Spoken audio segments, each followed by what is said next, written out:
May I have a motion to approve the balance? Councillor Pearson and Councillor Jackson. All in favour? Carried. Carried. Thank you.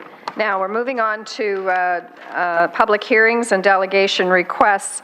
And I neglected to get a motion to waive the rules to allow the delegations. So if I could have a mover and a seconder. Councillor Collins and Councillor Johnson, all in favour, please. Carried. That is carried. Now, I'd like to call upon Justin Jones, representing the Yes We Canon organization. Come down to the podium for your presentation, please.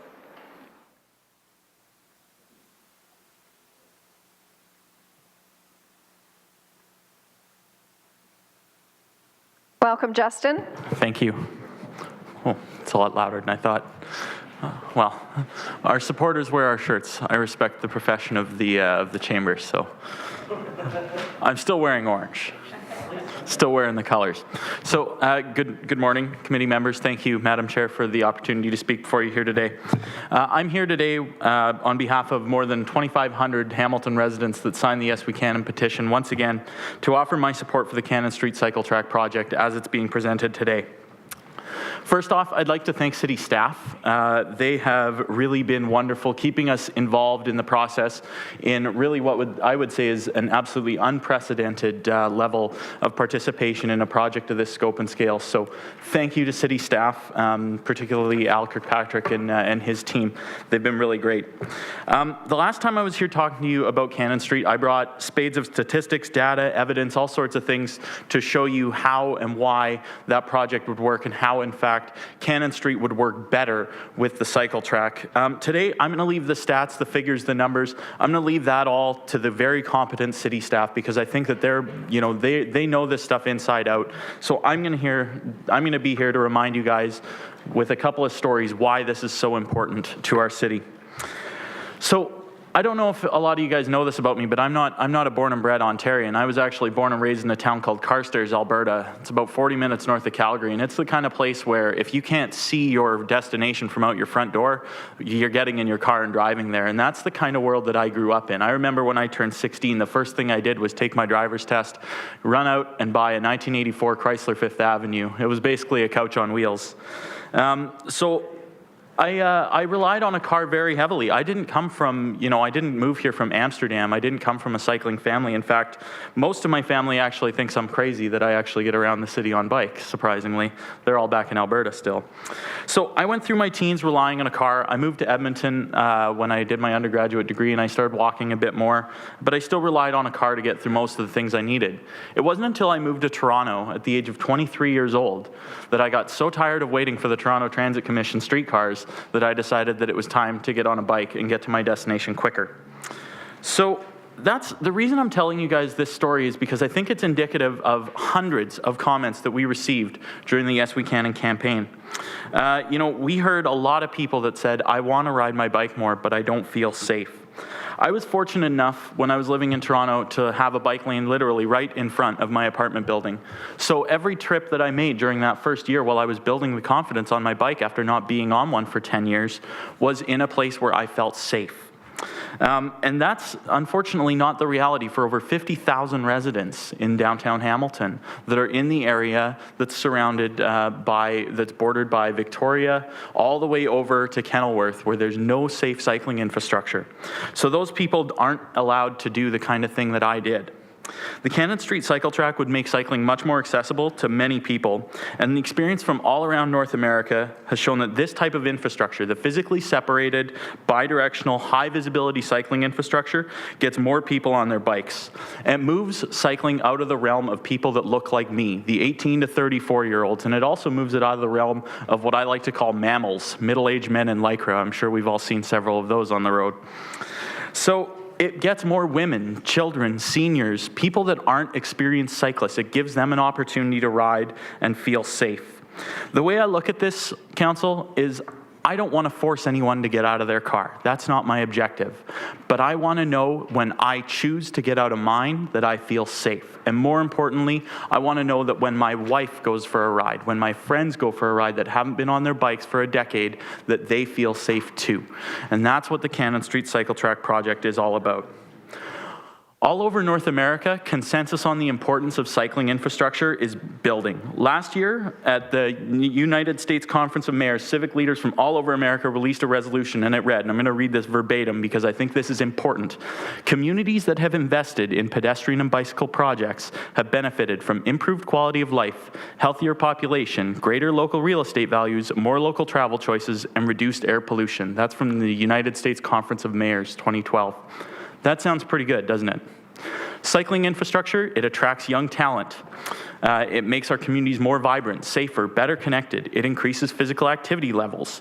It gets kids performing better in schools. It increases local retail spend. It creates more jobs per dollar than any other investment in infrastructure by a ratio of almost 2 to 1. These are benefits that have proven true in hundreds of municipalities all across North America. And it can do all of this, Council, without causing significant delays in travel times for vehicles on Cannon Street. Justin, 1 more minute, please. Okay, perfect. I'm just wrapping up. So this is, Council, mark my words, the best investment of taxpayer money that you will make this term. And you can come back in 3 years and you will see that the results will be significant, they will be tangible, and you will be applauded for making this decision. So I'd like to close my remarks to you all here today by once again offering my thanks to all of you for being so receptive and collaborative with this project. Seeing every single councillor stand in support of this motion back in September was one of the proudest days of my life. I'll close by recalling something that the late, great Bernie Morelli said at that meeting, and it really stuck with me, and it continues to stick with me as I push forward for active transportation infrastructure. He said, "You're doing the right thing." His words were true then, just as they are now. This is the right thing to do, and I sincerely hope that this enjoys the same support today as it did back in September. Thank you very much. Thank you, Justin. And just stay put for a moment. I have Councillor McHattie, please. Thanks, Madam Deputy Mayor. Excuse me, Justin, thanks very much for all your work on this, going back to the early days of Yes We Cannon, and you know, I think we were all incredibly impressed by the grassroots initiative that spawned out of that, and assisting us as we thought through this decision. As you mentioned, the unanimous vote several months ago, and the leadership of the late Bernie Morelli in Ward 3, where Cannon's a key part of the geography in Ward 3. You touched on this, and I was going to ask the question, but you've maybe just to flesh out just a little bit, Madam Deputy Mayor. And I know you, Justin, you attend a lot of conferences on cycling and active transportation, and learn a lot, you know, across the U.S. and that sort of thing. So just a bit more on the economic development benefits that are associated with this. I mean, this is about transportation. It's about moving people on bicycles as providing a transportation option for people. Mm-hmm. But it seems to me that this is much more about the raising of property values along Cannon Street, making that business, or that neighborhood rather, more livable, more attractive to folks that live there now and that may live there in the future. And that's something I hope we can measure through this project to actually prove that. But your experience elsewhere, based on the conferences, the work that you've done on that aspect of this investment. Justin, through the chair. Thank you. Yeah, so through you, Madam Chair, an organization in the United States of America, they're called People for Bikes, and they are essentially a research organization that does tons of work crunching the numbers on active transportation infrastructure. And they have what's called the Green Lane Project. And the Green Lane Project has been going on for a number of years now. And what it is they go around and they install exactly the same kind of infrastructure that we're going to be installing on Cannon Street if this is approved, which is a cycle track. It's really kind of seen as, you know, the best of the best as far as urban cycling infrastructure. And they've been tracking the way that this impacts retail spend. And they've found that along those corridors, you're seeing an increase in property values of about 35%. You're seeing retail spends go up about 49%. And you're seeing a value to the dollar spent on infrastructure, a return on investment of $3.50 to $5 for every dollar spent on infrastructure. This is the best return on investment of any infrastructure investment that a city can make. Thanks very much, Justin. I wouldn't mind a quick email from you when you get time after that maybe summarizes what you just said and the references. Because absolutely. And Madam Chair, I'm hoping that looking at city staff, that we actually do some monitoring of this if we move ahead today, looking at some of those benefits in the Hamilton case. along Canada and the surrounding area. Maybe working with the McMaster Institute for Transportation Logistics, who do this kind of work as a research initiative. So I think we do need to measure the investment and what it does to the surrounding neighborhoods. It's important for us here in Hamilton. Justin, just thanks very much again for your great work. Thanks, Madam Chair. Okay, thank you, Councillor McCaddy. I have Councillor Jackson, Councillor Morrow, and Councillor Whitehead, please. Councillor Jackson, go ahead. Thanks, Madam Deputy Mayor. Good to see you again, Justin. And we had a chat the other day, and appreciate all the education you've provided for me on the benefits of this project, which I supported last fall. I won't ask you anything about the financials. I'll wait till city staff do their formal presentation on the numbers, both capital and operationally.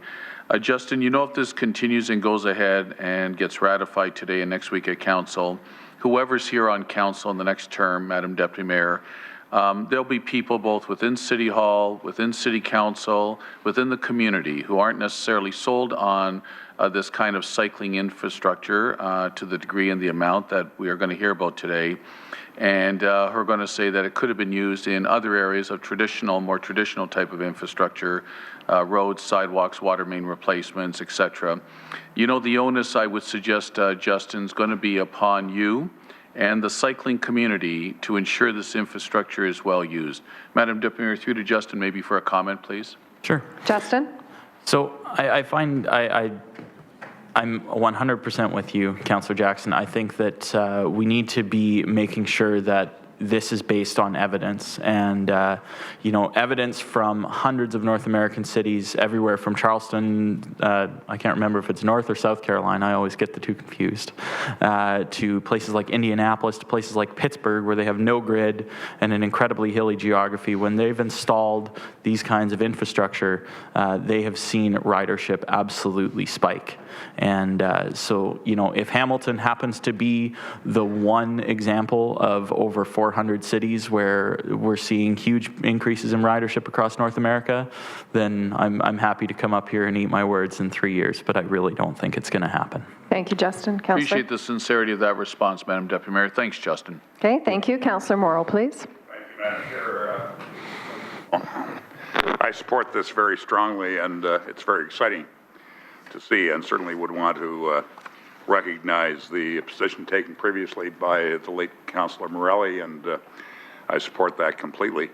I made a motion at City Council in, I believe, 1971 that the city should install bike paths, and there was a concerted and successful effort to disregard that motion for several decades. So it's been exciting to see things come alive and attitudes change.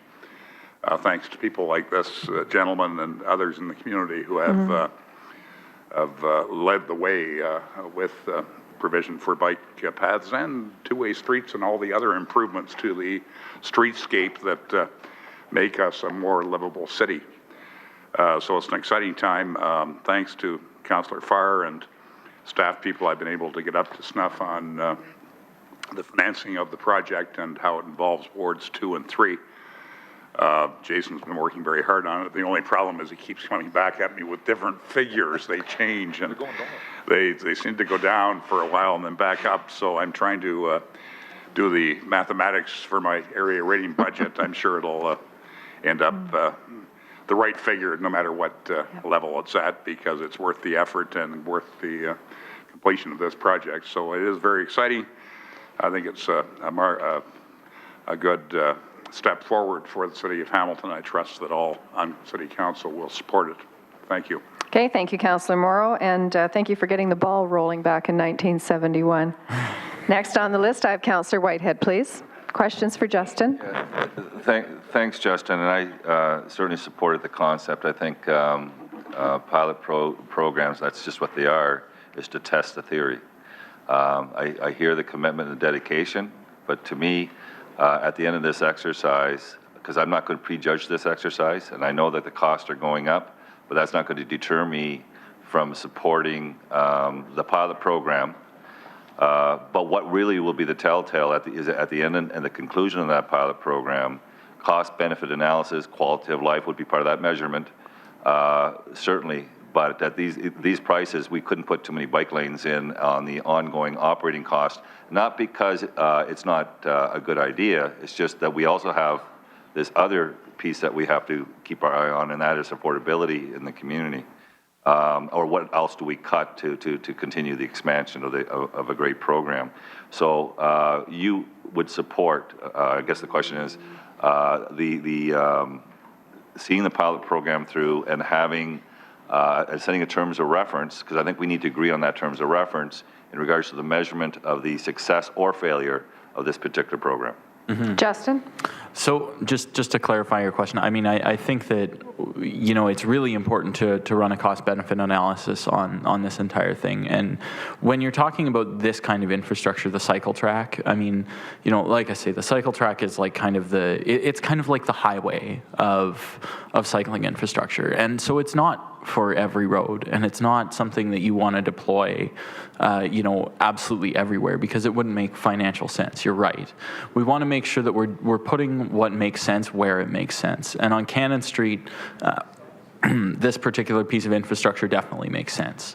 You know, on somewhere on side streets, you know, where it's quiet residential streets where you can get north-south feeders through to Cannon Street, that obviously doesn't make a lot of sense to put a cycle track there because you're not competing with the same volumes and speeds of traffic. So, you know, it does have to make financial sense as well. You know, I'm a pragmatist about these things as well, so we've got to move forward at a pace that makes sense. But I think that what you're going to see coming out of this is you're going to see a significant benefit. But that's just my opinion. Thank you, Justin. Councillor? And my question is, and then maybe I'll have to ask the staff as well, would you be prepared to sit on a panel that help derive that terms of reference in regards to what those measures would be, so that you're comfortable that it's an objective process, so we can assess it at the end of the pilot program? Justin? Yeah, I'm happy to sit on that as an advisor. I think that there's significant capacity to organize a project like that through the McMaster Institute of Transportation and Logistics, and with city staff. I think that it's great to build that kind of capacity and really start looking at our infrastructure from a cost-benefit case study. Thank you, Councillor. Councillor Clark, please. Thank you, Madam Chair. Good morning. Good to see you back here. I do want to thank you for all the work that you've done on this, especially from a grassroots perspective. Been there, not easy to do sometimes. I just have the one question for you, and it's great to have the feasibility assessment and the functional design in front of us. When I'm reading the recommendations for implementations, it talks about a communications plan, and it's basically indicating that the recommendation is to educate all road users on how the track would work, pedestrians and motorists are reminded work, and all of that makes complete sense. Informing residents and businesses of the change to street operations, including parking, solid waste, recycling collection, loading, uploading, potential economic health, and all of that. Are you comfortable with us proceeding with this and simply going out and informing the residents and businesses? Here we go, we passed this without ever asking them their opinion? Justin? So it's funny that that was in there, because, you know, we engaged in a pretty consultative process where we talked to every business along Cannon Street, where we met with every neighborhood association that lies along Cannon Street. So, you know, there was, to my mind, there's a lot of knowledge that this is happening already out there. I mean, I'm sure that there's likely residents that still haven't heard of it that live on Cannon Street, because, quite frankly, we didn't go knocking on every door. That would have been just beyond our capacity. But, you know, I think it is important to go out there and educate people on how to use it. And I think, I'm not sure what is involved in the communications plan, but I think that having that remain in there is very important. Councillor? And I agree. The question is more about, we now have this study that no one had before. Mm-hmm. And it doesn't belong to the council, it belongs to the public. We're going to make a decision on this and simply inform the residences and businesses of the impacts on street operations, parking, solid waste, recycling, loading and unloading, potential economic health, and down the road. I know you're working in the grassroots sector. Wouldn't you expect at least that there's some opportunity for them to comment, whether in writing or not, before we finalize the decision? Justin? I would assume that, since the notice of motion went back in August, and we've seen this come forward with the report, which is essentially, there's not a whole lot different from what the original suggestion was, which was a south curb lane bidirectional cycle track. So I guess my concern is the longer we delay this to seek more public input, my question is it just public input for the sake of more public input? Because we've already done a fairly extensive consultation process with communities. We've engaged all the neighborhood associations. They've all said yes. We've engaged tons of businesses along that stretch. And so from a grassroots perspective, we've got that consultation process essentially wrapped up. And if we delay it to do more consultation processes, then we risk essentially losing another cycling season of not having it in there. And I think that it's imperative that we get this on the ground as soon as we can. Councillor? It's not, so I don't know. It's probably a question better left to staff as far as how significant the impacts are going to be. But the south curb lane is currently a no stopping zone on Cannon Street. You shouldn't be loading or unloading there anyways, but this just provides a little bit more of a buffer for pedestrian activity along that road, and it also doesn't affect how people put out their garbage or recycling. As far as what the residents do, it affects how it's collected because they have to cross the cycle track. But Councillor? Okay, thank you very much. And again, excellent work, long process, but excellent job. Thank you. it was. Okay, thank you. Thank you, Justin. Now may I have a motion to receive Justin's presentation, please? Councillor Pearson, Councillor Johnson, all in favor? That is carried. Thank you. Thank you, Justin. I'd now like to call on Linda Lukasik, who's no stranger to the chambers. She's representing Environment Hamilton. Always a pleasure. Come on down, Linda.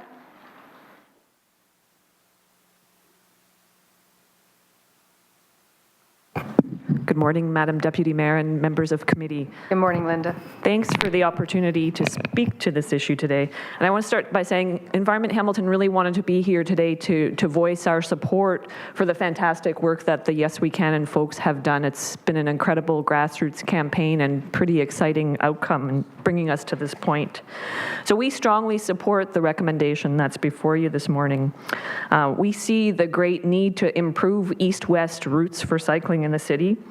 And I can speak to this personally as a cyclist. Moving east-west, I cycle in from the Far East when the weather is good. Have to admit, haven't been doing that much this winter.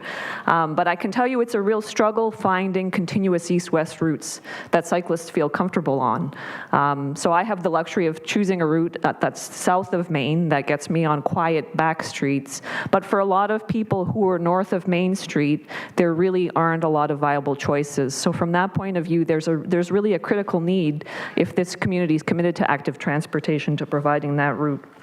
And we would argue, too, that this isn't only beneficial from an environmental point of view, this is an environmental justice, social justice issue as well.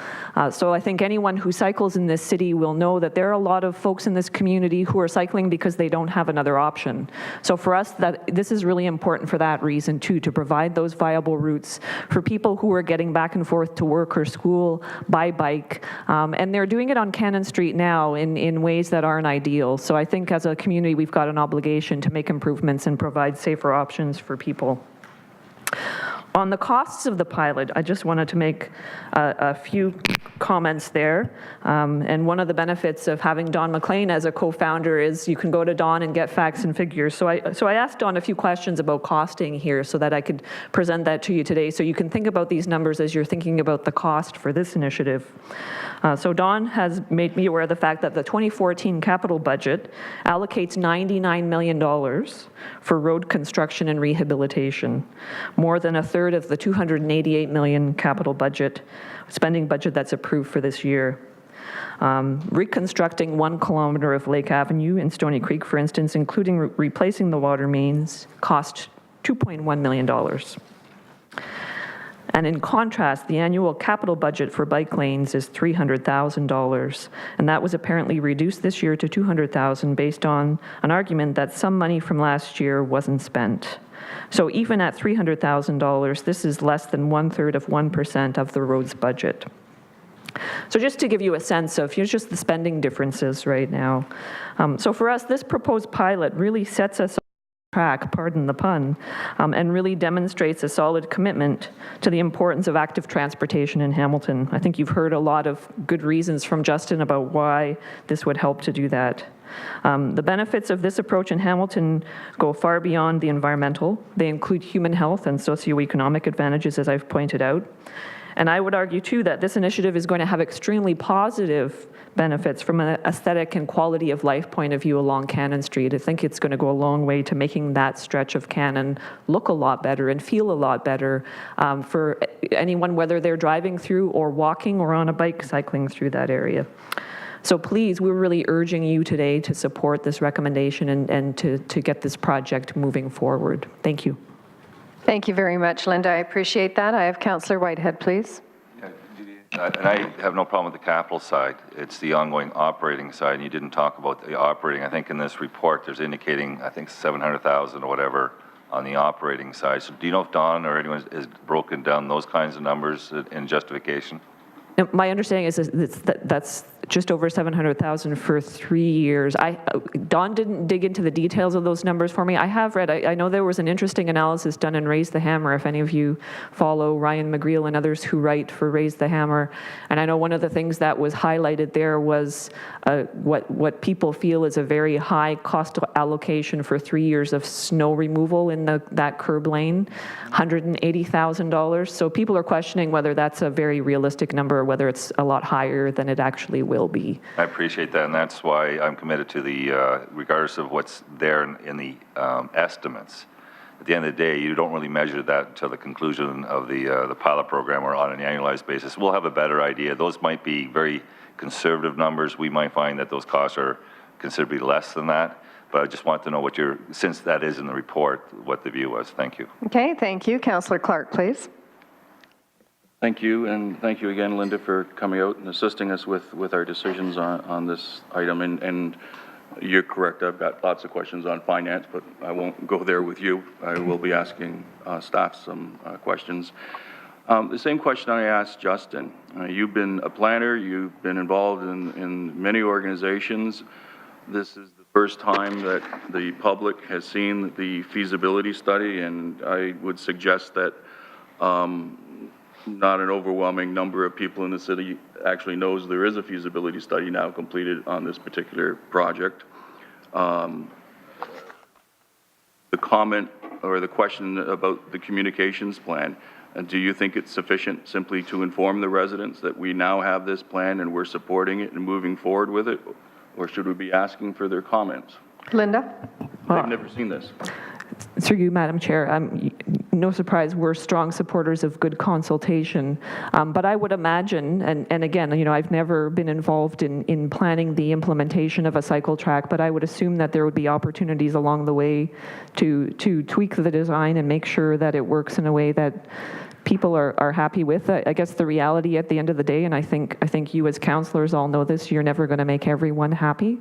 And I think sometimes there are improvements that we need to be bold as a community and move ahead with for the common good. And I think this initiative is a good example of that there are benefits that'll be realized for the community, for the environment, for the feel of that street and improvements along that street that I'm pretty comfortable in saying will outweigh any of the concerns people may raise. Councillor Clark? So then why not ask them? And Well, the approved document, and what do they think?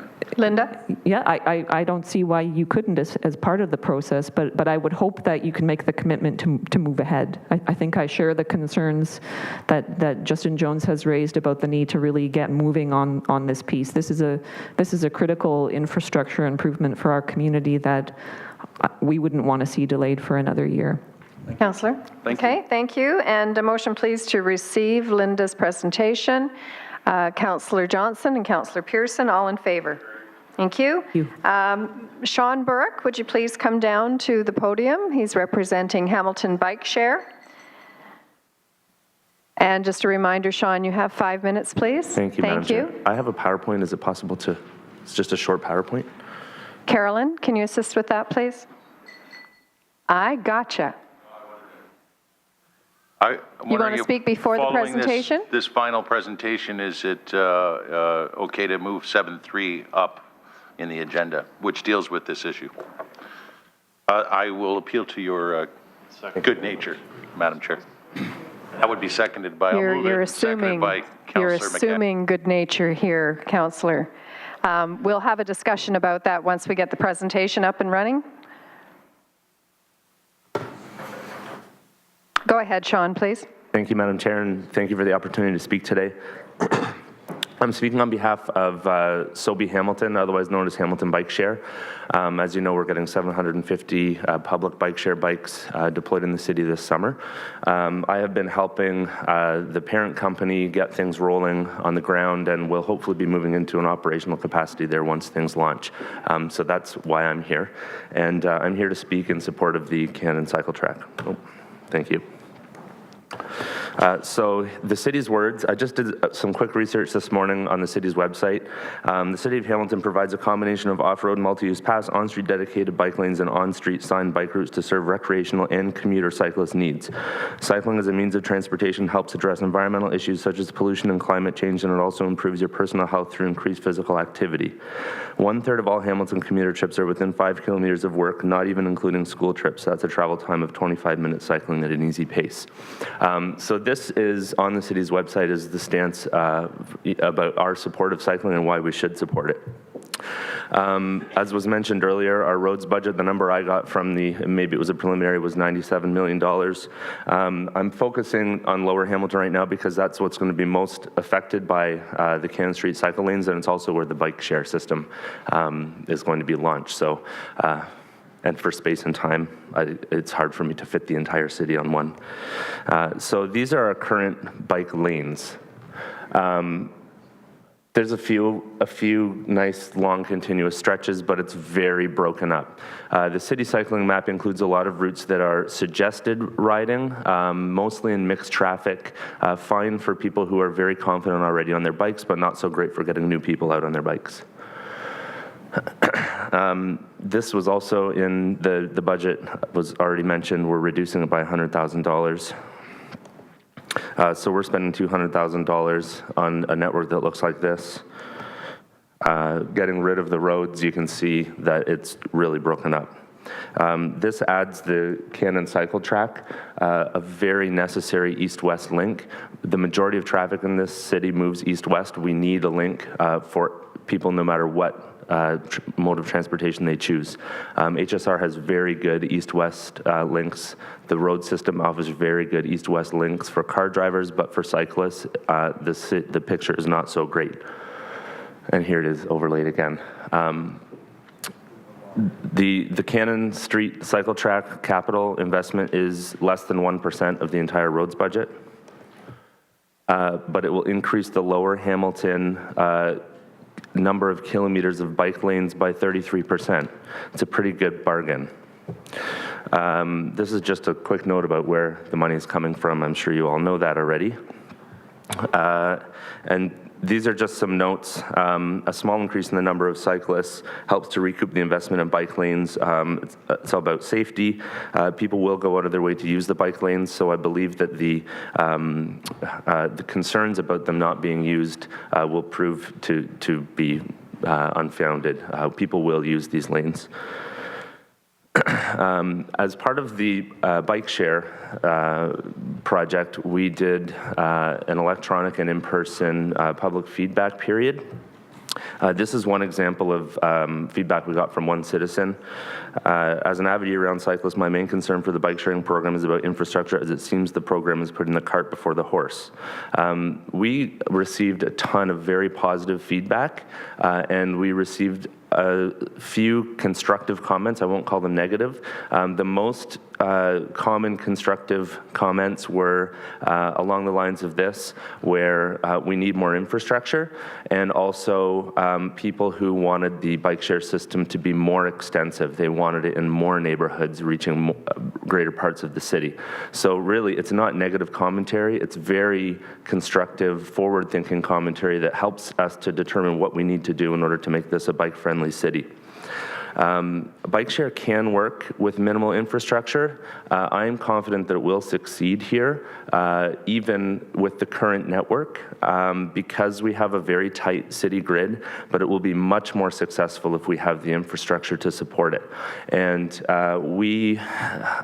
the social bicycle system allows us to gather fantastic data about where the bikes go and where we can focus our future infrastructure money. But this cycle track, the east-west link, is vital, and we all know that we need one. Cannon is a great place to put it, and the payback will be fantastic.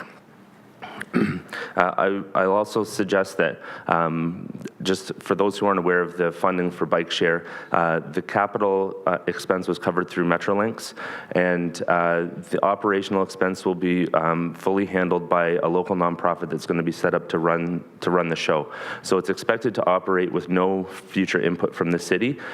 We would request that the city support it in other ways, such as further infrastructure investment, capital investment.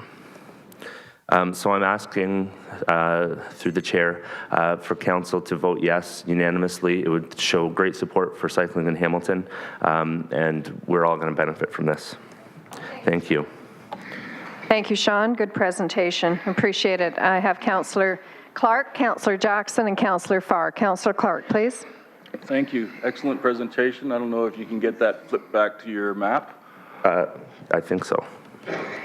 Oh, perfect. So I'm just curious where you got the map from. Did you do that yourself? Or? So I created this based on the printed map that the city creates. Yes. That shows bike routes. Now what I've shown here are the actual bike lanes. It does not show signed routes, suggested routes where you're riding with mixed traffic. And it's not the entire city? As I said, because the bike share is happening in Lower City and Cannon is in the center there, I chose to make this, I did it very quickly this morning just as a visual, to show the area of the city that was going to be most impacted by increasing the cycling infrastructure. So we do have east-west links on the escarpment. We obviously can expect cyclists to ride up the escarpment in downtown to use an east-west cycling link and then ride back down. We need an east-west link in Lower Hamilton. My point is I don't want people looking at that and thinking that's all the bicycle lanes that we have. I didn't mean to make that. My community, in Councillor Pearson's community, we have it. Councillor Johnson. And Flamborough. And Flamborough. Yeah. Anyone else? We have Keep going. extensive bike lanes now. We've been very aggressive in putting bike lanes in it. And it looks, when I look at this, it looks like we haven't done anything. And that's not the case at all. So I just wanted to be clear. It would have been helpful if we could have seen the entire map for the city so Exactly. that the media don't show that there's only 9 bike lanes or whatever the case is. Okay, thank you. But your report and your staff, I'm fully great. Thank you. All right, thank you, Councillor Clark. Councillor Jackson, please. Thanks, Everybody ma'am. okay up there? Sorry? Okay, good. Councillor Jackson? Thank you, Madam Deputy Mayor. Nice to finally put a face behind all the emails from this Sean Burek guy that I get on a variety of topics. I'm a little too traditional that way. So Sean, finally nice to see you and meet you. Sean, similar to my question to Justin, whoever's here on council next term, with this 3-year pilot, if it gets approved today and ratified next week, there'll be a lot of people, both pro and con, that will be watching very closely. And so the onus will be, I'm not necessarily saying you're maybe a member of the cycling community, but you're advocating for this infrastructure, that the onus will be on the uptake to show that there's a good substantial portion of our community that is going to take advantage of this new investment. Through you, Madam Deputy Mayor, to Sean for a comment, please. Sean, through the chair, thank you. Through the chair, thank you. Yes, as I said during the presentation, I believe that we will see a fantastic uptake from cyclists. I do also want to mention that this has benefits to other citizens, even if you never ride a bicycle. Part of it are the economic benefits as were presented earlier. Even if you're a driver who uses Cannon Street and you are never going to ride on it, there will be economic benefits to the city, to the tax base. And I actually had a comment from one of the citizens in the gallery about pedestrians, feeling that pedestrians are left out of the conversation when it comes to cycling infrastructure. Cycle tracks such as this are very good for pedestrians as well. So it provides a safety buffer and a comfort zone and reopens a street like Cannon to comfortably walking along the sidewalk, which is a very difficult street to walk on right now. So I think it's not only about counting the number of bicycles that use the lanes, that's a huge part of it, but there are also other benefits that we need to make sure we look at. Thank you, Sean. I appreciate that explanation. That's a good comment, Sean. All I'll say is on the mountain from where Councillor Clark is in Upper Stony Creek, across the 3 mountain wards for Whitehead, Davella, myself, right over to Councillor Ferguson in Ancaster, over the last 10 years, we have built a continuum along Stone Church from east to west with absolutely no interruption. But I'll tell you, and I'll be asking staff when their presentation is, Sean, I'll be darned, and I'm not saying every hour of every single day of every week that I am sitting on Stone Church watching, but the number of times I drive there, the uptake along that wonderful continuum of an east-west cycling lane along the large growth area of the mountain, Upper Stony Creek and Ancaster seems to me to be minimal. I don't understand why, but I'm hoping in the case of Cannon, if it goes ahead, Madam Deputy Mayor, it will be a good uptake. Thanks, Thank you, Madam Deputy Councillor Mayor. Jackson. Councillor Farr, please. Thank you, Madam Chair. And I think just to the last point, it's a good one and a fair one up there. And when you consider another statistic that we hadn't mentioned, I think Justin did in September, though, the ever-growing statistic of the demographic, the young people who choose not to drive or just can't afford to drive or don't drive, ever-growing.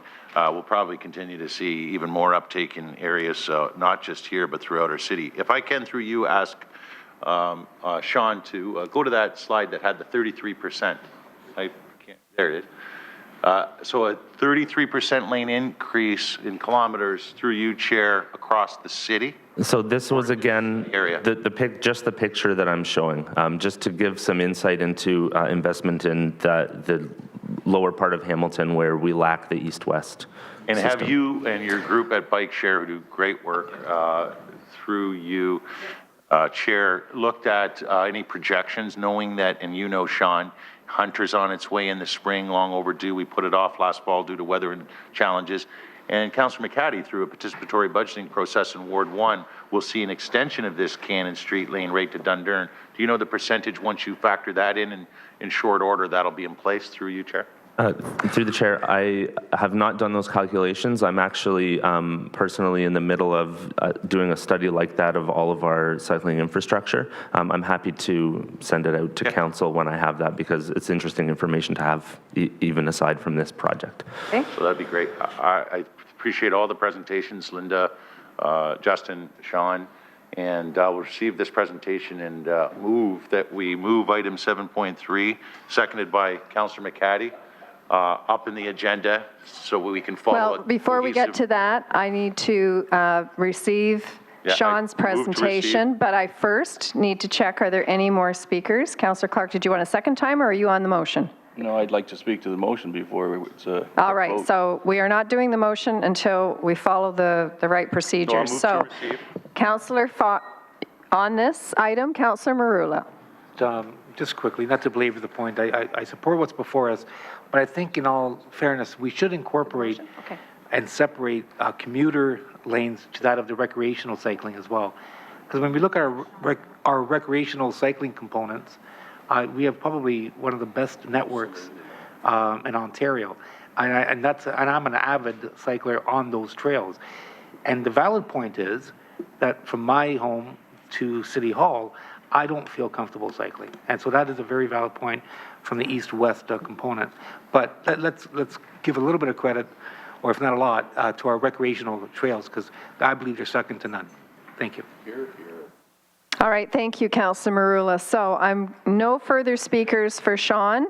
So motion to receive the presentation, Councillor Farr, Councillor McCaddy, all in favor? Carried. Thank you. Sean? Thank you. Thank you very much. Now, Councillor Johnson, on the motion? No, actually. Oh, I'm sorry. Okay, thank you. All right, now, the motion that moved by Councillor Farr, seconded by Councillor McCaddy to move up item 7.3 in the agenda is now on the table, and I have Councillor Collins. Did you want to speak to this motion or the 7.3 motion? 7.3 You do. Okay, so Councillor Clark, on this motion? Yes, can I just ask, are there other delegates that are going to be speaking to us on any other matter? Yes, and I don't have any in my, and I'm seeing no from the clerks, there are not, but thank you for asking the question. No problem, I'll support the motion. All right, so all in favor of the motion? Carried. Anyone opposed? Thank you. So we will move up item 7.3. If I could call on Don Hall. Come down to the podium, please. And do a presentation on 7.3, which is the Cannon Street Bidirectional Cycle Track Pilot Project. Now or on the list? Okay, thank you. Oh, hi.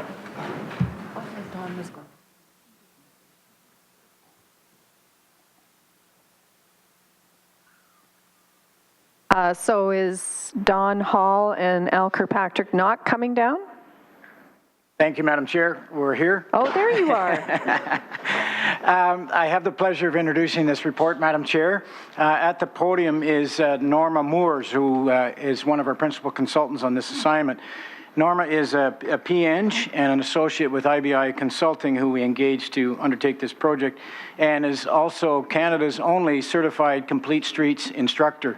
Norma has a very short presentation, after which we have a broad cross-section of staff here to respond. This has been an interesting initiative to this point in that it's been a multi-divisional, multi-departmental initiative. So I think we've assembled all the staff we have here today to address any of the questions that you may have. Al Kirkpatrick to my right is the project manager, and John Mader to my left, you'd know John, has championed this project from day one.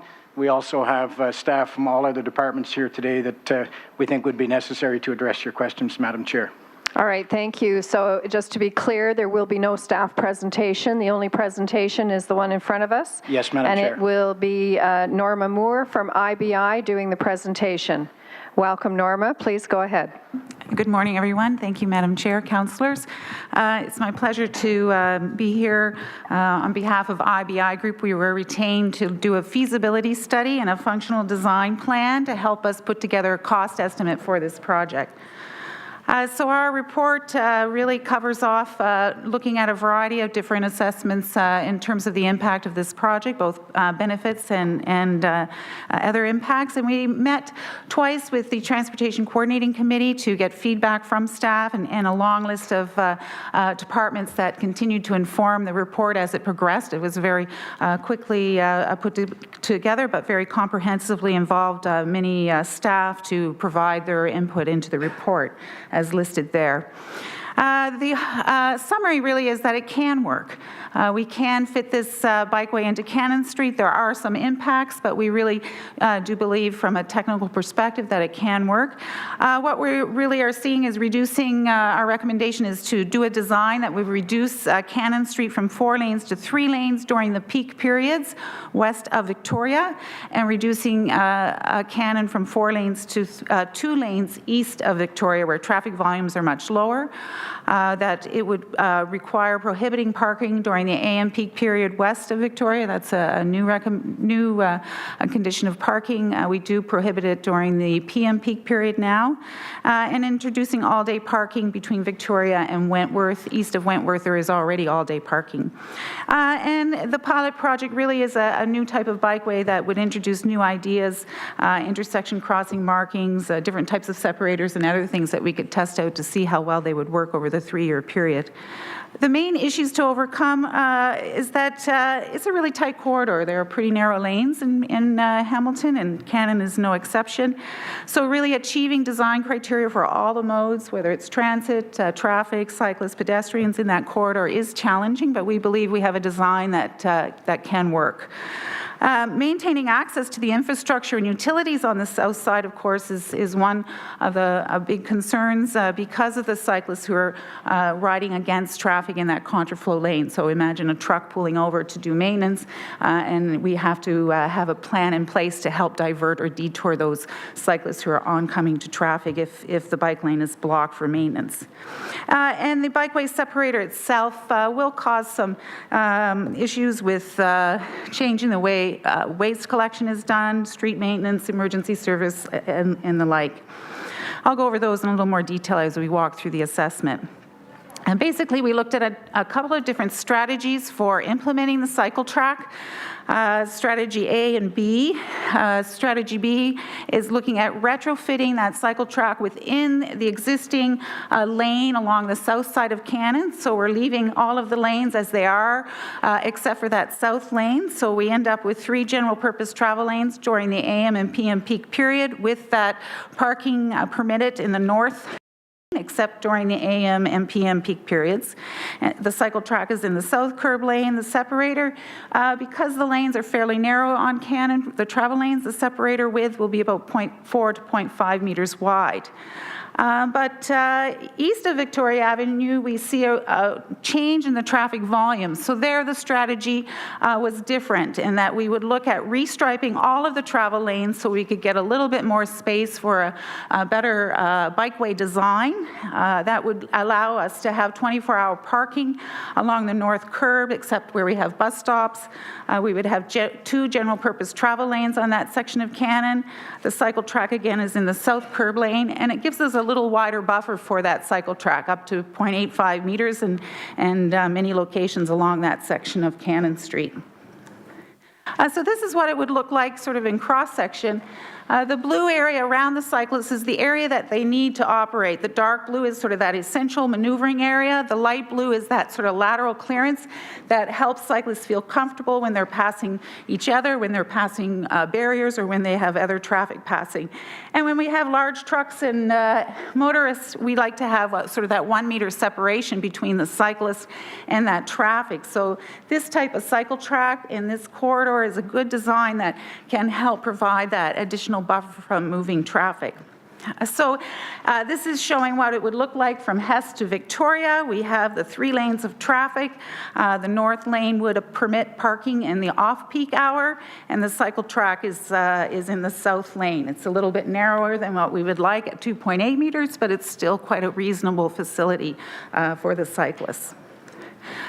Victoria to Sherman, though, we would look at restriping all of the lanes so that we could get all-day parking along the north curb. We would have 2 travel lanes, and as you can see, we have a little bit more space between the moving traffic and the cyclists, and we have a 3-meter bike lane where the cyclists can easily pass each other and feel more comfortable in that section.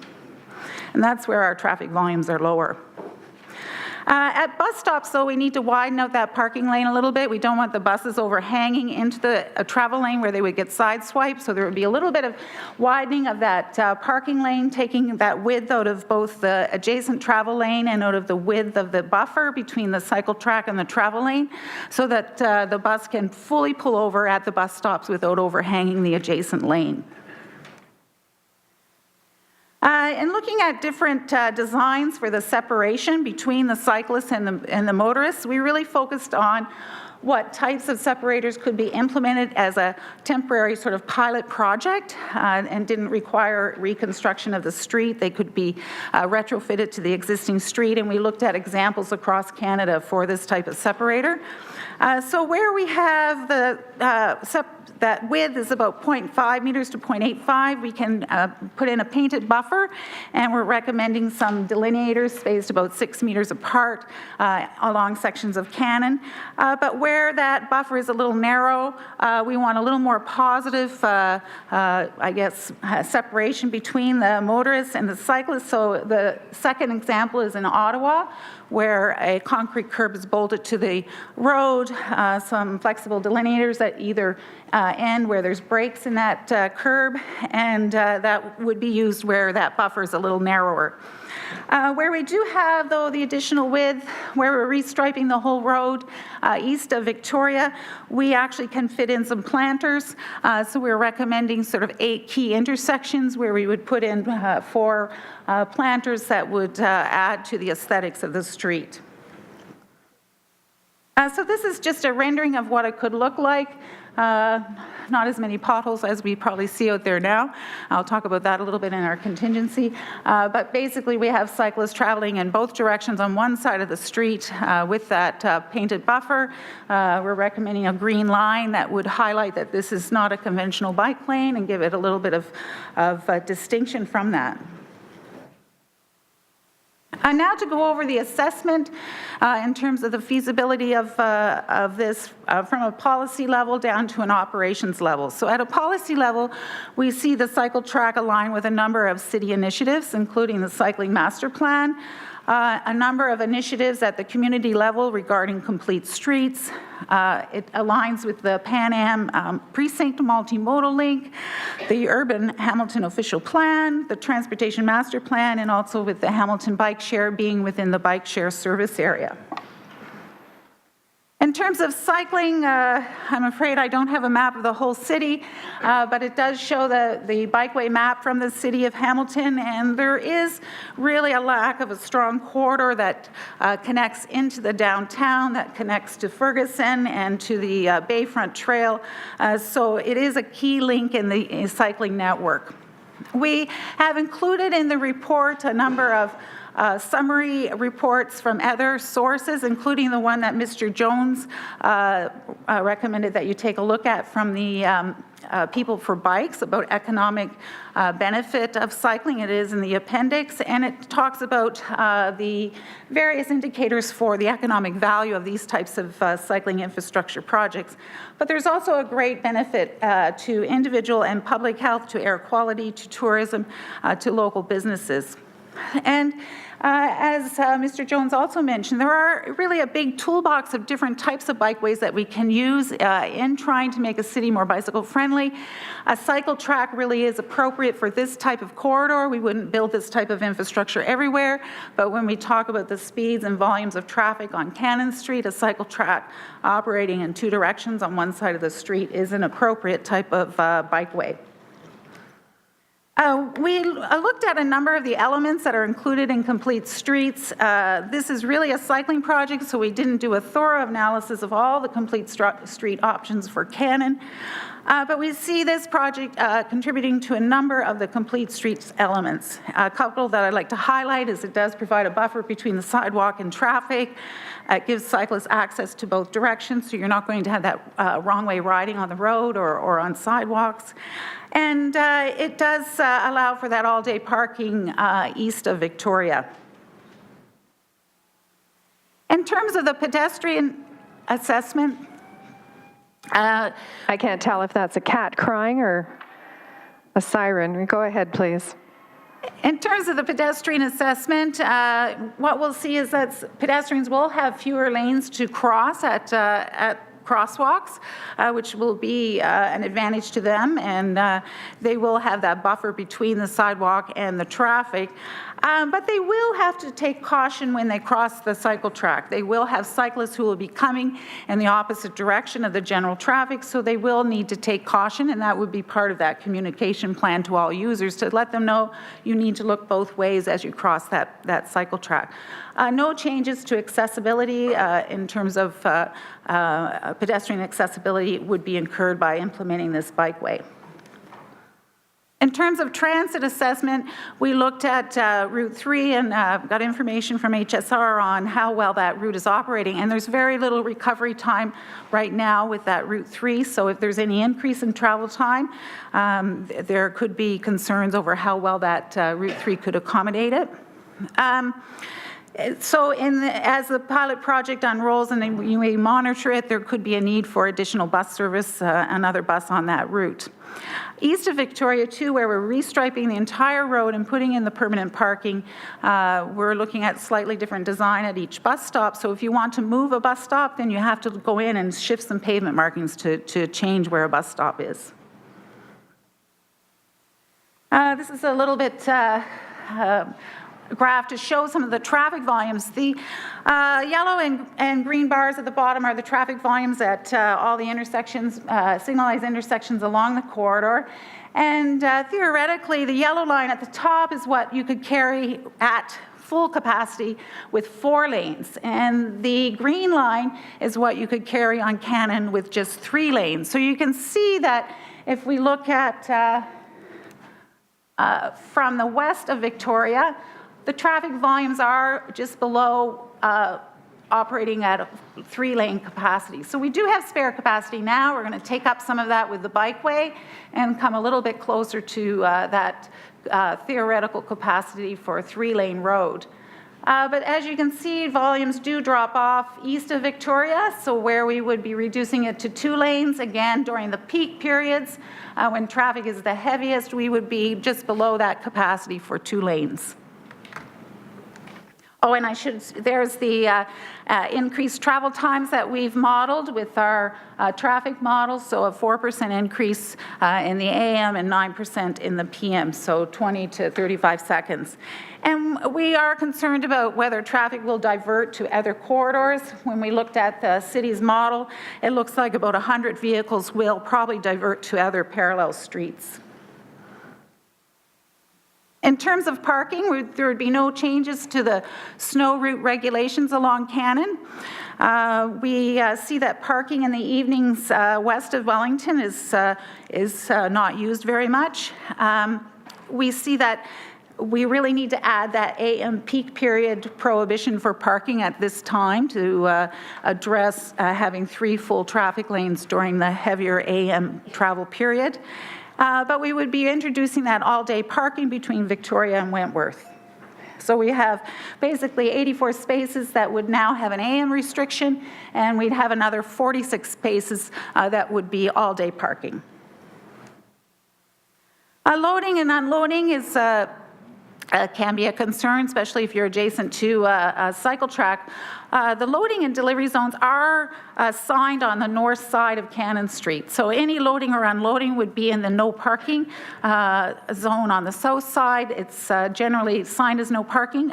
It does allow people to load and unload quickly. And we see that might occur during off-peak traffic periods, and people will just have to be careful crossing the cycle track if they are doing that. But it's something that should be monitored during the pilot project. Maintenance and operations was a big concern because if you look at Cannon Street and what is along the south side, we've got a water main, we have a gas main, hydro, telecommunications cable, traffic signals, we have the sidewalk that will have to have repairs, catch basins that need to be cleaned out. And so, as I said earlier, when you imagine a truck that is pulling into that bikeway in order to do that kind of repair, whether it's an emergency repair or it's a scheduled repair with a longer time period permit. Now the people who are doing that work have to be conscious of the contraflow cyclists and set up a detour plan for those cyclists. So the cyclists can either be diverted into the adjacent travel lane that's coned off for them, or they can be diverted around onto other streets around the work zone. There was also concern expressed by different groups about the trucks damaging the delineators, and we have included a replacement cost during the period of the pilot project to handle some of that potential damage. And again, there's a need to monitor the costs of that traffic management during the project because it is a very difficult thing to get a handle on exactly what that additional requirement will be. And maintenance and operations will continue in terms of looking at the garbage pickup. It's not going to be any different from residents and businesses along there that have their garbage picked up curbside. They will have to be notified, don't put your bins in the bikeway, don't put your garbage in the bikeway. It has to be where you're putting it now. But the crew will have to cross the travel lane in order to pick up that recyclables and the waste. So that will cause a little bit longer time in order to do the curbside pickup. And we have to be concerned, of course, that they're informed to be careful as they're crossing the cycle track. Snow removal and street sweeping, of course, is more difficult whenever you narrow up the lane and you've put kind of a separator along that lane. So getting the plows and the street sweepers into the cycle track and keeping it clean is just more complex because of trying to provide that separation to traffic. All the fire hydrants are on the south side. We don't really see that emergency response times will change in the corridor, but there could be concerns with how that fire apparatus works in and around the separator. So finally, to go over the costs, the capital costs are listed here. The main costs are looking at the pavement marking removals and reinstating the new markings and signs, and some markings across driveways because those motorists will have to be aware that they're crossing a cycle track. So that's about $200,000. There's pavement markings and signs associated with the intersections. That's about another $150,000. And then really it's the traffic signal modifications. That's the bulk of the capital costs. That's in order to put the 2 traffic signal heads that face the cyclists who are traveling against traffic, and that's almost $250,000.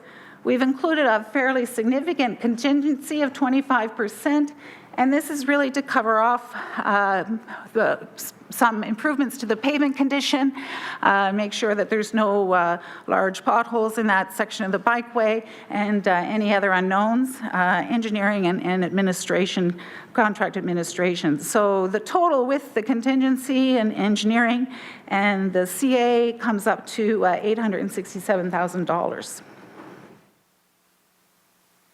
The annual maintenance costs, we've prepared at IBI Group a capital maintenance cost, so what we see as a replacement cost for damage to the delineators, taking care of the planters, replacing signs. These are normal costs for any type of transportation infrastructure, so that's at about $8,000. The planters will require someone to supply the plant material to maintain that and to weed and water and then remove it in the wintertime, so $10,000 for the planters. The estimates from the city staff on the actual maintenance of the bikeway for the spring and the winter are listed there. Debris sweeping, winter sweeping, a potential increase in the cost for staffing the waste and recycling pickup. As I said, now it will take a little bit more time for them to cross through the bikeway to pick up the garbage in the recyclable bins at the curb. And the windrow snow removal is quite a big cost because of the tricky interaction with that segregated separator along the cycle track. So you can't just bring a plow down the lane. You have to interact very carefully in and around the type of separation that we have in order to remove any snow. And then there's also a 10% contingency in on the operations. So annually it's $242,000, but over the life of the pilot project, it would be $728,000. So in summary, we feel it can work, that it's a great type of bikeway to put on this kind of corridor.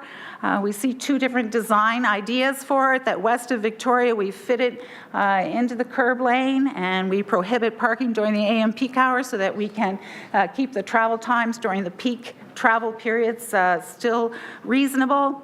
East of Victoria, we restripe the whole roadway, put in all-day parking, and so we're down to 2 travel lanes, but we get a slightly wider bikeway, little better design and geometry in that area. The complications are the activity along the south curb line, where we have the need for maintenance of different types of infrastructure and the waste collection. The capital costs are $867,000, including that 25% contingency, and the operating cost for the full 3-year program is at $728,000, and that's something that really needs to be monitored as the pilot project goes on, so that we can get a better handle of estimating it not only for this project but for future projects.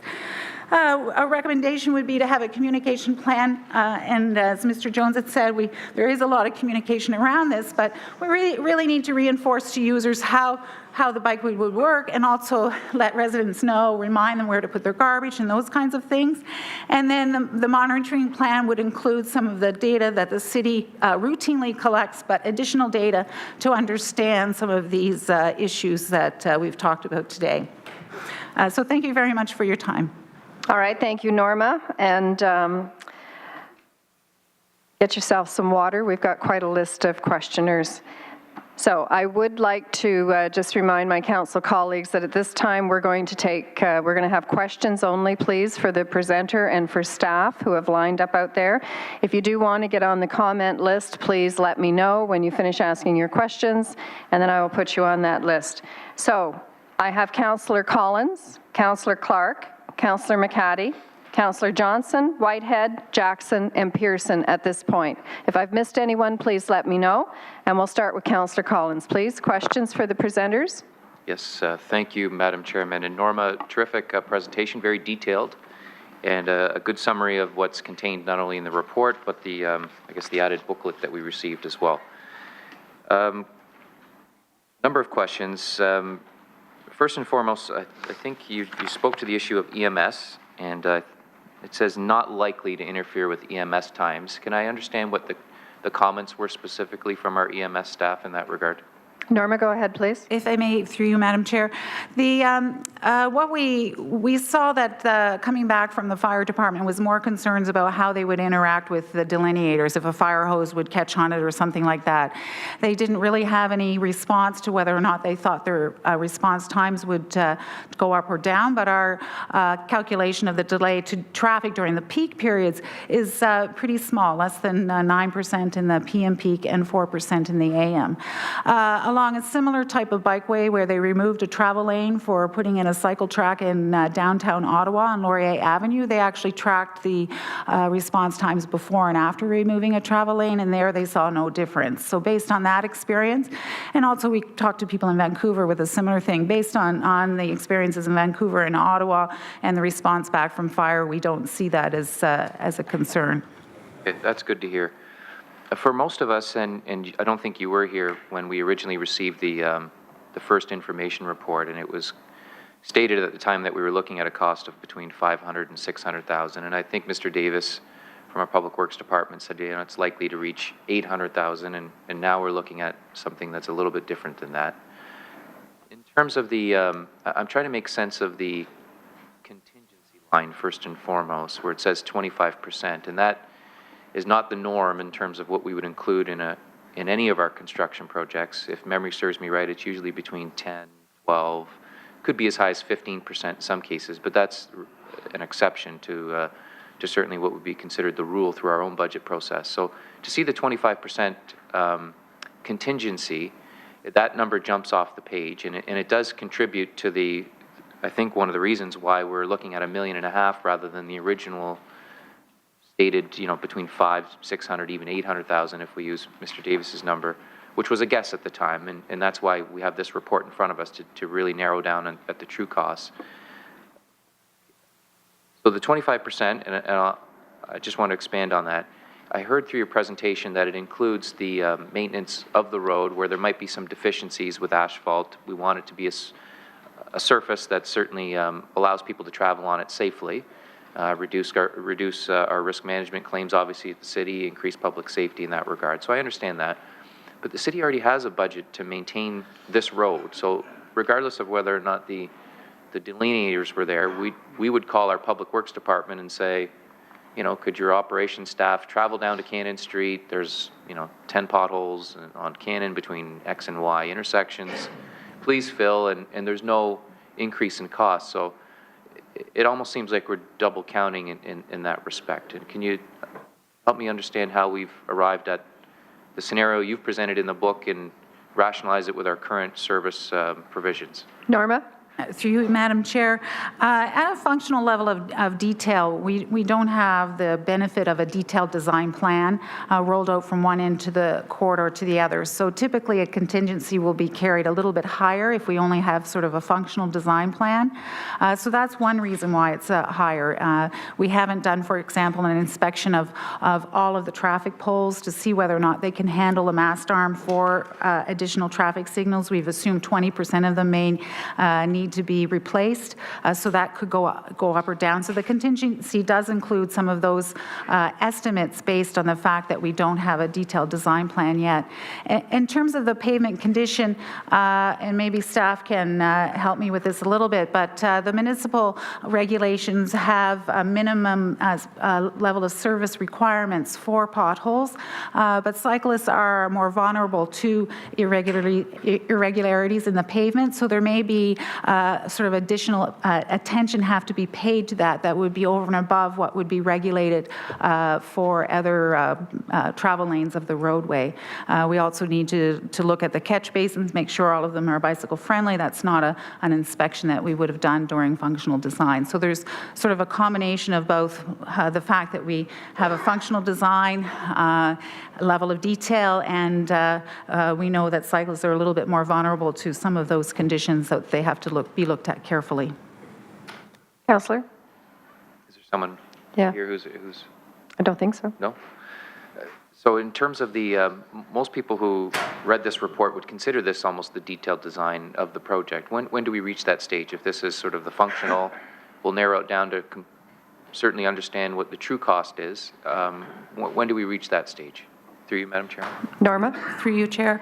The detailed design would be the next step after Council makes a decision today, and some of that design, I understand, would be done in-house in terms of the traffic signals, and some might have to be sent out for outside consultants to prepare because of the timeline for implementation being this year. So at that time, those would be settled out. But we're confident at IBI Group that the costs aren't going to go beyond what is there now. We're very comfortable with the unit prices that we've used, with that we've developed, and that contingency of 25% is normal for this level of detail. So we feel that when the detailed design comes back, it will be at or below this cost. Councillor?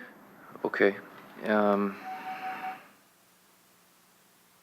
The street sweeping and snow removal service, almost along the same lines as my previous question related to the pavement repairs. We already have a budget for Cannon in that regard, and I understand the need then. Certainly a snowplow is not going to make its way, the snowplow that's currently servicing Cannon would not be able to make its way down that small, narrow corridor there. So we would need almost essentially two passes, I'm assuming, and I understand the need then for the budget to increase in that regard. But I'm looking at the windrow removal, and it didn't outright say it in the report, but the street sweeping activity, is it the same frequency for the bike lane as it would be for the residents? Same level they would have received in 213, or are we looking at an enhanced level of street sweeping because the bike lane is here? Through you, Madam. Norma? Through you, Chair. There's a need to do a winter street sweeping. You see the amount of grit that is accumulated, particularly during this winter, and that's normal for any roadway, but being a narrower lane that you have to be careful as you move down through there, that would be an additional cost. And then also, as you say, the cyclists are more vulnerable to grit and dirt and other debris in the cycle tracks, so we typically recommend that you may need street sweeping once a month in order to make sure that that's in good condition, but it would be on an as-need basis. And so we've accounted what cost, because to the best of my knowledge, we're currently we do not sweep during the winter. We don't have the curbs right now to utilize for the street sweepers. They usually hug the curb, obviously, and so if there's snow on the ground and there are piles on the side, that doesn't happen. So would this be considered an enhancement? And that's one of the reasons why we're looking at a little bit higher maintenance activity compared to what we'd see. Again, if I use 213 as a benchmark, are we looking at providing more resources because we're providing street sweeping during the winter? Through you, Madam Chairman. Norma? That might be a question for our own staff. I was going to say, I was just going to suggest that Brian Scheinel might want to answer that. You, Madam Chair, yes, the estimate does reflect, in essence, a street sweeping enhancement to address the very factors that the consultant has identified vis-a-vis winter use, and also a small contingency. We're assuming that we will be able to use our existing street sweeping equipment through the constrained delineated lane. If that's not the case, we may have to use alternate equipment. So that estimate provides some flexibility for making those adjustments. And do we know what that figure represents? Because I'm trying to understand how the maintenance costs have ballooned with this one versus the regular maintenance that we would provide every residential street in the city. So I've heard obviously an enhancement for snow removal, and that there's just no way around that. That has to happen. Street sweeping, are there other enhancements, service level enhancements that would be included here that a traditional residential street might not receive based on current service levels across the municipality? Through you, Madam Chairman. Brian? Through you, Madam Chair, other than sweeping, no. And this mentioned windrow removal. Councillor? Okay. Thank you for that. In terms of the HSR, it hints in the report that there may be additional costs and there may be a need to add an additional bus onto the route because they may not keep their time, their scheduling, which kind of surprises me because the bus is on the other side of the street. And so I'm having some trouble understanding how the bus schedule could be affected by the lanes, which, I mean, there's tremendous capacity, as you've pointed out in your presentation, and that makes Cannon, I think, a good fit for, if we were ever going to choose a street in the city, this is the ideal one because there's just so many lanes and there's really not a lot of vehicular traffic that's congesting or utilizing those, the amount of room that we have there. So to hear that the buses might be delayed was a little bit of a, threw me for a little bit of a curve there. So can you elaborate on that and why we have that as a footnote in the report? Norma? May I, through you, Madam Chair? It has to do with you're right, the buses are on the other side of the street, but during the peak periods, we estimated that travel times in the corridor will go up 20 to 30 seconds. That doesn't seem like very much, but our understanding from HSR is that Route 3 is now operating with very little recovery time. So if they see an increase in travel time on that corridor over and above what is there today, particularly during the AM and PM peak hour when transit service is important for that corridor, that's where they would be minimizing those recovery times even further and would have that need for an additional bus and an operator. So it hinges on our estimate of how the travel time will increase a little bit, but also the fact that that bus is operating with very little recovery time at current time. Okay. In terms of back to the contingency, you've included the 25% for surprises that might come up because it sounds like there are some unknowns still in with the project and the detailed design that's yet to come. When I was reading the larger book, Appendix A, there's a part, page 16 of 184, where it says that some additional costs are unknown and need to be monitored during the pilot project. These include, and then you've listed you've provided a list there, snow removal and de-icing of the bikeway in winter. Are these unknown costs part of your 25%, or is the list that's included on that page, are they in addition to what we'll hopefully find through the detailed design process? Norma? Through you, Madam Chair, those additional costs are, we've estimated the operating costs as best we could with help from staff has provided that information. So we are looking at monitoring those estimates to see whether or not they're lower, what the staff estimate now, or if they're higher. So there's the one estimate that isn't included is how the cycle track will complicate any kind of detour or closure of the lane for maintenance, such as Horizon Utilities going in there or a catch basin cleanup. But the actual snow removal and de-icing and sweeping, that estimate is there, but we need to monitor it to see where it's going to work out over that 3-year period. So those estimates are included in the 25%.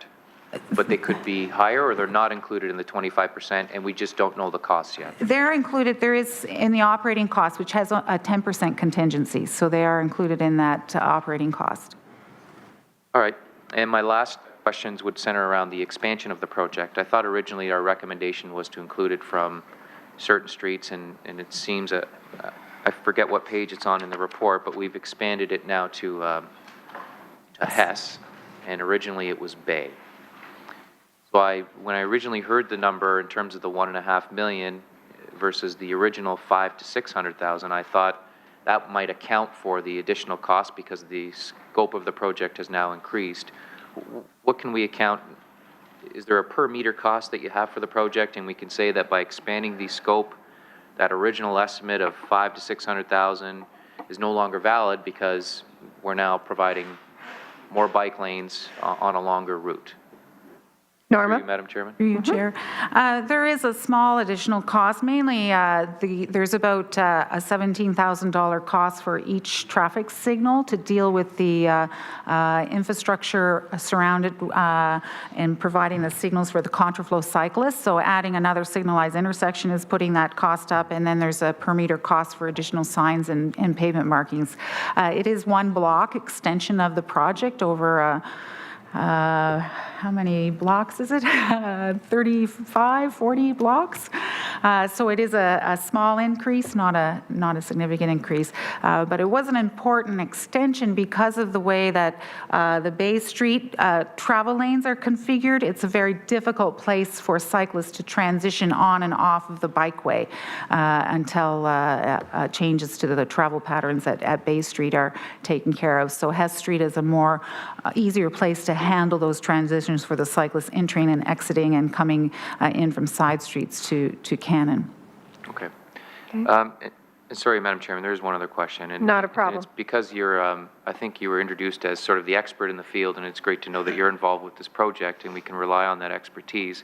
My question would be the monitoring of the program. With all pilot projects, there's an evaluation that's conducted during the course of its operation, in this case, the bike lanes.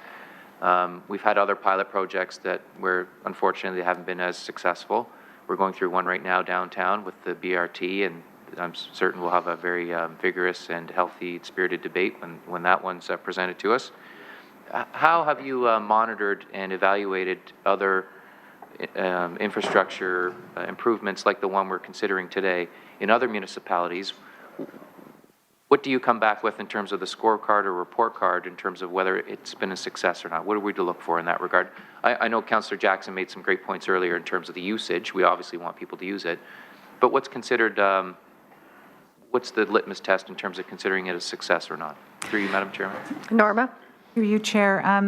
Obviously, we're coming at it from a technical perspective. We'd like to be able to say, yes, the travel times are similar to what we predicted or less, so we'd like to be able to confirm some of those technical elements.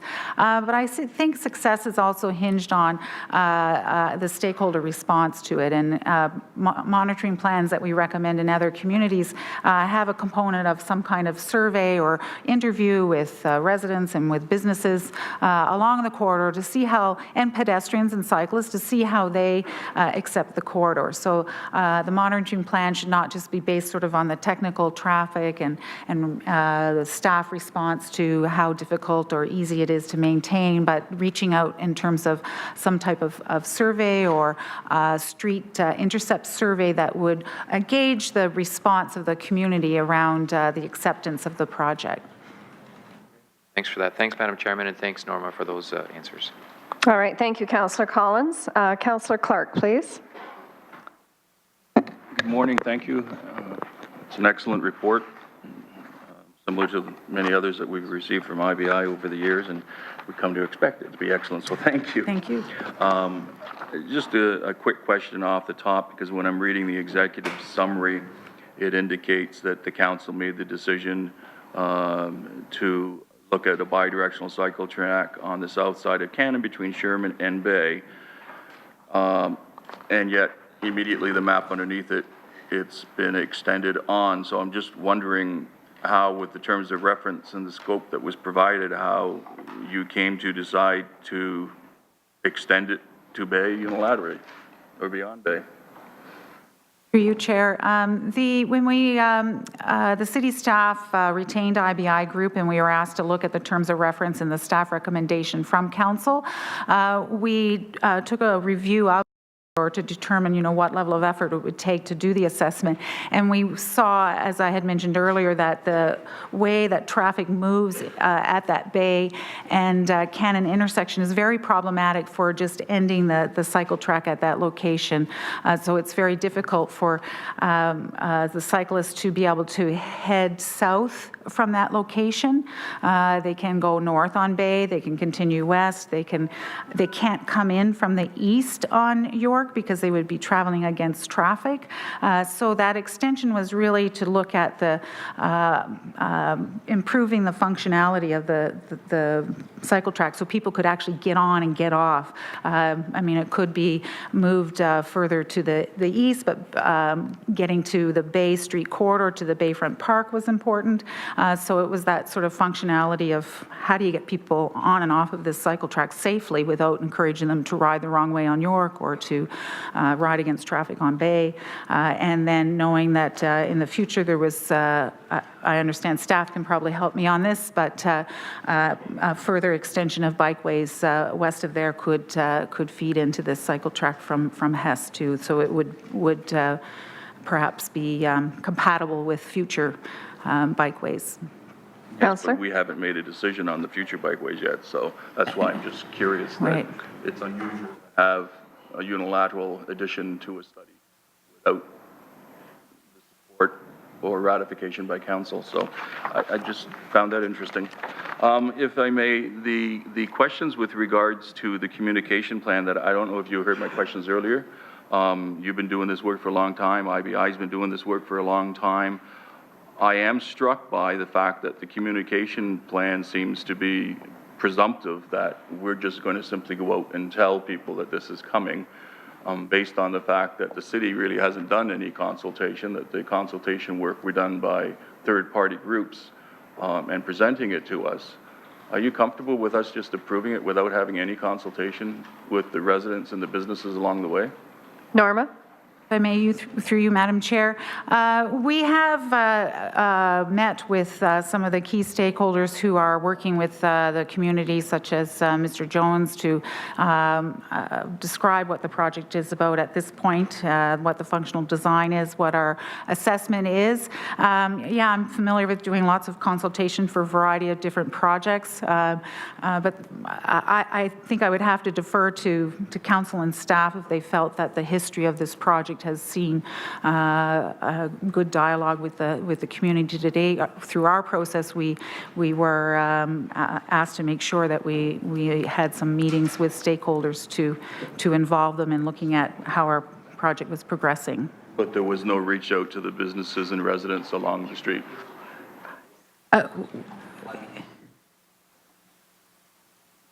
Sorry, if I may, we did meet with the ward councillors also while we were undertaking the assessment to make sure they were informed, and maybe they can comment on the response of their constituency and their communication. But there was not a formal public information center, but we did include meeting with the ward councillors and with stakeholders.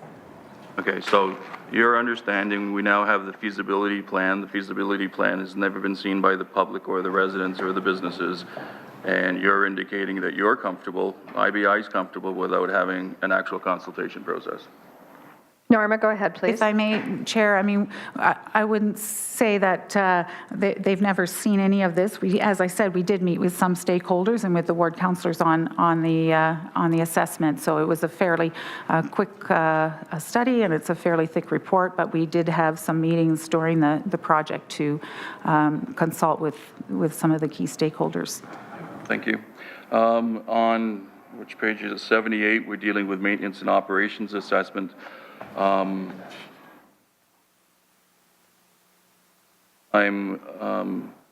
trying to get a better understanding, and I'm one of these visual guys, but we're talking about maintenance and operations on the street, and perhaps when utilities are coming in, and how we're going to utilize Book 7 to make sure that workers are safe and vehicles are safe.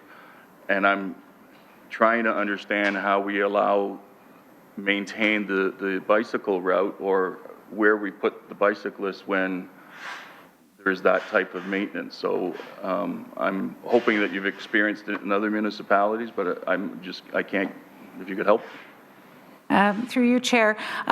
In looking at Book 7, yes, there's no plan that you can pull out of the back of that one and say this is how you detour or divert contraflow cyclists if you're closing this type of bikeway. But there's clear direction in Book 7 and also in the draft Book 18 that will be coming out shortly, we hope, that talks about how it can be done in words. And so we have a recommendation in this report that some detour and diversion plans that can be easily referred to by crews so they can set up these kind of closures can take place. For example, if the lane had to be closed for a short duration or longer duration, they can pull into the bikeway, look at closing the travel lane beside it so that the cyclists would actually use the closed travel lane next to that work zone to travel around those crews and those vehicles. Just like if you had to close a significant pedestrian way next to a roadway, you might cone off part of a travel lane for pedestrians to move through a work zone. So there's no precedent images in Book 7, but there's certainly clear guidance on the way this could be done, and those kind of detour and diversion plans could be prepared to help guide the numerous utilities and staff that have to set up those kind of detours. Councillor? So, given that we don't know what Book 18 is going to, and who knows, we've been waiting a long time, would it be your recommendation that the city or Public Works would develop some type of interpretation guideline so that when it happens, they just pull it out and they can understand a consistent process? Because you certainly wouldn't want to, 4 or 5 times a year, find a completely different process along the route. Norma? Through you. Yes, that is the recommendation in the report, and call it a diagram that would show how to divert or detour would be based on the principles in Book 7, so there would align with what is done in other situations. Thank you. The cycling assessment, and I'm reading through this, and I'm again trying to visualize ensuring that there is no potential for conflict between the bicyclists, the cyclists as they're crossing intersections. So when I was looking through the maps and I was trying to understand signage and what's going to be permitted, what's not going to be permitted, it's not really clear to me, or maybe I just couldn't understand it. But you are recommending that when they're coming to an intersection, there's going to be clear signage both on the pavement and above, I'm talking just the cyclist route, not over on the roadway, directing the cyclists how to proceed through an intersection. Norma? Yes, there is. There will be signage, pavement markings, and traffic signals facing the cyclists who are in the contraflow and facing the cyclists who are traveling with traffic, so they know what rules of the road will cover them when they pass through an intersection. And likewise, I would expect the same for the vehicles. Staff. Oh, on page 81, I need new glasses. The disabled and aged regional transport, we're talking about DARTs. I'm trying to understand how we deal with the private vehicles who have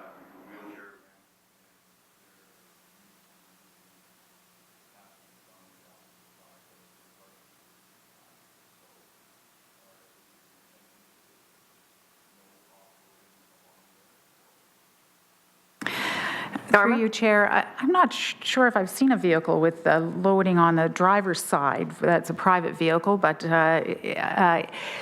we would have the regulations along that travel lane next to the bikeway would be as they are today, which is no parking. So they would be able to stop. They might have the ramp extend into the buffer for the bikeway, and in fact, it might even extend into the bikeway, but we would see that as a very temporary condition, and there would be some, time allowed to load and offload. So I think it's sort of a cautionary sort of condition to the cyclists and to the drivers in terms of doing that kind of loading and unloading.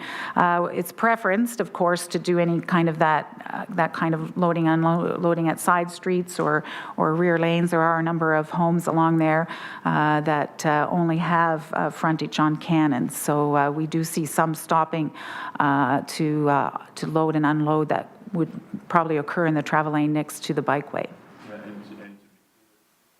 And to be clear, I'm not talking about the vehicles with the big ramps coming out. We have lots of seniors who need walkers and lots of people who have a wheelchair in the back of the vehicle, and they've been used to pulling up on the right-hand side, parking, getting out, and helping mom, dad, or grandpa get out of the vehicle. And I see the barriers that are meant to protect the cyclists, but we need to make sure that there's an ability for pedestrians to get out also. The rest of my questions, Madam Chair, are actually for staff, so I'll leave it to you to decide when we proceed there. I think you can go ahead with those questions now because staff did offer that they would be available for questions. Okay. On page 80, it's giving us a caveat that we have to have discussions with the private contract for garbage and Blue Box. Have we had that discussion? Because the collective agreement may or may not have issues with what we're proposing here. Brian? Through you, Madam Chair, the issue's been broached in a general way with the contractor, and certainly they're on board to work with us. We haven't gotten down to the actual detail level of any specific impacts to the program, but we'll deal with that obviously at the just before implementation. But certainly the contractors are on board to help facilitate this project if approved. They're always willing to help us facilitate, but at some point there may be an additional cost that we don't know of yet, given that it's outside of the collective agreement. With regards to the operating budget, and I'm really trying to understand the snow removal numbers and where these numbers came from, and speaking with Norma, it was staff that was providing the basis for the costing on the operations side. So I think it would be fair to say, Madam Chair, that this number kind of many councillors around the table. That was not expected. So if you could help us out in terms of how that came to be. Brian? Through you, Madam Chair, staff were drawn into the project development once the preliminary or functional concept or design was established, and we were asked to identify potential impacts to the program. The assumption from my part is that under normal winter operating conditions, the placement of a windrow along the curb face sidewalk would be an issue to wintertime operation of the cycling lanes, and particularly in a winter like this where we have had a number of significant snowfalls and plowing operations leaving windrows in place. So the assumption was to maintain continuous operation. Every time there was a plowing activation, we would have to also remove the windrow along this project segment.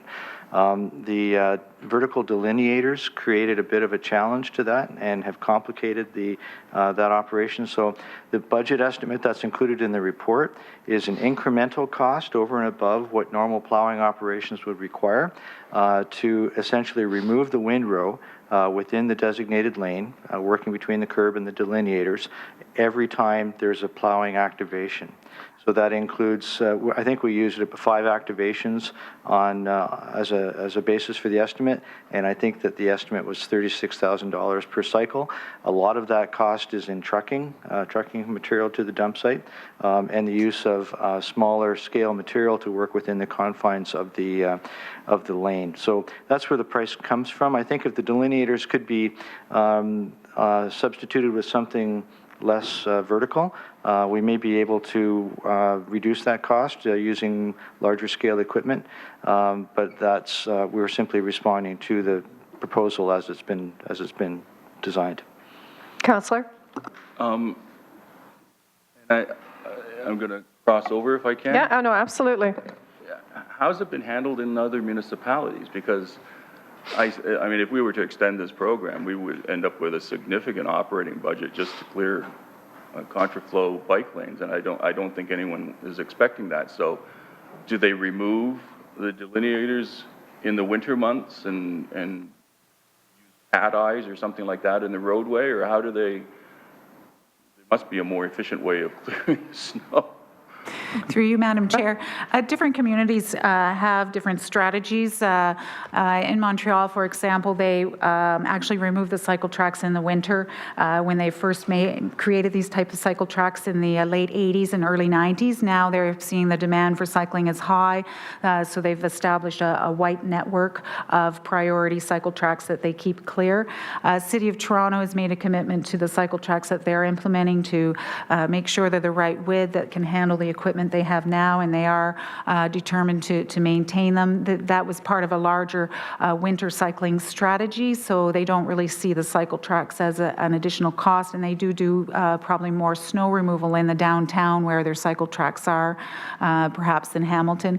And similar to Ottawa, they do a lot of snow removal in their downtown area, so the cycle tracks along Laurier Avenue, where they did actually estimate an increase in cost to maintain those, they saw that it was the same as maintaining a 4-lane street compared to a 2-lane street with cycle tracks, because they are doing that snow removal already, and so they didn't see it was a wash, the increased cost. So here, where we have a street where that windrow isn't necessarily removed, I can see why staff are concerned and have put together this estimate. So there are different cities have different conditions. So it would be possible for us to look at some policy where the delineators could be removed in the winter to make it more efficient and effective. I'm assuming cycling, for the most part, is down in the winter.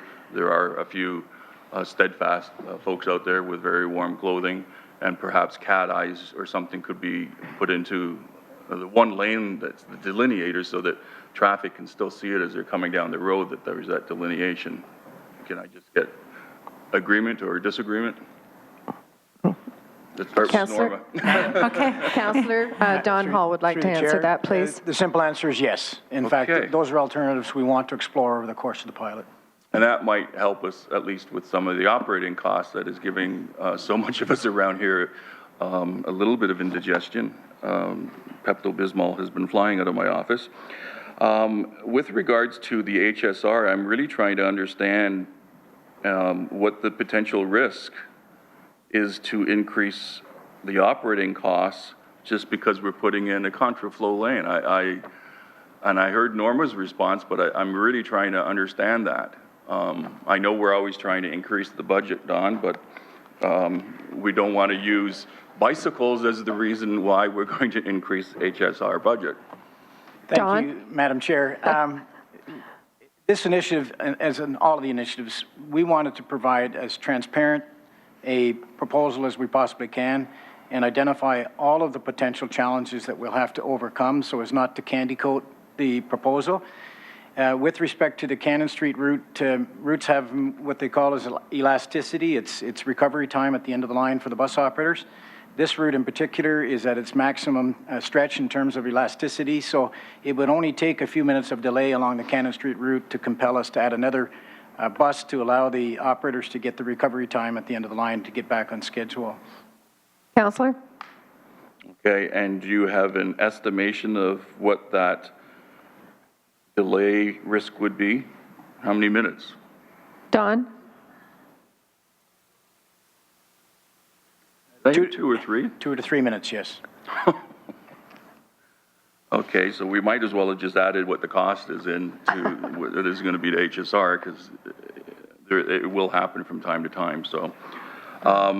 The other questions are on the communication side, and I don't see Mr. Karpopoulos. I'll ask Don, I guess. You heard my concerns. I think we've come up with a solution with regards to increasing the budget and putting cat eyes in. Are staff comfortable in just presenting this feasibility study to us and the stakeholders and then moving forward with it without having an opportunity for comments from residents and businesses along that area? I haven't spoken to any of those residents. Yeah. So I'm relying on the stakeholders telling me that everything's cool and the councillors telling me, but historically on everything we do with feasibility studies, we ask the public or give them an opportunity to comment. I mean, I can well imagine what the uproar would be if we introduced a feasibility study to go from a 2-lane road to a 1-lane road because people supported it and we didn't have any consultation before we implemented the feasibility study. So I'm really I'm grasping at this.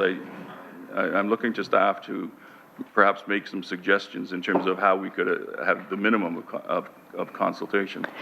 So Al Kirkpatrick is going to answer that. Please go ahead. Through you, Madam Chair, we were asked to bring back an implementation strategy on how to implement the Cannon Street bidirectional facility. There has been extensive stakeholder consultation through Yes We Cannon, and the cycling committee and other stakeholders and users of this particular proposed facility.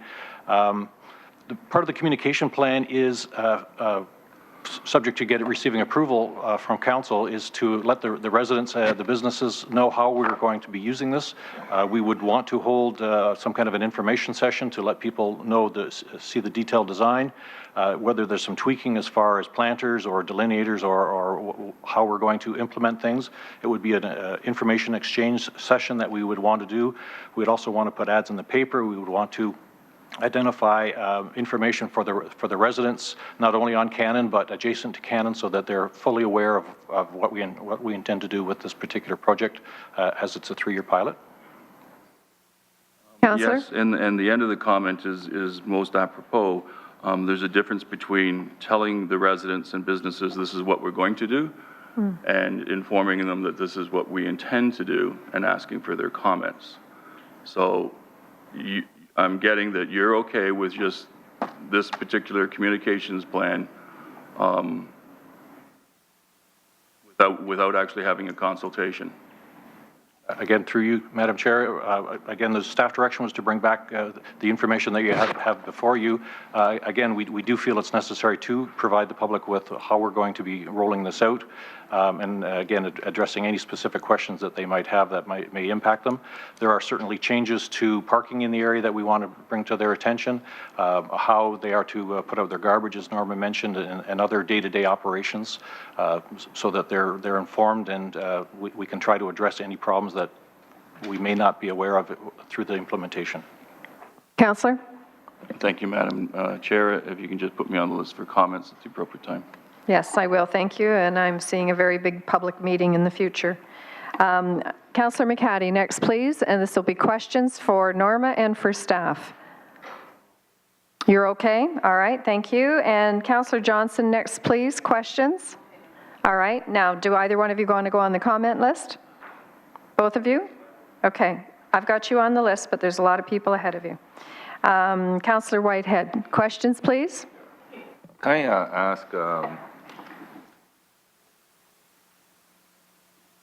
it was interesting when they're asking how you measure, because the measurement of the success of this program, you're suggesting is a pretty subjective process. I didn't hear you say anything about a cost-benefit analysis, because at the end of the day, there's only one taxpayer. We have to be careful on how we spend taxpayers' dollars. So we really need to measure both dynamics before we come to an informed decision. You didn't touch on that at all. If I may, through you, Chair. I didn't mean to, perhaps I overlooked that element of it, but I think there is both the objective, looking at that cost-benefit element to it, and the subjective, how the community reacts and responds to it. So communities are putting together different types of cost-benefit analysis. It's not a traditional area where we've done cost-benefit on bikeways. So, they often work with institutions to come up with a methodology for doing that, but it would certainly be part of the monitoring plan to look at the various elements of the benefits versus the costs along the corridor. I guess my point is, if you're paying or spending $100,000 per person for a bike lane, then obviously that's not feasible. So obviously cost is part of of a measurement in regards to the objectives you're hoping to reach. So it is an important element because, again, we have an affordability issue in this community, and that is an overarching issue on any investment that we make relative to what the goals, values, objectives, and cost. And I just want to make sure that we understand that all those things intertwine. But more importantly, I think, and I asked Jason, this question. Justin. It's Justin, sorry, Justin. I thought it might be, at this stage, as we move forward with this project, it might be interesting to have a panel. I think it'd be not just the cycle activist, but I think we need a resident representative that's not necessarily a cyclist, business person, not necessarily a cyclist, a staff to work on as a panel to help derive, to go to a stakeholder that is a very strong advocate of bike lanes is not necessarily an objective process in regards to defining in terms of reference. I would hope that we can set up a panel of a bipartisan panel of independents and stakeholders to assist and facilitate pulling that terms of reference forward. Would you support, do you think that would be a good idea? Norma? Through you, Chair, yes, I think that would be a great idea. Okay, thank you. Councillor? In your costing, you talked about additional signaling. I don't see any costs on the operational side for that signaling. And I know that when I talk to traffic about even our traffic lights, there's an annualized cost. I don't see that incorporated on the operating side. I'm going to direct that to one of our staff to answer, either John Mader. John, do you want to tackle that, please? Through you, Madam Chair, the additional costs in that area would be very minor. It'd be, we're already doing signal maintenance on those intersections, so it's very small, very incremental. Same a little more energy for additional lights, but it's very minor. Councillor? Okay, but we still have maintenance of those new signals that we plan to put up? John? Through you, Madam Chair, and for the most part, I think in every instance, they're not new signals, just additional fixtures at the existing signals. So we're already in those locations doing maintenance and things like that on a regular basis. Just a couple more signal heads. Councillor? Okay, so when you say negligible, what's negligible to somebody that's making $1 an hour or minimum wage versus somebody that's making an average rate? Might be two different perspectives. Can you actually quantify what that minimal cost on an annualized basis is? Through you, Madam Chair, Martin advised me that we would be able to do that within our existing budget, so no change. Okay, so no additional costs within the existing budget. Councillor? Appreciate that. I think the biggest question, and Councillor Clark hit it on the nail, and it's really scary, quite frankly, as a board, to sit around here and provide direction to staff and in support of whatever might come before us, and then see scope creep without any direction from this council. So I'm trying to understand, maybe the question to staff, how is it that we approve a bike lane between X and Y, and we end up at Z without any report coming back and saying X and Y won't work, we need to, or Z, we need to expand it to Z. Where was the breakdown in regards to having that report come back to us to ask us to implement the Hess Street component? Yeah, Don, I think there's been a couple of the discrepancies pointed out, so if you could answer that, please. Thank you, Madam Chair. At a more strategic level, this initiative is much more than a bike lane initiative. This is a modeling of complete streets. It's a modeling of citizen engagement. We've got a lot to learn. We're going to hit a lot of bumps in the road. We're going to have to step back, reassess, and move forward.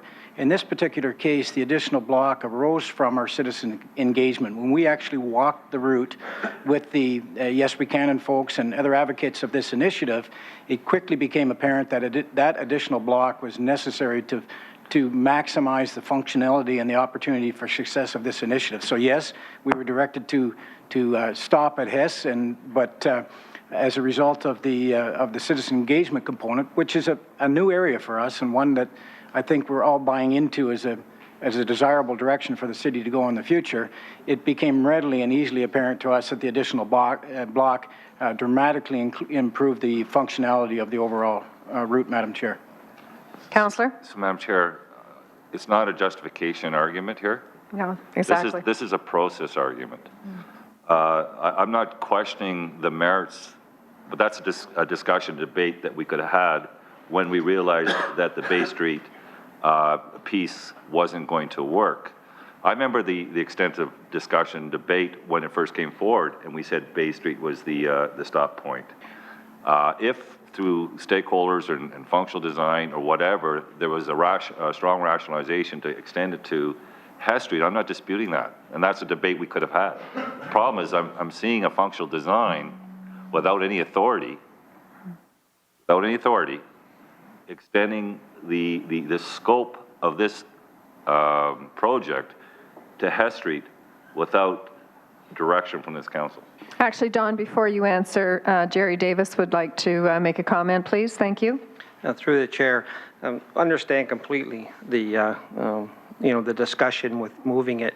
Again, this came in, I guess, August, September, and we were giving a very tight timeline.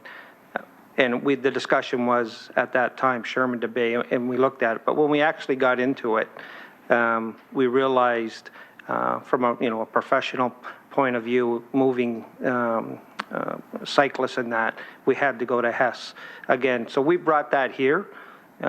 Council can take it away, but what we've done is based on the consultant and our professional opinions. It was the right thing to bring to you. It's not being implemented. It's the feasibility, and we can discuss the additional block.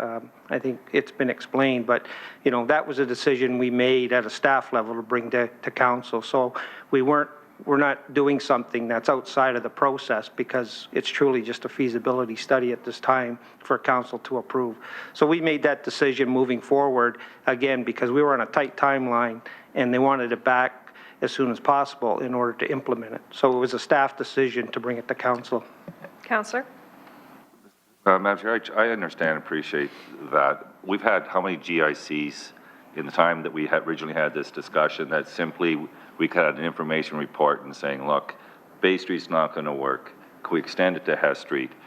So I understand the tight timelines, but there was no rationale or reason for that not coming back to any of the GICs in the last number of weeks and months to give us that update information so that we can provide the authority based on the good arguments that are being put forward to extend it to Hess Village. And the reason, Madam Chair, I'm raising it is because we shouldn't be doing business this way. And if this is the slippery slope that we can incur cost without direction, then we got a governance issue. So I understand maybe this was one of those mistakes that were made. I'm just hoping we get a commitment that there won't be any scope creep without getting the authority from and direction from council first. So I guess that's what I'm looking for at this time, because the milk's already being spilt here. It's already done, so I'm not going to dwell on it. I just want to make sure that we got a commitment on the governance perspective. The staff do not have the authority to expand the scope without getting direction from council. And I'll take that as a question to staff. To the city manager, or who's the acting? Absolutely, Madam Chair, and we take that direction very seriously. We do have an alternative. The route could end at Bay as originally directed by council, and the cyclists could simply have to dismount for the block between Bay and Hess. So we're absolutely not obligating to council or committee or anything beyond the original direction given to staff. we're simply presenting it as a nominal cost addition to the initiative that would dramatically improve the functionality of the experiment. But notwithstanding, if it is the will of council to end at Bay Street, then that's the direction we'll take. And we do have the alternative. The alternative would be to have the cyclists dismount and walk that one block, Madam Chair. Councillor? Madam Chair, I don't know if we're talking, I'm not disputing the justification. I'm not disputing the expenditure. Yeah, I'm disputing process. I'm not hearing from staff any acknowledgement at all, quite frankly, that from a governance point of view, that the staff should have came forward and asked for direction to expand the scope to Hess, period. That's all I'm asking. I'm not suggesting that I wouldn't support the Hess Village. I mean, I think there's some argument, but we're having that argument now. Costs were already incurred to incorporate Hess into this process without any authority. Yeah, Councillor, if I can interject, and I agree with you, I think what the situation is that it wasn't brought to our attention even during this presentation. It was brought to the attention by 2 councillors who questioned it.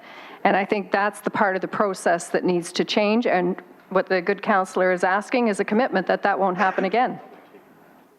Can I get a response, please? Okay, thank you. Councillor? Thank you. I didn't want to dwell on it because I think it's a good idea relative to the arguments I've heard. It's a process issue. The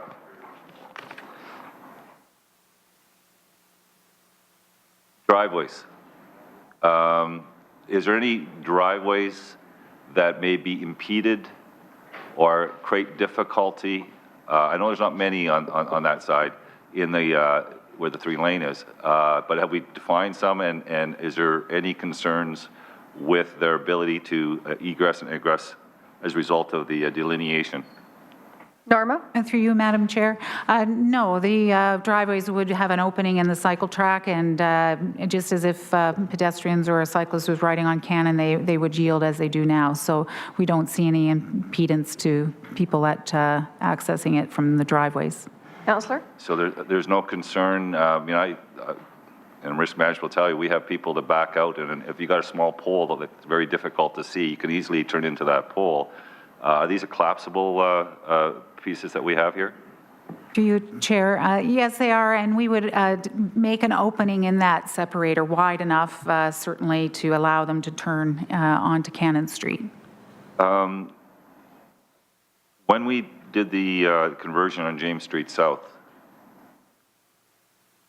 accident rates went up. Have we built in, because it's the nature of a pilot program, people need to get accustomed to the changes. Have we built in anything in this report relative to perhaps risk and cost over the first year or two of this function? Norma's looking to staff. Is there someone on staff who can answer that question, please? Regarding the increased accident rates potential? Al? Through you, Madam Chairman, not specifically that any monetary value has been included with regard to risk. We will include it as part of our ongoing evaluation of the pilot to identify if there are situations. Again, the drive have been addressed. The intersections will be addressed from a traffic operational point of view for awareness. We believe that the pavement markings and all the additional amenities will, again, make people aware of the situation and that they will take appropriate action. We're not anticipating that there would be any significant increase to any collisions or incidents as a result of this. Councillor? So that means we have no contingency for any risk as a result of these changes? Al? Through you, Madam Chair, I guess the short answer is no, we have not put anything in there, but it would be part of our monitoring program. And if something did come to our attention that we would identify mitigating measures, bring it forward to committee and council to consider. Councillor? And have we done a legal assessment in regards to whether the city would be exposed on any liability or risk as a result of these changes? Al? Through you, Madam Chairman, again, this is a new facility on Cannon Street. We already have a facility on King Street in the Westdale area. We're going to be implementing a bidirectional lane on Hunter Street. So legal department is aware of the way that things will be changing in the city, and they have not identified any particular issues to us. Councillor? So we're not, what I'm hearing, and do we have legal here? We're not any greater, there's no greater exposure to the taxpayer of this community as a result of these changes. That's what I'm hearing. Through you, Madam Chair, that's correct. Yeah. Okay, Councillor, anything else? And the last question, Madam Chair, is I heard this is the functional. We haven't got to the details, so there may be greater costs or less costs, and we won't know that until the detailed plan is done. I heard that because the timelines, we're going to go out to a consultant for the detailed design. Is that reflected in this budget too? Al? Through you, Madam Chairman, yes, the capital costs do reflect the engineering, contract administration, and the implementation. So that was considered to be the next step once council approves the feasibility, the report before you to go on to that detailed design. Perfect. Thank you. Thank you, Councillor Whitehead. And do you want to go on the comment list? Yes, all right, thank you. And Councillor Jackson next, please. Thanks, Madam Deputy Mayor. Norma, nice to meet you. Thank you for the presentation. If you could go back to slide 4, and I'll try to quickly work through in numerical order, Norma, your presentation. And I'll try not to ask the same questions, but I might need to ask similar ones in my own words, if you don't mind. So, Norma, just a basic question, Madam Deputy Mayor, through you, because in order for me to support this here today, I know what I'm going to have to possibly sell up in my community. Will this plan overall, in your opinion, revitalize to some degree Cannon Street? Madam Deputy Mayor, through to Norma. Norma? Through you, Chair, our opinion is that it will be one of many things that can help revitalize. We've seen cycle tracks that are implemented in other communities be part of that revitalization of the community, so we see it as an asset to the neighborhood. So the answer is yes. Okay. Now, on this slide, so that I'm clear, so from Victoria to Sherman, you're proposing a 2-lane. From Victoria to Hess, and I still have some problems with the Bay-Hess thing, from Victoria to Hess, it's 3-lane. Can you just describe, so 2 lanes of bidirectional from Victoria to Sherman, 3 lanes of bidirectional from Victoria to Hess, Madam Deputy Mayor? Norma? If I may clarify through you, Chair, it's 2 travel lanes for motorists. The bidirectional bikeway has 1 lane in one direction, 1 lane in the other direction for the cyclists, but it's 2 travel lanes for motorists going to 3 travel lanes for motorists. In your opinion and experience elsewhere, some confusion, some adjustments for motorists initially, Madam Deputy Mayor, through to Norma? Norma? If I may, through you, Chair. The parking is more utilized we have a small amount of data west or east of Victoria. The parking is more utilized. We're returning what's already all-day parking in a portion of the corridor to all-day parking through to Victoria. So there will be a small change, but we feel that the motorists are already adapted to some all-day parking in this corridor, and that will be extended through to Victoria.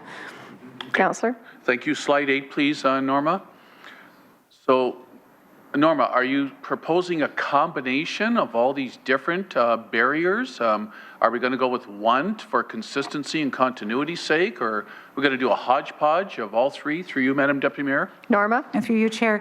Well, I don't like to call it a hodgepodge, but there are 3 variety of separators recommended, and this is very typical of the types of cycle tracks. For example, the 2 photographs from Ottawa Street are from the same corridor. The one from Vancouver, they actually have 3 different separators on Dunsmuir Street, and that's only one portion of it. So these cycle tracks are tended to use a variety of different materials based on the width of the street that they have available, based on the parking situations and things like that. So yes, it won't be consistent throughout, but we feel the materials will be appropriate in the places where we've recommended them. All within the ballpark of similar cost for all 3 different type barriers, or would one be more expensive than the other? Through you, Chair, the planters obviously have a more cost to them associated with providing the planter and the planting material. We're recommending them at 8 intersections where they'll fit, because you need a certain width for those planters. So we have 32 planters that are recommended east of Victoria at some key intersections. All built into the current cost that we'll get to later? Through you, Chair, yes. Okay. Slide 11, please, Madam Deputy Mayor. So I've noticed you've changed the language. A cycle track, I mean, I don't know, that implies something different to me, Norma. I know whenever we build roads or we reconstruct roads across the city, I know up in my area, people are looking for a little more, it's a different type of traffic calming than the lower city initiatives, but they're looking for a little more slow down of traffic, not to use that roadway as a speedway, as a racetrack. Now I see language cycle track. What the heck is a cycle track through you, Madam Deputy Mayor? Norma? Through you, Madam Chair. And I can understand your confusion because the profession of bikeway design has been changing dramatically in the last 10 to 20 years. A segregated bike lane and a cycle track are essentially the same thing. They're a type of bikeway that are either built into the road or beside the road that come under the same rules of the road as an ordinary travel lane or bike lane. So they have to stop at signals, they have to stop at stop signs and things like that, unlike a trail that's in a boulevard. It's more like a pedestrian facility, but it's separated from the traffic by more than a painted line. So we could call this a segregated bike lane or a cycle track. They're quite interchangeable. I just think that, well, look, I'm not a regular cyclist, haven't been for a long time. Got the Raleigh sitting in the shed, it's collecting dust. I'm sorry, Justin. Anyways, Madam Deputy Mayor, I just feel that connotation of track, it's almost like, the Olympic guys and girls, they're going to really enjoy this, but the everyday person we're trying to encourage to use it, it might just be my optics and that the connotation, but I like the dedicated, and I prefer that language, but I'll leave that with you. Slide 15, please, Norma. So I guess this is to my colleagues in wards 2 and 3, and I'm not looking for any comment, but you're saying 100 vehicles now will be diverted into the side streets, into the heart of their more residential communities with this plan, through you, Madam Deputy Mayor? Norma? If I may clarify through you, Chair, the 100 vehicles would go to alternate routes like Main and King and Barton and even perhaps as far as Burlington. So it's not infiltration into the neighborhood, but looking for an alternate parallel route. Okay. Well, we already heard about through the dedicated bus lane on King that motorists were starting to use alternate lanes, so that's going to be interesting if they go back and forth. Slide 17, please, Norma. So, Norma, this seems dangerous to me about loading and unloading across that dedicated bicycle lane. Can you explain how this will function, Madam Deputy Mayor, through you to Norma on deliveries and that? Norma? If I may, through you, the along Cannon Street, the delivery zones and loading zones are predominantly on the north side. So it's only when you would have stopping in the no parking zones that this kind of situation would occur. So generally, deliveries to the businesses and residences are through these loading zones and delivery zones that are designated on the north side. But we do, respect that some people who, particularly residents who have no alternative driveway or rear lane or side street access, might stop in the travel lane to unload a few groceries or have access to someone with ambulatory problems. So they will have that buffer to stand in between the cycle track and where the travel lane is. So it's in some ways better than sort of a conventional bike lane. They're not pulling into a bike lane where they're disrupting the cyclist flow and making it dangerous for cyclists. They're stopping in the travel lane as they would today. They have a buffer to stand in. And yes, they're going to have to look out for cyclists coming from both directions. So you're admitting that is going to be a case for deliveries. They're going to have to be careful. They're going to have to be careful. Okay. A couple of more questions, Madam Deputy Mayor. Slide 20 on the numbers now. Okay. And to General Manager Davis, now, last summer, the community, this is no form of condemnation, the community put out there initially what they felt might have been a ballpark figure of $300,000 for capital. We can see where it's at today. General Manager Davis, to his credit, last summer and fall said, folks, don't hold me to that 300, to his credit. We're now almost triple that number that the community thought might be doable. Can you or General Manager Davis, somebody give me an explanation how we've gone from there to there, Madam Deputy Mayor? Whoever wants to tackle that. Jerry, would you please? So through the chair, last year when the numbers came out, we did say it would be, 500, 600, 700,000. At that time, we were just talking about the capital cost. We didn't have any idea on the operating. So our comparator number would be to what is the 867 up there when we talked about it last year. So the community thought it was 300. We increased it. And again, has been indicated, there's contingency in there that once we do a detailed design, we'll have a better idea. So that 867 is the comparable number to around 600 that we talked about. And Jerry, with this number now, for whoever's on council next term, it's going to be monitoring this, and it's going to be an annual. I'm glad the report, one of the part of report 7.3, Madam Deputy Mayor, says an annual report back on uptake, cost, monitoring. Jerry, this will be the upset limit of the capital cost, because that's a huge contingency. Most projects that I'm familiar with do about 10% contingency. So, Jerry, this will be the upset limit. Staff will not come back to the new term of council and say, whoops, sorry, the 867 is 1.2 or whatever. Madam Deputy Mayor, through you. Jerry? So through the chair, once we get into detailed design, we can report back to council because we'll know exactly what we need. And as was indicated, the 25% contingency is high. It's at functional. Once we know the road conditions, we do the detailed assessments, catch basins, the other infrastructure needs, we'll report back. But this is, we're very comfortable that it's the upset limit. Okay, Jerry. And I think that report back, Jerry, if it can be to a GIC this spring or summer before the election campaign unrolls, I think that would be timely. Last one, Norma, slide 21 on the operational side. So I'm getting my oar in the water now. We still have a budget meeting tomorrow, Madam Deputy Mayor, about bus and additional weekend, evening service, better running times on the mountain. We're going to focus on RIMO 44 that will impact about 8 members of council potentially. I am not supporting footnote 2.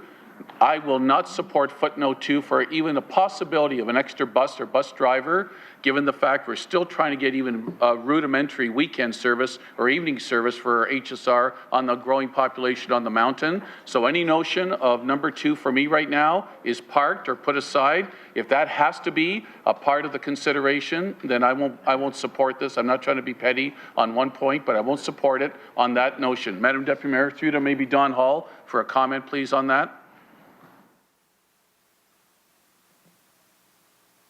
Don? Thank you, Madam Chair. Yes, I understand your direction completely. And in fact, we structured the recommendation to not only allow us, but direct us to come back to council should we run into extraordinary costs that can't be contained within the approved budget. So yes, if it becomes an issue where the only solution would be to add a bus, we certainly would not do that without returning to council, and we've reflected that in one of our recommendation where we were directed to report back at least annually. And if we hit unforeseen issues with respect to budget, such as the requirement for additional transit, then we'd absolutely be obligated to report back to a committee. Thank you, Don. So then that is not a definite obligation as part of this report. If necessary, you will report back requesting that. I'm encouraged to hear that. Lastly, Madam Deputy Mayor, very last question on report 7.3 on the E part, that the General Manager of Public Works now be directed to report back with a detailed design of bike lanes on York Boulevard from Hess to Dundurn Street. Now, we've still got some contentiousness over how do we get from Bay Street to Hess Street on this report. I know Hess was kind of alluded to back last fall. I remember some members of council said, look, while we're at it, let's possibly look at extension to Hess. I didn't think it was a given or an automatic. And now staff are asking, well, it's almost like assumed, and let's go to Dundurn. Madam Deputy Mayor, through to staff for a comment on that, please. Yes, if I could have a comment through Jerry. So through the chair, what we've done is we have bike lanes on York on the south side.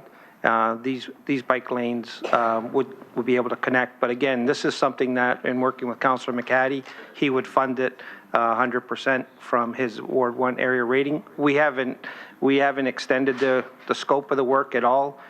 We were asked to put this in for future reference. So this is definitely something we'll take direction from council on.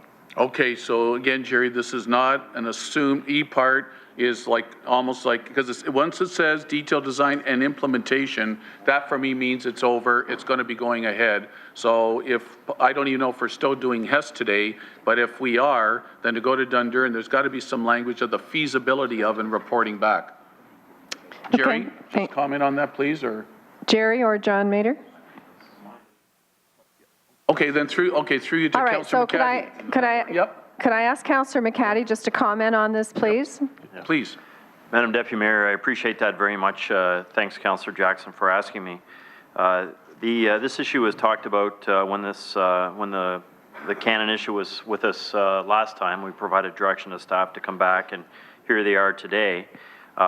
You may recall, or you may not recall, that the Strathcona neighborhood plan was completed, and it went through, I'm trying to remember whether that was, I think it was Planning Committee. And it also, at the same time, the Strathcona Transportation Plan was approved as well. Both those plans went in tandem to Planning Committee, so they were both approved. And the Strathcona Transportation Master Plan was an environmental assessment document. And during the deliberations, which was about a 4 or 5 year process, we started and stopped a few times on that. But one of the recommendations was to extend the bike lanes on York Boulevard, where they currently stop now at Dundurn Street. They go over the high-level bridge towards Burlington. That's where the current bike lanes are. The recommendation was to extend it from Dundurn Street down to where they stop around Hess Street. So that's where this recommendation comes from, is from the Strathcona Transportation Master Plan, the environmental assessment that was done. So this has been approved through the EA process, and the funding, as Jerry indicated, is an amount of $58,000 to come from the Ward 1 area rating account. And just the last point, and I should mention, I've got an amendment here to clarify that, the dollar amount and where it would come from, an amendment to the report that's in front of us just now. And lastly, the thinking on this is that it's important to connect bike lanes. We've been accused, and I guess sometimes rightfully so, that we install bike lanes, but they don't connect to each other. They only go so far, and then they stop, and then the cyclist doesn't have anywhere to go. So in this case, we're connecting all along York Boulevard to the Cannon Street bidirectional bike lane we're talking about today. All right, and thank you, Councillor McCaddy, and I think we can continue that conversation once we get the motion on the floor and we get into comments. So I'll come back to Councillor Jackson now, please. Thank you, Madam Deputy Mayor. I've heard from the councillor for Ward 1 that if we were to do that and support EE, that it's coming entirely from his Ward 1 area rated budget. Thank you for all the information, Madam Deputy Mayor. All right, thank you, Councillor Jackson. Now, I have Councillor Pearson, Councillor Marula, Councillor Pasuta, and then once we've exhausted that, we will go to Councillor Farr as the last speaker. Then I want to put the motion on the floor, and then we'll go to comments if that's good for everybody, okay? So let's move along. Councillor Pearson, please. Thank you, Madam Chairman. Thank you very much. And a number of my questions have been answered several times as other colleagues have raised issues. And one of them was the Victoria Avenue issue and reading over that again. I guess just a couple of questions to you, Madam Chair. First off is with regards to the street lighting, and I think John Mader touched on it. But I'm just looking at it here. We're saying, sorry, you switched slides. There was the other slide that had the budget, right. We have to change 20% of the poles, and I'm assuming we have to change the fixtures. Is that correct? Or we have to add fixtures? Through you, Madam Chair, to Mr. Mader. John, do you want to address that, please? Through you, Madam Chair, I think Norma said that during their preliminary investigation, they've estimated that you may need to replace up to 20% of poles. So that would be determined during detailed design. But yes, you have to add fixtures for the eastbound bikes that will be using that roadway. Because we have to put lights on the other side. That's correct. Then thank you, Madam Chair. Through you, Norma. How would that be? Thank you. If I may clarify through you, Chair, those are for traffic signals. The street lighting is sufficient for the bikeway. It's the traffic signal poles. So are we looking at, going forward, would we be looking at systems that have one light fixture that is visible on both sides? Norma or John? John, do you want to start? Through you, Madam Chair, I think we would have to use what is approved in the Manual of Uniform Traffic Control Devices that are prescribed to us in terms of design. But we would be looking at as many sort of innovative ways as we can to minimize the number of heads that we need, things like that. Good. Okay, thank you. Okay, thank you. My next question was with regards to the snow clearing, and I guess that would be the slide that you just left. Right, okay. So we're suggesting up there that we can reduce the budget if we use a different type of separator.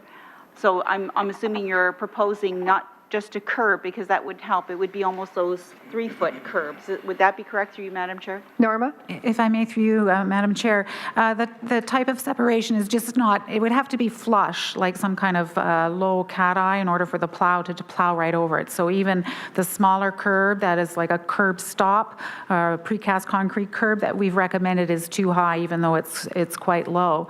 But given the traffic volumes and speeds on Cannon, just having a painted line with a reflector in it, we don't really see as sufficient for this type of bikeway. Lastly, Madam Chair, just as the question is the photograph you had there at the Cannon Street with the sidewalk, the example. Okay, I'm looking at that picture. So now, when we're saying we're going to have to do snow clearing in the bike lane if we decide to leave them in for the winter, how do we address the residents snow clearing the sidewalks, not continually putting it back on the roads? I know it's not legal, but we don't enforce that by law.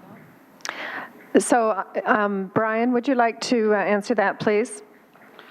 Through you, Madam Chair, yes, that'll be an issue in terms of how we deliver the service. There maybe have to be an iteration between us and sidewalk snow clearing activities, so there's more plowing cycles or return cycles to address that, but definitely it's an issue we'd have to address.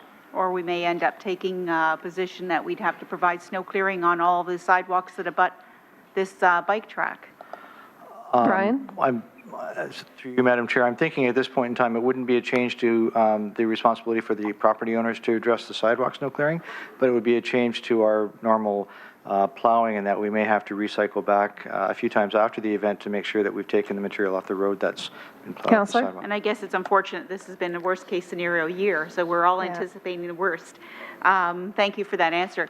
And the other question I had is, with regards to the bike lane, and we had the report on Monday at Public Works with regards to governing mobility devices. So we're going to be very stringent on advising that mobility devices are not to use these bike lanes. Is that correct? And that's under the Highway Traffic Act. Is that not regulation? So scooters, there's a lady there walking with a walker that, I mean, in the wintertime, you could see this potentially, there's still snow there, but that would be clear. So we would have to have upgraded enforcement. Through you, Madam Chair, yes, that would be part of the communications plan that I was referring to let people know who can use that, but we would be consistent with what we talked about at Public Works. Thank you. And when we do that communication plan, it hopefully is not just for here, but throughout the whole city. Excellent. Thank you. I appreciate all the answers to those questions, Madam Chair. And I, too, I'm going forward. I want myself on the speaker's list, but I have a concern of the communication to the public meeting in general, and I really... Before we go forward with any other processes here, that this should be the next step in this process. Question? Thank you, Madam Chair. Thank you, Councillor Pearson. Appreciate that. And so, just a reminder that we are doing questions for Norma and for staff. Next, I have Councillor Marula, please. Thank you, Madam Chair. Just if you could elaborate, a couple of comments were made that I think needs to be expanded upon. One, the fact of the issue surrounding why it was extended to Hess versus Bay. My understanding is, through you, Madam Chair, that it was a necessity from a safety perspective. Could you just elaborate on that, please? Through you, Madam Chair, yes, it was really a safety concern because, as you know, Bay Street is northbound into Cannon, and then it's two-way on the other side of Cannon. And Cannon Street, of course, is westbound. So a cyclist who is traveling westbound along York, they can continue along York. They could continue down Bay, but they have no way of connecting in the southerly direction at that intersection. So they might be traveling along and pass a minor side streets. There's a couple of minor side streets and not realize, oh, I need to get off this bikeway in advance and end up at the Bay Street intersection and saying, how do I go towards Copps Coliseum, that kind of thing. And we do see cyclists even today riding, at that intersection, confused by facing that traffic coming onto Bay. Then to think about a westbound or an eastbound cyclist trying to gain access to the bikeway at that location, if they're coming in from Hess Street, for example, they would have to ride against traffic on York to get into it. They could come around and use York through Bay Street. It's somewhat indirect, so there is just that complication of how to move cyclists at the very end and beginning of that bikeway as a safety concern. By extending it to Hess Street sort of becomes a feeder into the bikeway. So logically, you wouldn't endorse the actual design of it stopping at Bay for public safety reasons, as well as the fact it takes away from the usefulness of the actual lane itself. Is that correct? Through you, Chair, that's correct. Okay, so in essence, it really is a moot point. And let's just emphasize the fact that it's only an additional $20,000, is that correct? Through you, Madam Chair, I haven't calculated out, but it's one block out of multiple blocks and one signal that has to be modified. So I know the signal costs are around $17,000 per intersection for the signal element of it, and then there's some pavement markings on top of that and signage. Okay, so we're talking about a minimal amount of money in the name of public safety. So that we'll put that aside as a non-issue. Now, with respect to the consultation component, my understanding through you, Madam Chair, it's been exhaustive with all the neighborhood associations. Could you perhaps just elaborate on those issues for those that didn't read the reports? Through you, Chair, perhaps Mr. Kirkpatrick can comment on that a little bit more. You, Madam Chairman, yes, we have had consultation through the Yes We Can folks. We've also, the neighborhoods throughout the area have also commented. The cycling committee has commented. You've seen letters of other support. So the information is out in the public realm. They have reviewed it and have, generally speaking, have been supportive of it and are looking forward to being implemented this year. Okay, so in essence, it's been full public consultation with actual neighborhood associations, cyclists, so it's been multi-stakeholder. Is that fair to say that? Through you, Chair, yes, I believe that there's a quite extensive knowledge of the feasibility study. Okay, so we take that off the table as an issue. And now, moving forward, with respect to this design and the intent of what we're trying to do here, business cases are really good to pursue, but in doing so, you need to take into account all variables, including social, environmental, public health. And if you just look at the bottom line, you basically govern yourselves according to, similar to that of the school boards, where you're only looking at numbers, not looking how you suck the life out of community. So through you, Madam Chair, when we're looking at this particular project, and looking at all the variables I mentioned, environmental, public health, and so on, this plays more of a role than just simply providing a lane. It's about community quality of life and community development. Is that correct?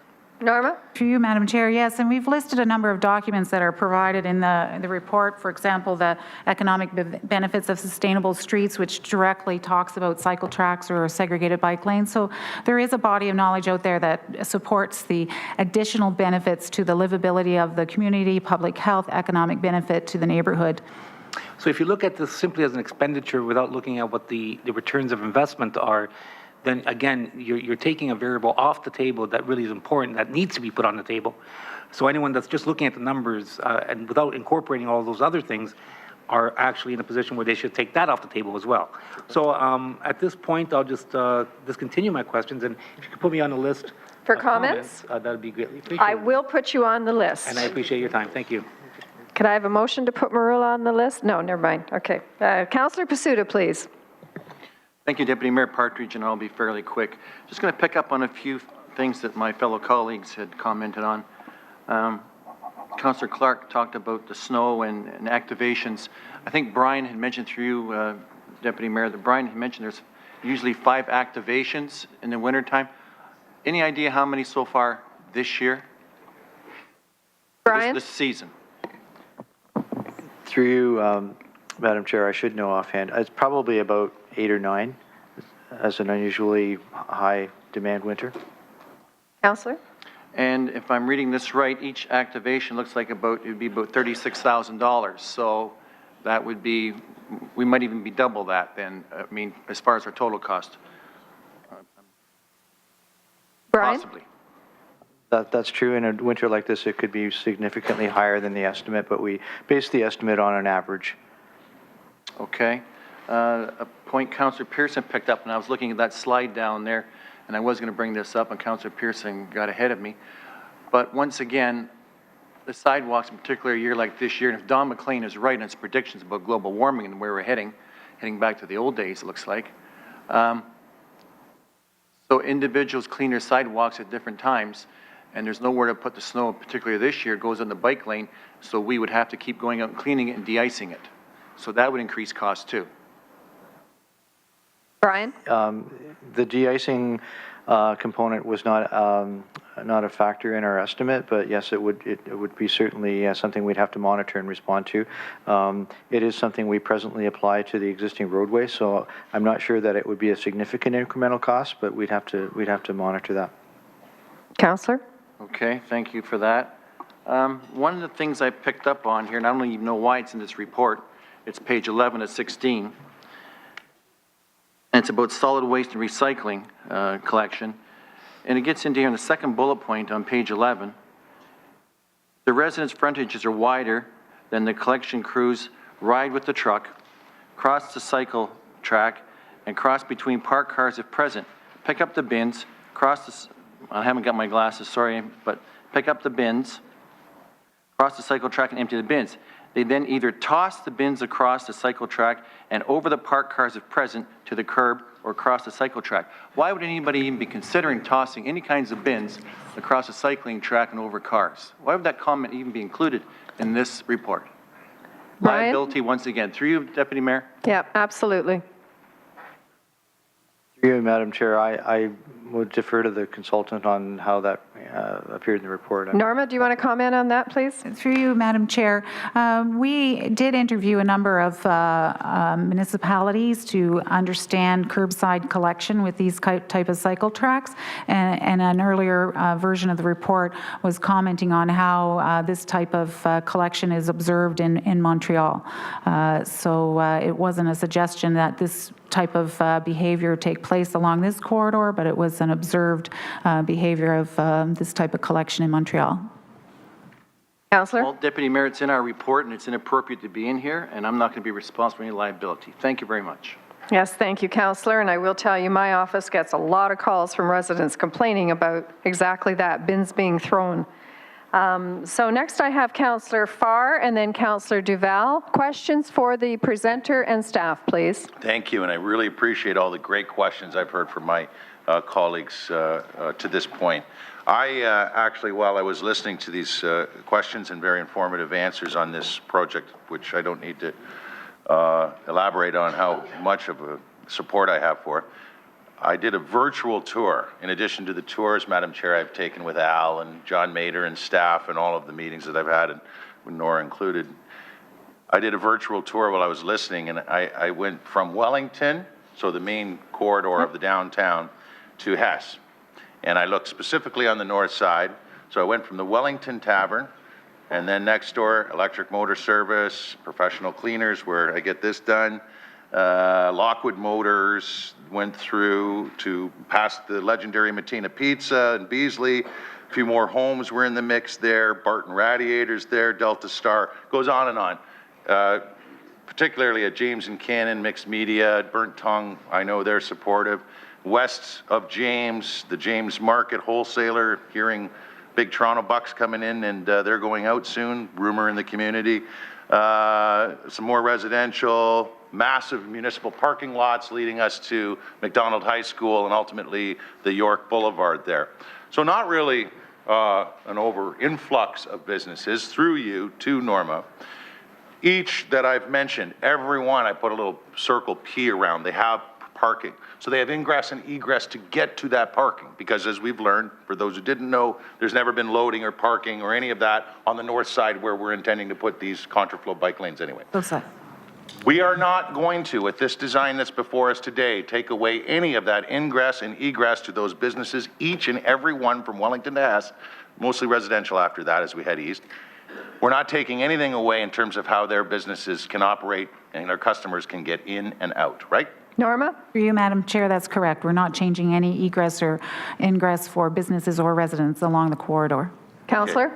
And on the residential side, so east of Wellington, they've never had those opportunities to park. Once again, to reiterate through you, Chair, to park where we're contemplating putting this progressive bike lane path. Madam Chair, that's no parking along the south side of Cannon Street.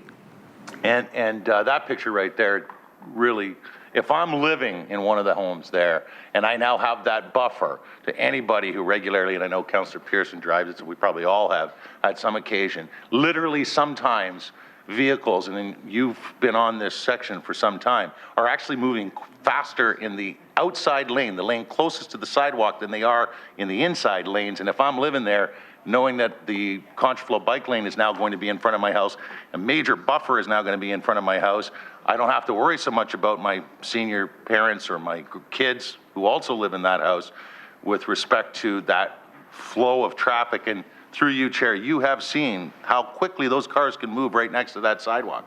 Norma? Yes, through you, Madam Chair. Yes, we have seen how quickly traffic moves in the curb lane, and we've done utilization studies on similar one-way streets that show that behavior. So would you say, Councillor? Norma, in your expertise, and the only person accredited complete street expert, and we appreciate all the work IBI has done for us in the past, as Councillor Clark had said, through you, Chair, would you suggest that as one great advantage to those homeowners?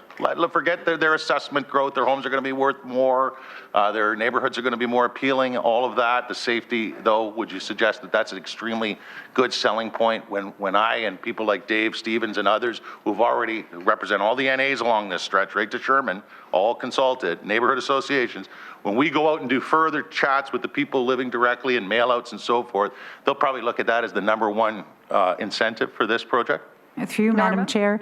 Yes, I see that as a great benefit for them to have that buffer between the traffic lane and the sidewalk in the front of their homes. And Councillor Jackson asked some great questions, and you've already addressed, but we did hear from that one delegate who has some expertise, a great deal of expertise. With regards to cost, he said, for every dollar we spend, $3.50 to $5, for every dollar we invest, we'll get back to this city. Would you agree with the assessment from that delegate through you, Chair? Norma? Through you, Madam Chair, I've read the same documents that Mr. Jones has read, and their valid data that he's providing, and we expect that similar conditions will occur here. Would you suggest through the Chair that that would more than cover operating costs, if that would occur? Through you, Madam Chair, I guess that I see it as covering those, and of course, this is something that needs to be monitored through a cost-benefit performance review of the pilot for those 3 years. And 3 years, I think, is important in order to understand that, because 1 year isn't really sufficient for that kind of change in the community fabric to really take hold in terms of increase in retail sales and the value of the homes. That 3-year pilot is a good period of time to monitor that. Great, and I know we will, and I appreciate that, and we've had those conversations. So I tried to keep the questions to things that I haven't already debated or talked about with staff through working closely with others with respect to this important movement. But I have one more that I didn't vet One through more staff, question? through you, Chair, to staff. Absolutely. Given the debacle that is the paint we used for the dedicated bus lane, and it really has caused a great deal of discussion and debate and trouble for the ward councillor, particularly in downtown, as it's completely faded. And we know that that is because the application went on a rather wet series of days in the fall, but it's all but disappeared, particularly where you enter it. I want to be reassured that we begin this 3-year pilot with a paint application that is going to remain consistent visually from Sherman all the way to Hess and even beyond, the same paint for Ward 1. Through you to whomever on staff that can assure me we will not have faded lines within months and then have to confer with the public and try to explain ourselves like we have in the debacle that is the paint we used for the bus lanes, the dedicated bus lanes. Yes, and I think John would like to tackle that. Through you, Madam Chair, yes, the markings through this bike lane are contemplated to be durable markings, so not even paint, they're durable, like the new crosswalks. Great to hear. Like what we use, I assume, John, through the chair for the zebra markings. It's the same sort of thing. They've remained durable. Thank you. John? Through the chair, that's correct. Thank you, John. John. And thank you, Chair. Please put me down for comments. Thanks. Now, Councillor Duval is on the list next for questions. However, Councillor Jackson, you would like to ask your question. Please do go ahead. Thank you. Are you a second time? Thanks, Madam Deputy Mayor. In light of Councillor Farr's question to John Mader, everyone around here knows about a month ago at this table, I asked about the faded markings along many of our roadways, our lanes, our markings that nobody can see, and I didn't get this kind of definitive answer that we will start painting durable markings that will last a long time. So, Madam Deputy Mayor, I'm looking to Manager Mader for the same consistency along our roadways, Madam Deputy Mayor, through you, if he's got a wonderful solution for the city. Please, John. Yes, John, go ahead, please. Through you, Madam Chair, the budget for this particular project contemplates durable markings. Our regular budget for paint markings in the city does not at this time. Notwithstanding that, we've asked staff to look at the business case for doing just that, particularly with the transverse markings at our intersections and things like that, and our arrow programs and things like that, so that they are more consistent and more permanent. John, I appreciate the sincerity of your answer, but Madam Deputy Mayor, through to General Manager Davis, we're not finished our 2014 budget. This is an important safety issue across the city. I'm sorry to digress from this presentation, but it was brought in by Councillor Farr. I'm not satisfied with hearing, our budget for the rest of the city and roadways and lanes markings that are faded isn't either important or we don't have the money to do those, but we do for this one. Through you to General Manager Davis for a comment, please. Jerry? Through the chair, the health and safety of the right-of-way for pedestrians and all modes of traveling is very important, and we take it serious. We have an issue with the markings that we use in that it doesn't have the, I believe it's oil-based anymore. So we're addressing it. We know it's a concern right across the city. This particular project, there is a cost associated with the markings. And if we were to change it to all of the rest of the city, there would be an increased cost. So what we want to look at is the key intersections that John referred to, and we're doing that analysis. Because one of the things we're looking at is, if it's going to last longer, is the business case for spending the money up front outweigh the continual replacement of when it fades. So that's the analysis we're doing. So by no means are we minimizing the rest of the city and the importance of the health and safety for traveling in the right of way, but we're definitely reviewing it. So is there a report coming back, Jerry? I'm sorry, Madam Deputy Mayor. This is important for safety across all of our wards across the city. I'm happy to hear about the bike lanes. We'll have a much more durable marking. I'm very, very happy to hear that for Cannon, but that is extremely unfair. When I asked that question on behalf of a number of us and thousands of our constituents, they're saying they can't even negotiate the markings anymore on many of our roads because they're not the oil-painted paintings anymore, and I didn't get this kind of permanent solution answer. So through you to General Manager Davis, will there be some hopeful imminent report back to this body, Jerry, please? And Councillor, I agree with you, and I'm allowing some leeway. So Thank you, John Madam Mader would Deputy Mayor. like to respond. Go ahead, please. Certainly, Madam Chair, through you, we would be happy to bring back a report with some options in terms of different types of markings that are available and what those costs might be for council's consideration. We think there's a business case in many cases for durable markings versus paint, and we'd be happy to bring that forward. Thank you very much, Mr. Mader. Thank you for allowing me that, Deputy Mayor. Well, thank you, Councillor Jackson, for raising that issue. Now, Councillor Duval, first-time speaker, please. Yeah, thanks, Madam Chair. You're welcome. Slide 20, Norma. I think it is. Yeah, through you, Madam Chair, to Don Hall. Don, if no, I guess it's 21. It was one with a bus. Yep. If there would needed to be an extra driver or a bus onto Cannon, I guess the reason would be because if it falls below an acceptable level, are you predicting more riders? Why would it fall below service? Don? No, it would happen, the buses will or have the potential to be slowed down as a result of reduced lane capacity.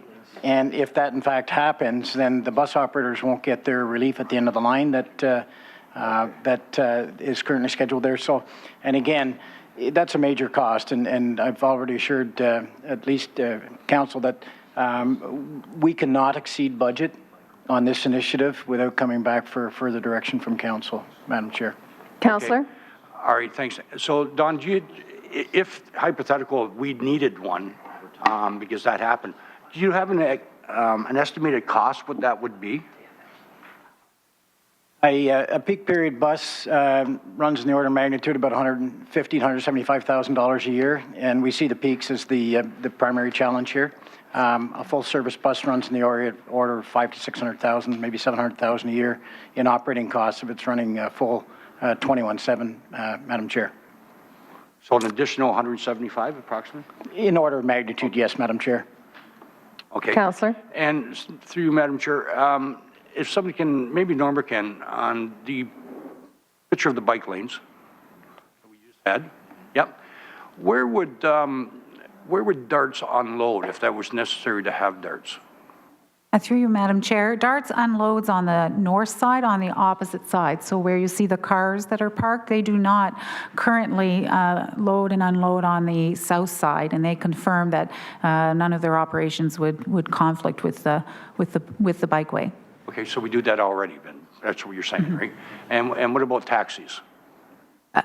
Through you, Madam Chair, taxis can pick up on either side of the street. There's no parking permitted on the south side where the bikeway is, but that wouldn't stop them from, as we talked about, with loading, unloading, pulling into the travel lane and having someone get into the taxi. There is that little bit of a buffer so that pedestrians who are flagging down a taxi can walk from the sidewalk through the bikeway, stand in the buffer, and load into the taxi.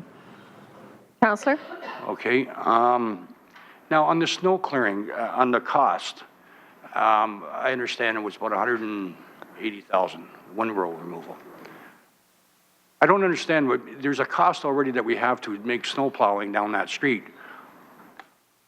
Just to remove the one rows is going to be $180,000? Brian? Through you, Madam Chair, that's correct. This is removal cost of the windrow. Current operations are to plow and leave a windrow against the curb. Okay. Do we Counselor, excuse me, Don Hall would like to add an additional comment, if that's okay with you. Thank you, Madam Chair. As I say, this is a new model. This is something that we hope is the beginning of a new model for our Complete Streets policy implementation. And should we encounter some challenges that are going to drive us over budget or require further direction of council, then we will come back to council. And what we try to do is develop contingencies in every respect. And one of the contingencies here is, in fact, a potential decision to shut the bike lanes down over the winter period. So if we hit these challenges where we say need additional budget or additional direction from council, it's at that time that we would come back to you and seek further direction.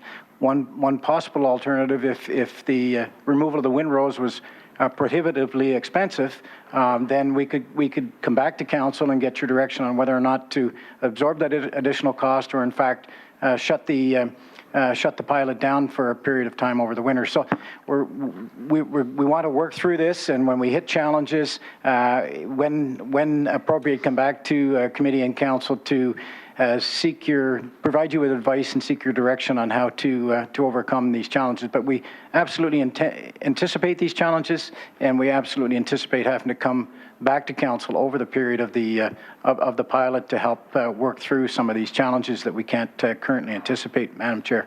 Counselor? Okay, so thanks for that, Don. So through you, Madam Chair, then Don, if I understand, we're to approve this today, but we don't know what the actual costs are going to be there. It could be, if it's higher, is that what you're saying? If it's higher, you come back to us. If it's lower? Absolutely. A lot of the discussion has been around the financial equation, aside from the community benefits. And we've tried to structure what we see to be a conservative budget. In all cases, though, if we come up against obstacles that can only be resolved with additional budget, at that time, we'd take it as a council direction to report back with options for either increased budget or perhaps curtailing of some aspects of the initiative, Madam Chair. Okay, Counselor? So, Norma, can you go back to the picture, please?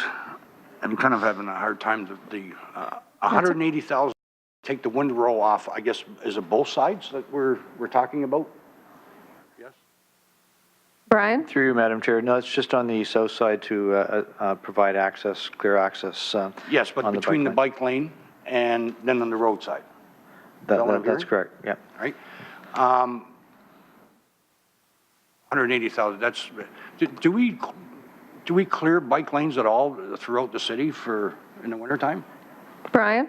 Through you, Madam Chair, yes, we do have a winter cycling infrastructure maintenance pilot that we've been running for 3 years now, and it essentially involves enhanced plowing and material application on designated routes to provide service through the winter. So it's no removal per se, but additional plowing and materials to maintain the surface. Okay, through you, Madam Chair, to Brian. Brian, do we do any of that snow clearing on the mountain for bicycle lanes? Brian? Through you, Madam Chair, if I recall correctly, I think the pilots are in the lower city west end. Okay, Councillor? okay, that's, I guess, all my questions right now. Thank you. All right, thank you. And now I have Councillor Whitehead for a second time. Questions? Just one question, Madam Chair. One question, thank you. And we have a report coming forward with the citizen panel, but understanding that the premise of these bike lanes based on the traffic loads on these particular roads are relative to the current situation. What's not part of this is that we're embarking on a master transportation plan that's going to take in consideration conversion of two-way streets, complete streets, and so forth. We're doing this in advance of the master transportation plan. So we're doing this ad hoc relative to a comprehensive approach.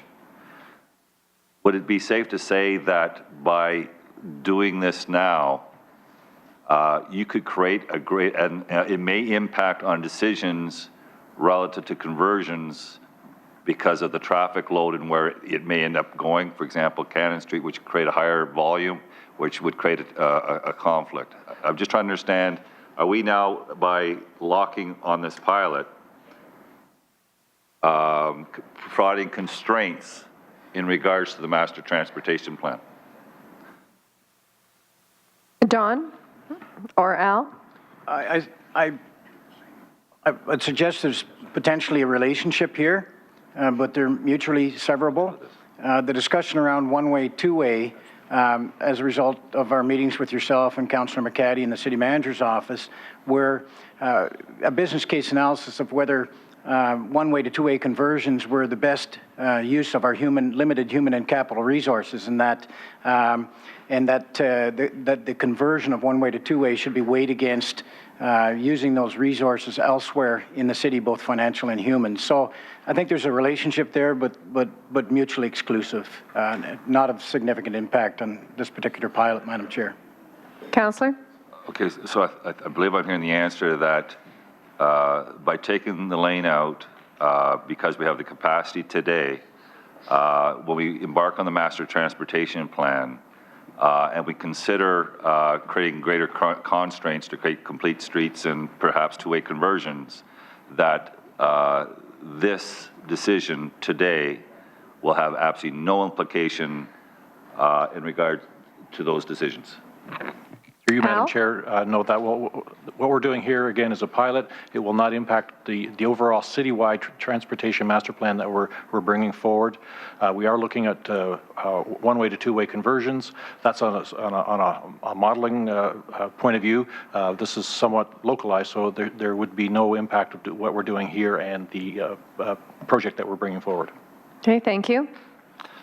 Okay, well, Madam Chair, I'll take it offline. I mean, clearly, I've been told by traffic that anything we do on any street that impacts traffic volume has a broader implication to the comprehensive transportation network. Now I'm hearing that's not the case, so I'm going to have to take it offline. All right, thank you. Appreciate you taking it offline. All right, I have no further questioners. I would like to get the motion on the floor and then move into comments. Again, I have quite an extensive list of comments.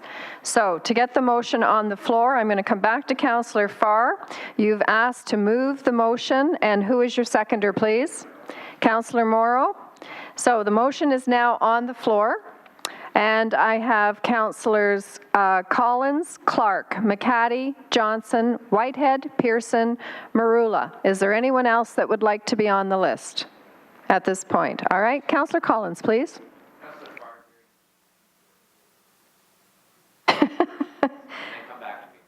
I will do that, thank you. Councillor Farr. Yeah, briefly, it's just an honor to be able to sit here in this term of council as defined by one of our delegates making a great decision and one that sees the greatest investment that we've made, a significant investment this term of council in relation to what is before us.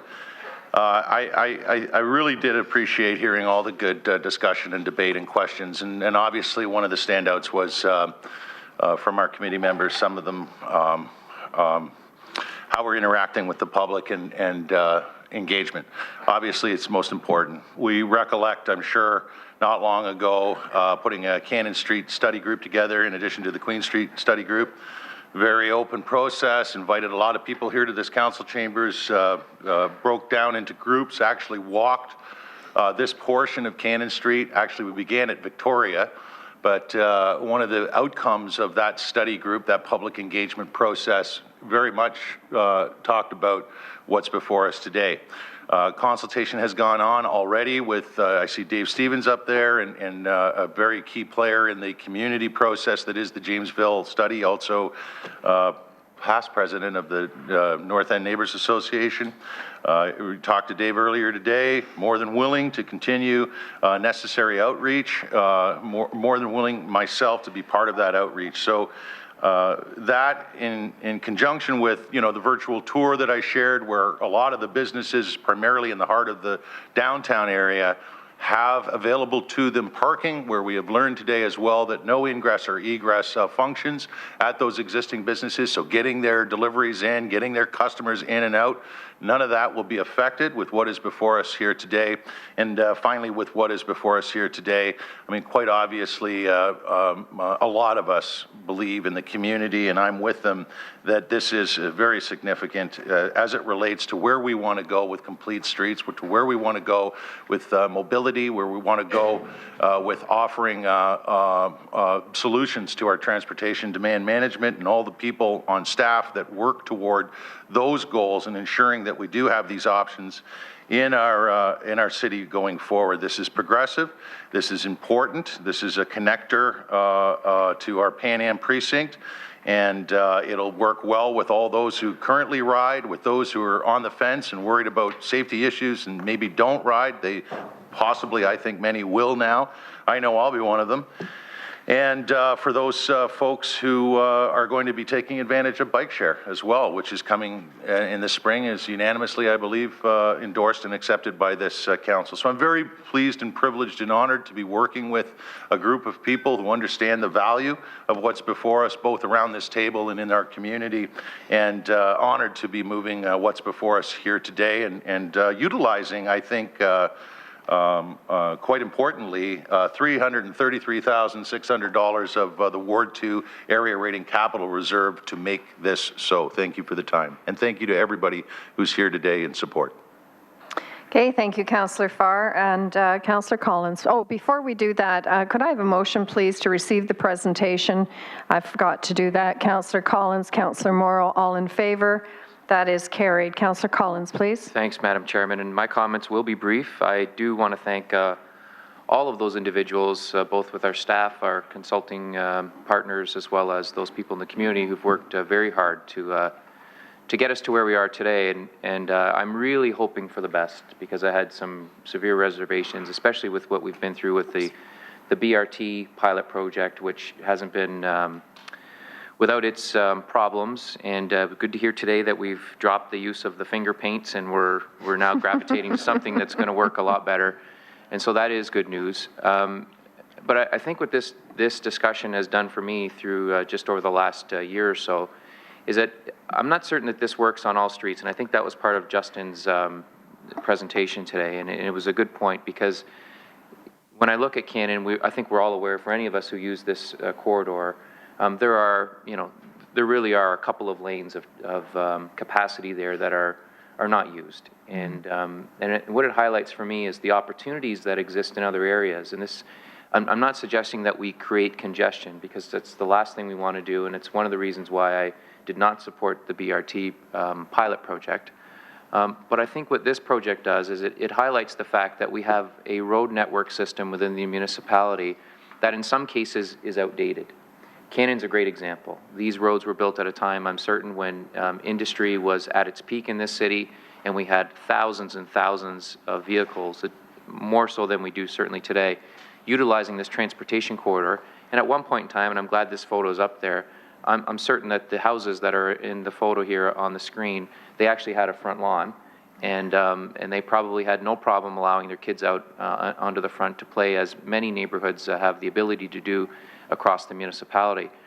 And so I'm hoping, and I will be coming back with a motion at some point in time to committee, to look at decommissioning in certain areas of the city, or reutilizing or repurposing some of these lanes. And a good example is what happened on the Claremont. I mean, we had that, the spill, and the escarpment failed, and we took that one lane against the escarpment out of commission.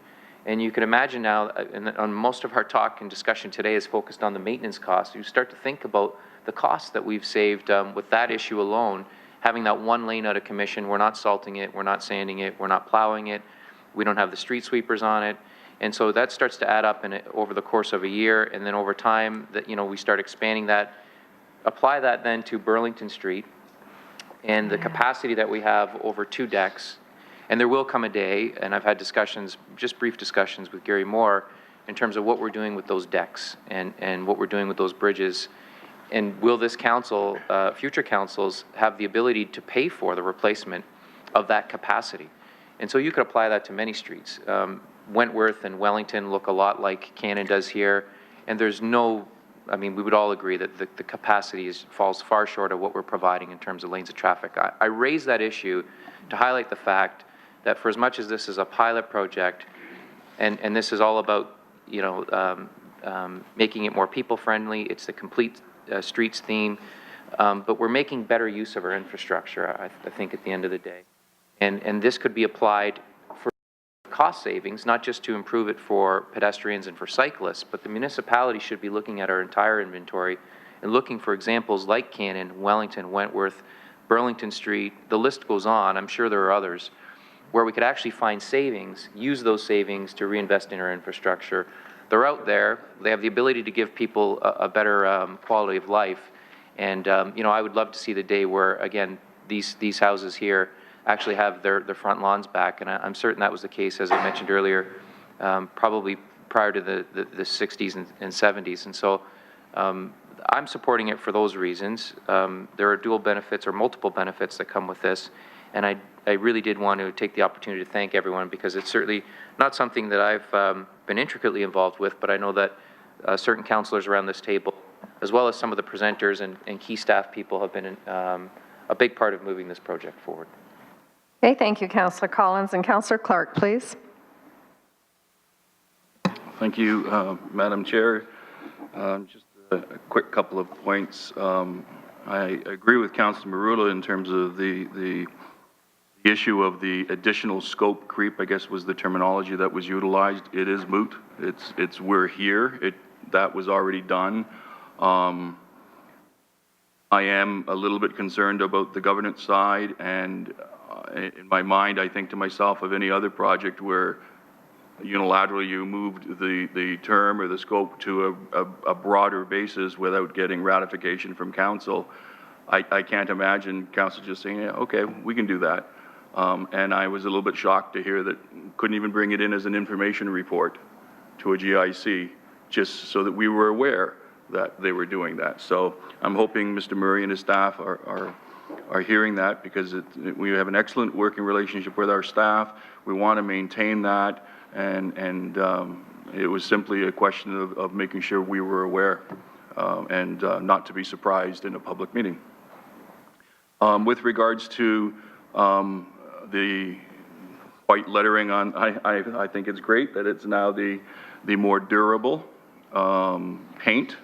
I was surprised that we could use durable paint, because I went back and checked, and we were actually told that the MOE banned that paint, and we could only use water paint. That's what we were told. And we were not told that it's more expensive and we can't afford it, or we don't want you to think about it because it's more expensive. We were told you couldn't do it.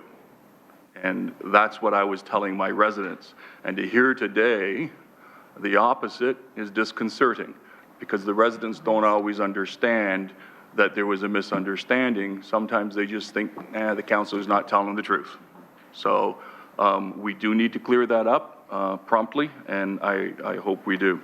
With regards to the overall project, if I may, Madam Chair, or Madam Deputy Mayor,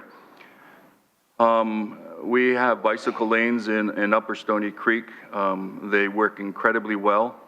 Lower Stony Creek incredibly well. This particular project is unique in that the concentration of vehicles and the tightness of the road. So I understood clearly from the very beginning, and I supported from the very beginning, the idea of some type of separation. The creep on the cost really scares me. I'm still not convinced that the projections are accurate here. I expected this to be much lower. To hear from residents who some would argue are experts in this field, and they predict $300,000, and we went from $300,000 to $500,000 to $600,000, which was accurate because the projection came back at $600,000. However, you have $250,000 in contingency cost, and then we have annual operating costs, and even those I'm not sure about. So I'm really hoping, Mr. Murray, that if this is going to be passed today, that our staff really crunch those numbers, because I don't think anyone could justify this cost for this small amount of a bicycle path. And I'm still not convinced that those numbers aren't more liberal, if I may use that term, than they should be. In terms of the public consultation, I am struck by some of the comments and some of the groups who felt that we don't need to proceed with any further public consultation. I can tell you we have bicycle lanes that are being put in this year on Highland Road in Upper Stony Creek. Thank you, Daryl, very much. We've worked together on that project. It was a long project because it was related to 2 other secondary plans and the new, the revision to the transportation plan around the Aramosa Karst. So there was dozens of streets involved in that discussion.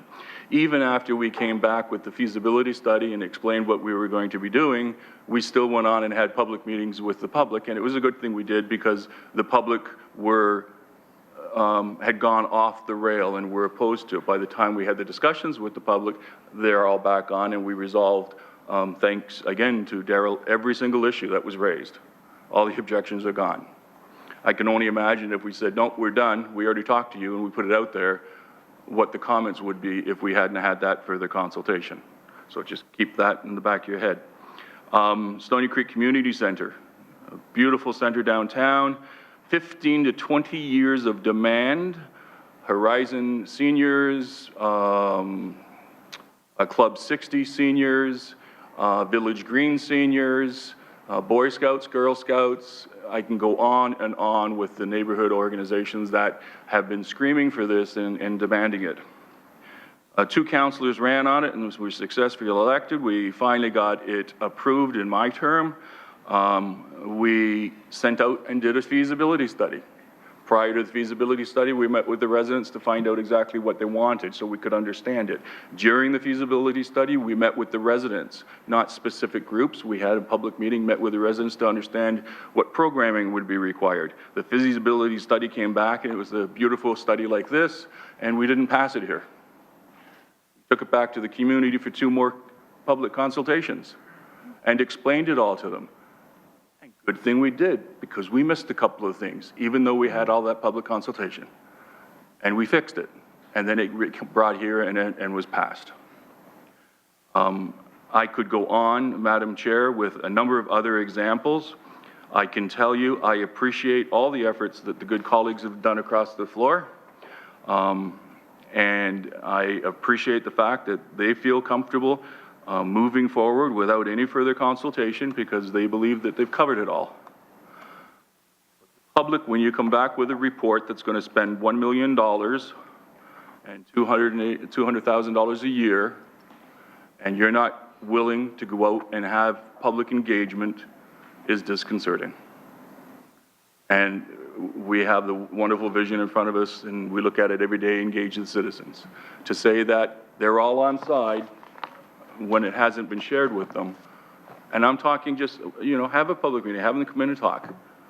I don't understand the reluctance to do that, especially with, it's been my experience, when you don't do that, you're going to find that there's going to be issues pop up that you're going to wish you had of. So I understand the haste. I understand the excitement. I understand the wonderful public relations. I do not understand ever jettisoning civic engagement. And for a couple of the groups that were here that have been involved with it, including Environment Hamilton, I've worked with Linda many, many times. I was really quite surprised to hear that she was okay with this without having public consultation. So I've done it, Councillor Pearson, all of us have done it in our own wards because that's what we're committed to. So I'll leave it to my colleagues. I have real concerns about it. And the other thing, Madam Chair, just before I finish, and my light starts jumping at me here. No problem. The additional clause on the back of it, that the general manager works be directed to report back with a detailed design and implementation plan for bike lanes on York Boulevard extending from Hess Street to Dundas Street. Dundurn, sorry. That was not a part of this study. So that really should be a separate motion. We can deal with this and then have a separate motion and deal with that. I understand the desire very clearly, but it looks like it's scope creep again. And it'd be better to say, you know what, after we've done this study, here's the motion from the councillor and Mr. Davis has worked with you on it. Here's what we need to deal with and what do we need to do to move forward on that, instead of kind of slipping it in. And again, my only concern is people somewhere may accuse us of just kind of shoving it under the carpet, and that's not what we're doing. It's a public process and it's a public consultation, and it's always open and transparent. So, and I don't have an issue with the consideration of that item. I just think the process should be slightly different. Thank you. All right, thank you, Councillor Clark. And if we are going to remove E from the recommendation, we may want to include something about associated costs, because there's been a number of comments about wanting to see some more firm costs and have that come back to GIC. So I'll leave that up to the group. Councillor McHattie, please. Thanks, Madam Deputy Mayor. And I'd like to move an amendment to the report. And we would take item E and remove it in its entirety and replace it with new item D. And I have the wording here for new item D. It's fairly similar to item E. Councillor, just a moment. I do have an extensive speakers list. So do we want to deal with an amendment now? Do we want to? I would ask the clerk whether it's appropriate to move the amendment now. Madam Clerk? Yeah? Okay. Okay. All right, so go ahead. Okay, so item D is that the General Manager of Public Works be authorized to undertake the detailed design and implementation of bike lanes on York Boulevard from Hess Street to Dundurn Street in coordination with the implementation of the 3-year bidirectional cycle track pilot project on Cannon Street at an estimated cost of $58,000 funded from the Ward 1 area rating account. So I would move that, seconded by Councillor Farr. I could speak to that, Madam Chair. All right, go ahead. We did talk about this connection at our last meeting of this group, where we dealt with the Cannon Street bidirectional bike lanes, and we voted on it, asking for the report that came back today. It's a simple matter of connecting where the Cannon Street bidirectional bike lane stops, and connecting that to the bike lane which stops at on York Boulevard at Dundurn Street. So it's important that we don't put cyclists in an unsafe situation where they're cycling along east-west and they're continuing further west or I guess, further east, depending which way you're going. And then all of a sudden they're on the street, York Boulevard being a very busy street with cars that travel at a fair clip. And it's not a very safe place for cyclists to be mixing in with traffic. The bike lanes on York Boulevard from Dundurn Street over the high-level bridge have been effective at encouraging more cycling and making cyclists feel safer than they did previously. So I guess I take some umbrage with comments about how this seems to be coming, as a separate item. We had the Strathcona Transportation Master Plan, which was an EA process with a ton of consultation on it in Strathcona over about a 5-year period. I say 5 years, and that sounds like a funny number, but we started that way back in 2008 or something like that. And then the LRT study was done, so the Strathcona Transportation Master Plan was parked for probably a couple of years and then restarted and finished. And it went to Planning Committee, I'm guessing 4 or 5 months ago, trying to remember. So, and it was approved by Planning Committee at the time. So there was a public process, and I hope that folks would respect the ward councillor, not only in the case that I'm talking about now, but the Ward 2 and Ward 3 councillor for the work that they did on consultation in their area. We often rely on the ward councillor to make sure the local consultation is done, and of course it's at their peril if they don't do that. And I think we all make sure we do that, as others no doubt do right across the city. I know we certainly do in Ward 1. So this is simply connecting the Cannon Street bike lane along York Boulevard to where the existing bike lane ends at Dundurn and York Boulevard. The funding for this came about through the Ward 1 participatory budgeting process.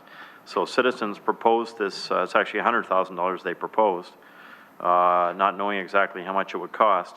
And it was voted on, and it was came into the top 10 projects for getting points or getting votes for the participatory budgeting process. So I would ask for the support of committee today to make that important safe link between the bike lanes. Okay, thank you, Councillor McCaddy. I just need to clarify one thing, please. You said to remove E in its entirety and to replace it with D, but we already have a D. So this would be replacing E, Carolyn? Through the chair, recommendation D recommends that the item be removed from the outstanding business list. That recommendation itself is not shown in the action section of the report that is presented to council, but it is in the information section where items on the outstanding business list are shown as deemed complete and to be removed. So then the E that Councillor McCaddy is proposing would become D. Okay. I do have it on my 7.3, though, as D. Removal from the outstanding business list. Yes, but once the committee approves that recommendation, then the removal of the item from the outstanding business list gets transferred to the information section of the report. Okay, thank you. Now, I do have a couple of speakers on the amendment only, please. Councillor Whitehead and Councillor Clark.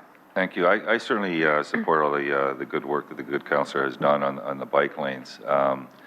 The issue for me, though, is that for a councillor to come in and indicate that there's a capital cost of X, and absent of all the financial implications and cost is concerning. So, and I mentioned this, I was told there's no additional operating cost, but we know here there's operating costs.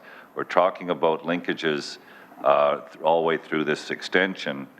We already know that we're going to have an enhanced clearing to accommodate this cycle lane. So I don't have that clarification in the report. So if I can get that clarification that there's no additional operating cost with the implementation of that plan to the broader tax base, that would be good information to have. So can somebody conclude that for me?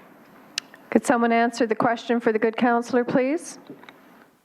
Through the chair, what is being proposed by the councillor is that it would, bike lanes would be provided along York Boulevard, as we have in many other locations.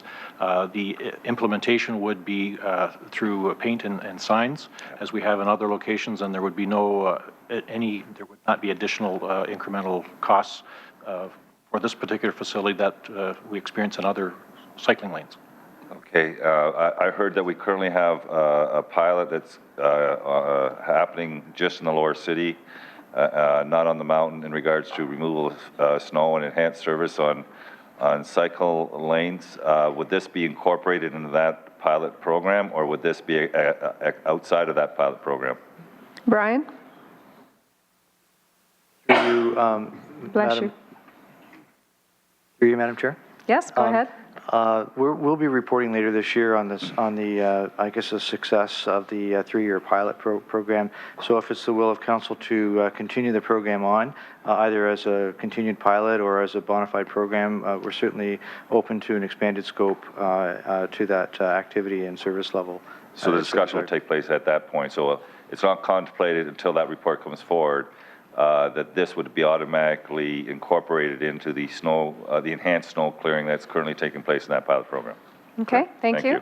Thank you, Councillor. Councillor Clark, please, on the amendment. Thank you, and I fully understand the amendment. Might I suggest to Councillor McCaddy a friendly amendment that there'll be some type of report back to GIC with some type of information report, perhaps not just on this one to make sure the costs have not changed, but maybe on the overall file that there be a report back indicating where we are and what's happening, because I'm just concerned that it's just going to run away and then costs creep up and we're not aware of it. So if I could just ask Councillor McCaddy that question. Yeah, Councillor McCaddy, please, on the friendly amendment. Thanks, Madam Deputy Mayor. Through you to Councillor Clark, that sounds appropriate.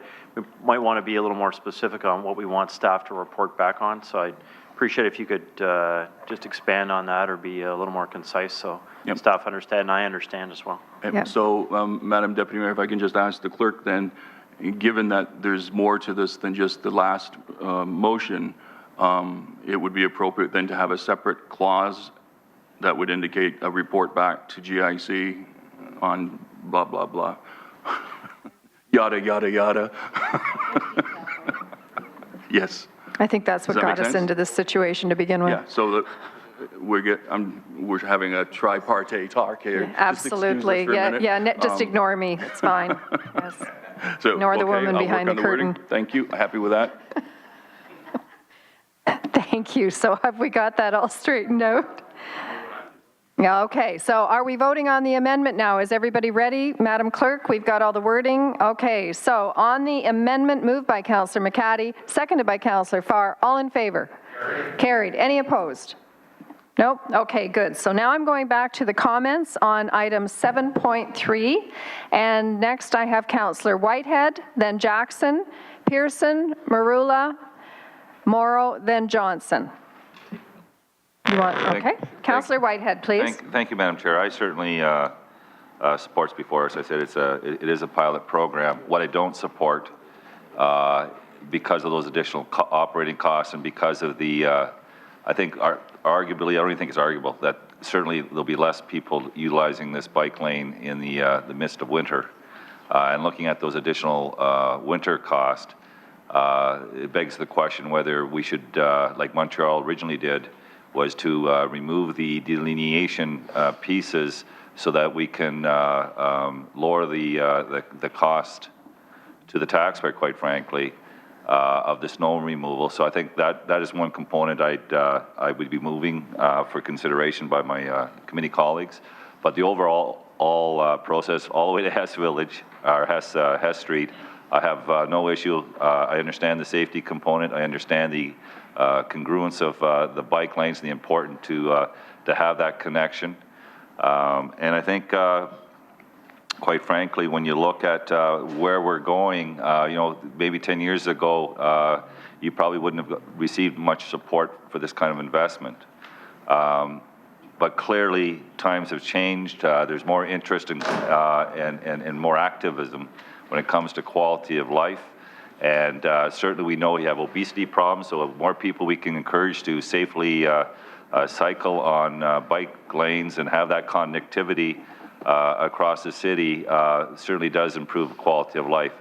I do, however, want to recommend, because currently in regards to the measurement of this program, and I think Councillor Merle and I were on the same track, is that the terms of reference for that measurement needs to take in consideration quality or social, should take in environmental, and it should take in cost. You can't eliminate the cost issue out of the overall assessment of this particular program, and I'd be interested, and I'll work with staff, doesn't have to happen today, to get a panel of stakeholders, independent stakeholders, to participate in the development of those terms of reference in regards to the measurement of this pilot program, so that we have good information, informed this council on a go-forward basis, hopefully for the longevity of this particular pilot program. So the only request I would have, Madam Chair, is at the appropriate time, I will test the will of this council in regards to whether or not we need a year-round service at this point, understanding these annualized costs with the windrow, or if we can, when the snow drops, we pull out the separators and then plow that portion of the street like we plow any other street in the city of Hamilton. So, Councillor, do you want to do that as a separate motion? Do you want to wait until the pilot's over to when we have more information on that? What would you like to do? Madam Chair, at this point, I'm putting it out there as part of the discussion, because that's the only piece that I want to address in a motion. But I want to hear what the rest of my colleagues have to say first before I test the will of council on that issue. I just want to at least put it out there that I think it is concerning, and if we're trying to be somewhat frugal, that might be the approach we can consider. Thank you, Councillor. Councillor Pearson, please. Madam Deputy Mayor, and certainly appreciate the comments of the previous speakers. I am in support of this. That's not the issue. I don't think any one of us around this table would say we were not going to support this. It's just the process, the way bits and pieces have come before us today. I think that's what's been the most frustrating. So I think we get that out there and it clears the air, just as Councillor Murillo is trying to do.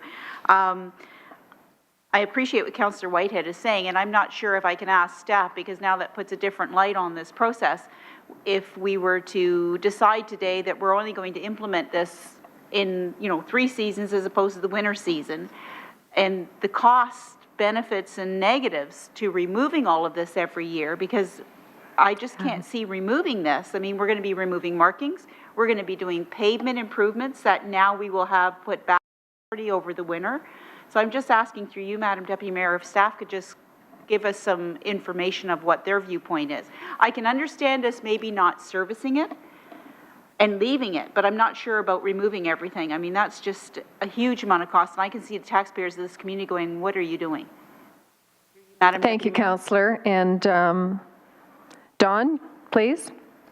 Thank you, Madam Chair. We're certainly not seeking that direction today. The direction that we're seeking today is to go away and implement this initiative as you've directed us to, and that should we run into obstacles where we need additional direction from council, such as budget or anything that's unforeseen, then at that time we would come back and present you with alternatives and seek your direction at that time, Madam Chair.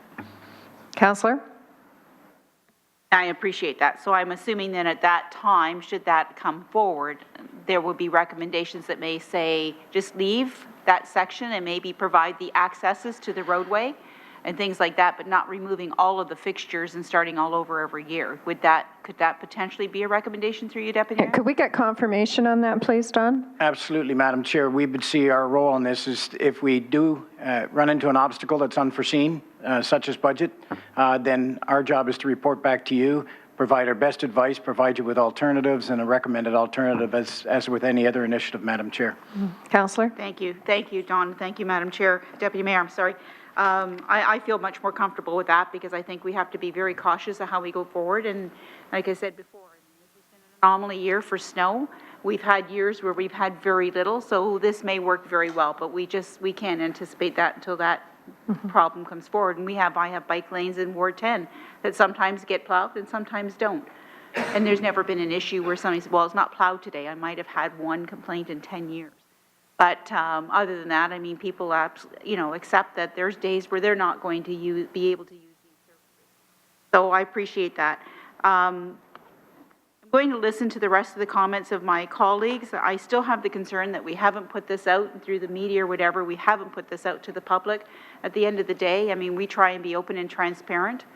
The process has been here, but have we engaged the broader community and understanding? Because yes, I understand it's the downtown area and it's serving the area, but it's all of the taxpayers that could potentially be affected on traveling these routes and costing going forward. So I just wanted those comments on the table. Thank you, Madam Deputy Mayor.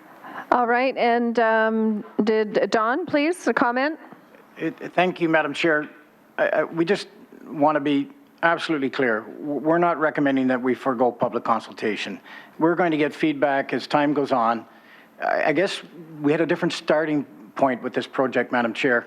Unlike an initiative that starts with an environmental assessment that has an extensive public consultation, we started at a direction to implement. And clearly, we're going to take public feedback seriously. And if the public feedback causes us to step back, pause, and perhaps change direction, then we're absolutely committed to take that public feedback and bring it back before committee and council to seek further direction, Madam Chair. All right, thank you. But I think you can feel the angst around the table, and I would strongly urge everyone to keep this in mind, to bring it back. So next I have Councillor Marula, please. Thank you, Madam Chair. And I'm a little bit concerned, and I'll explain why. When we went through this process back in September of 2013, we did provide that direction to implement. And I'm glad that Mr. Hall did mention that. We've gone from strongly supporting the Yes We Can movement to somehow being in a situation where we're saying, yes, we cannot. And I'm not sure why we're creating obstacles to some degree, but I'm sensing that, and it's somewhat disconcerting.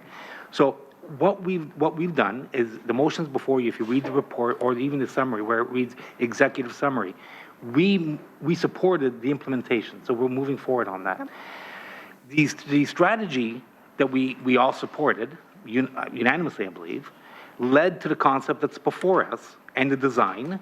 We're now at the build stage and then subsequent the operating stage. Complete streets have to reflect the surrounding of the area. Right now, I feel that Cannon Street is a public safety issue. I don't know if any of you have been down there, but the volume of traffic and the speed at which they're traveling, so the proximity to buildings is astronomically dangerous. It really is not an environment conducive to living in any way, nor is it a complete street. It is the epitome of an incomplete street. So we can throw out obstacles and we can create problems to try to minimize this project, but the reality of the issue is it's far too important from a public safety component to in any way jeopardize it. Let's continue on the path that we've set, that everyone has supported. I think that the neighborhood deserves it. It's being, and as everyone knows, it's being funded by wards 2 and 3. And I'm not quite sure people don't understand it's a pilot project. Frankly, it should be expanded to include all of Cannon Street. Because if anybody actually recognizes the danger surrounding Cannon Street, they wouldn't, you're either willfully ignoring the danger, or, which I hope that's not the case, I would actually hope that you're unwillfully doing it, or not realizing that by slowing this process down or in any way jeopardizing it is not in the best interest of that area, but more importantly, the entire city. Things are changing. Streets are not just for trucks or cars anymore, and nor should they ever have been. But now we're at a point where what's old is new again. The urbanization that we're going through in this city is a direct result of these types of progressive initiatives. Because if you look at where the growth is, where the property values are increasing, it's all happening as a result of urbanization in the area. People are moving from Toronto here, not because we cannot do something, it's because we're doing these types of things. These types of projects is what's making us a destination spot and making us one of the best cities in the country to invest in. and why we have been so successful. So enough with the nonsense and the gamemanship and the politicking. Let's just do it. That's what we wanted to do. We're at the implementation stage. Let's get the job done, and let's commit to the fact that we can do it rather than finding ways why we cannot. Thank you, Councillor, but I have to be honest, all I've heard is everybody's been very supportive of it. So, Councillor Morrow, you're next, please. Go ahead. And I'm not sure if you're in a position to editorialize as chair, but there's a lot of obstructionism Councillor Morrow, going on. please. Well, if you're going to abuse the chair, I'm going to call you on it. Thank you. He's the new councillor you have something who to say, Councillor Johnson? absolutely You can't deserves to have editorialize his as a chair. chance. That's what I'm basically saying. Councillor Morrow has absolute right to speak. He's next on the list. Welcome, Councillor Morrow, please. Go ahead on Thanks. 7.3. Well, I agree with what Councillor Merle has said in support of the project and what the councillors from Wards 2 and 1 are saying. Councillor Farr, as I said earlier, has been very helpful in bringing me up to speed on this project, and it is essentially a project involving Wards 2 and 3, and I'm very glad that it's stretching a bit further west too, to make a crucial connection, as it should. So it is exciting. I gather as well there has been public input, and where more public input is required, I think we can commit, as Councillor Farr has told me privately, to doing just that in our own wards. I'd certainly be pleased to go anywhere, anytime to spread information, to get input back, and if there are issues that should be addressed at the council floor, then I'll bring those here as well. So I'm not worried about getting that. I think we can do it, and I certainly make that commitment for the half of the project that is in Ward 3. I'm also interested and excited about the possibility of beautification. I think all of this is and can be geared towards making our city more livable, a better ambiance on the street, more business, more people enjoying being on the street, living, shopping, doing business. And I think there's opportunity here for plantings, greenery, even flowers, other forms of beautification that perhaps wouldn't be considered otherwise. It was always easier to do that at the time of construction than other times out of the blue, and with extra cost perhaps going towards the beautification that might be more easily included in this process. I also have had the opportunity to meet with the bike share people, staff, and those involved in the community, and I wondered at first blush why there were so many stations along Cannon Street, and asked about other parts of my particular ward and towards the south. And then it dawned on me, of course, because of this project. And also, it has occurred in discussion that the Pan Am events may benefit from something here too, even if we can localize it. I'm not sure of the timing relative to Pan Am, the Pan Am experience coming up, but I'm sure the various timeframes can be coordinated as well. So all in all, I support it very strongly. I'm not worried about public input because if there's public input to be gotten, I want to get it and bring it back here, listen to it, and hopefully we'll all benefit as a result. And I certainly support it very strongly, and will support motions as they come from Councillors Farr and McCaddy. Thank you very much. Okay, thank you, Councillor Morrow. Now I have Councillor Johnson, which is last of the first-time speakers. Then I have second-time speakers, Councillor Clark and Councillor Whitehead. Councillor Johnson, please. Thank you very much, Deputy Mayor. When I look at this picture up here, I see that the sidewalks in the wintertime will be the responsibility of the residents. If we at any time decide that we're not going to maintain the bike lanes during the winter months, how is someone going to get to a cab, to their darts bus? They're going to have to walk through an unkempt bike lane to get there. So if we're going to say we're not going to touch these bike lanes during the winter months, then we might as well also give the residents a free pass. They don't have to worry about their sidewalks because it's going to be a big mess right around. So it has, in my opinion, it would have to be maintained just for the fact that people that are living on that part of the street will be able to access a vehicle if they need to cross that lane. That's the first thing I wanted to mention. I also want to thank the staff for bringing this back because that's the direction you were given. Look at implementing it and bring it back. So now we can tweak it. So thank you very much for the opportunity for that. When I look at beautification, in 2 of my areas, actually, we went out and bought the planters, and we have businesses and we have citizens who take care of the beautification. It's like the community takes ownership of it. So I would really like to see something like that put into place. Even if we could ask businesses if they wanted to sponsor some of them, they can put their signage in there, and the neighbors could take care of watering them. I think that creates a bit more of a community atmosphere, and people can take ownership of the beautification on their street. The one thing that stood out to me the most in all of this was when I was looking at Appendix A, and that's in this book here, folks, in the Cannon Street Bidirectional Cycle Report. On page 80 and 81 of Appendix A, you've got all these little, got thumbs up, they got the OK sign. There was only 2 of them that had the thumbs down. And 2 of them, one of them was the businesses. The businesses didn't like it. The other thumbs down were the residents didn't like it. So this is where, and I'm going to come back to what we've been doing in Planning Committee. We've been trying to push the planning staff to go beyond the 120 meters of notification, because it doesn't always encompass the entire community when you have a plan on the table that could affect, change the face of that community. And I'll give you a perfect example is Winona Walmart. No one in the community got notification because it was situated in such an area that it was just beyond the 120 meters. 3,000 cars are coming into this community, and not one person was notified by our planning staff when the first application came forward. So we were looking at things like this and saying, why can't we expand that? Why do we have to follow the planning rule? Why can't we expand that? I understand there was public consultation done. Daryl Bender, sitting up there right now, will tell you that he's had to run a couple of emails and meet with a couple of my residents because of the bike lanes that were now implemented in both Winona and Binbrook, but they were all implemented before I came in, and they felt they were never consulted on it. And it's affecting where they park their cars, it affects how they live. The Baptist Church up in Binbrook was a perfect example. We've got the Winona 50 Road folks that were just absolutely, where did this come from?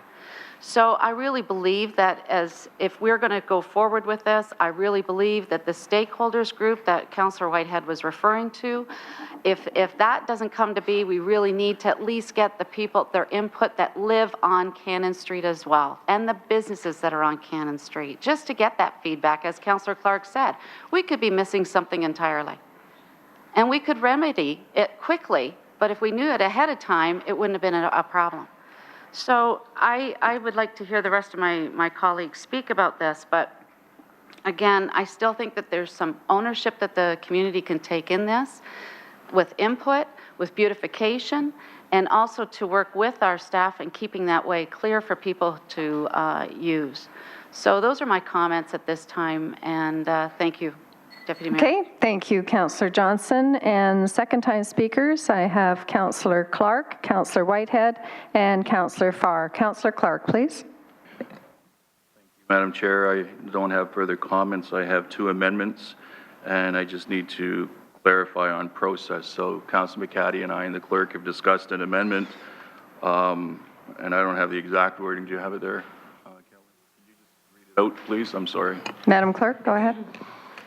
Yes, that the following subsection be added, that staff be directed to provide a status report to the General Issues Committee on all costs and expenditures, including labor impact on GL and contingencies involved during the period of the pilot project. And so I want to make sure that I have clarification, because Councilor McCaddy and I have discussed this, so I'm trying to understand where you would like me to introduce that amendment, if you don't mind, please.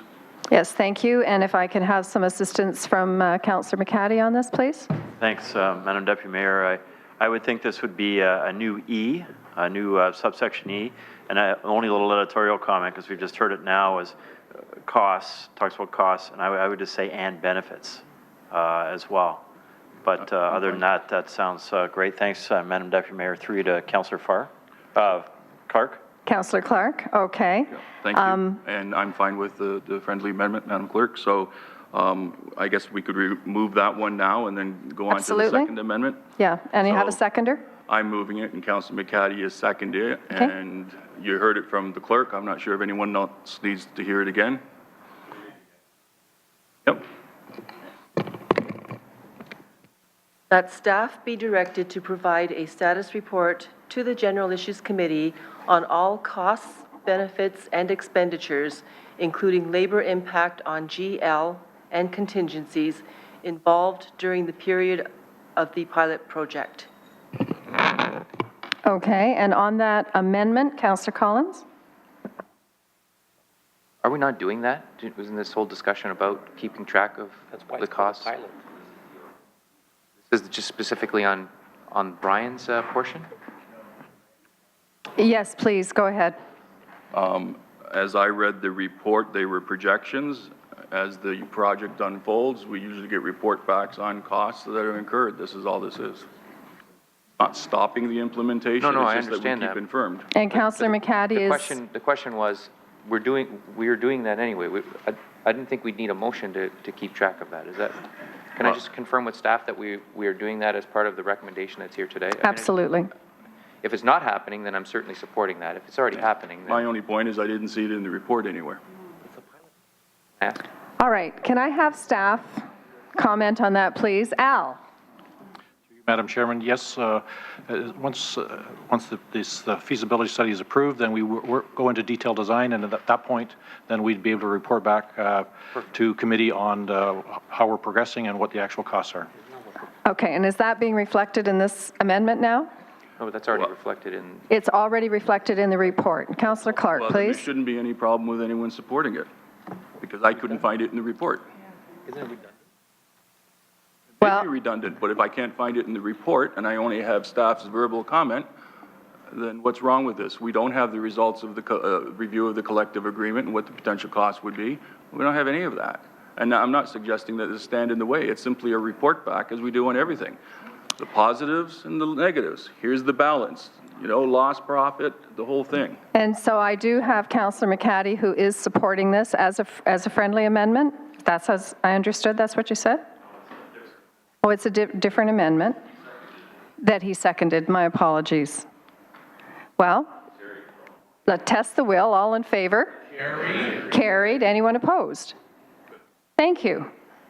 All right. Now, going back, second time speaker, Councillor Whitehead, and then Councillor, oh, I'm so sorry, Councillor Clark, yes? So the second motion, I have not tested with Councillor McCaddy, and I'm not sure he'll be supporting of it, but I do want to clear off the public consultation issue with a vote.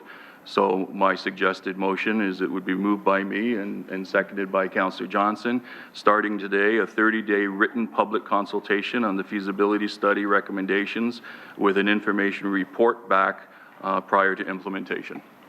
So it simply provides for written comments to come in, and we get a report back as an information report to the GIC.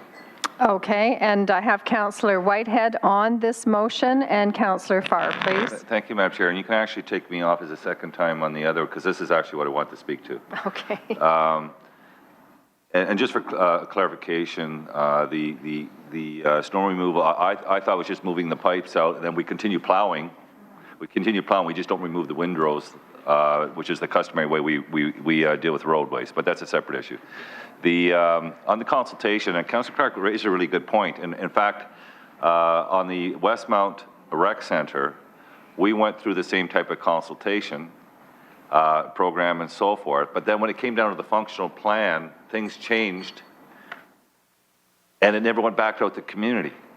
And when it was actually developed, there was things that weren't was taken out without any notice to the community, and there was things that weren't considered in the context of Westmount Rec Center because the community never had a chance to see the final plan, the functional plan.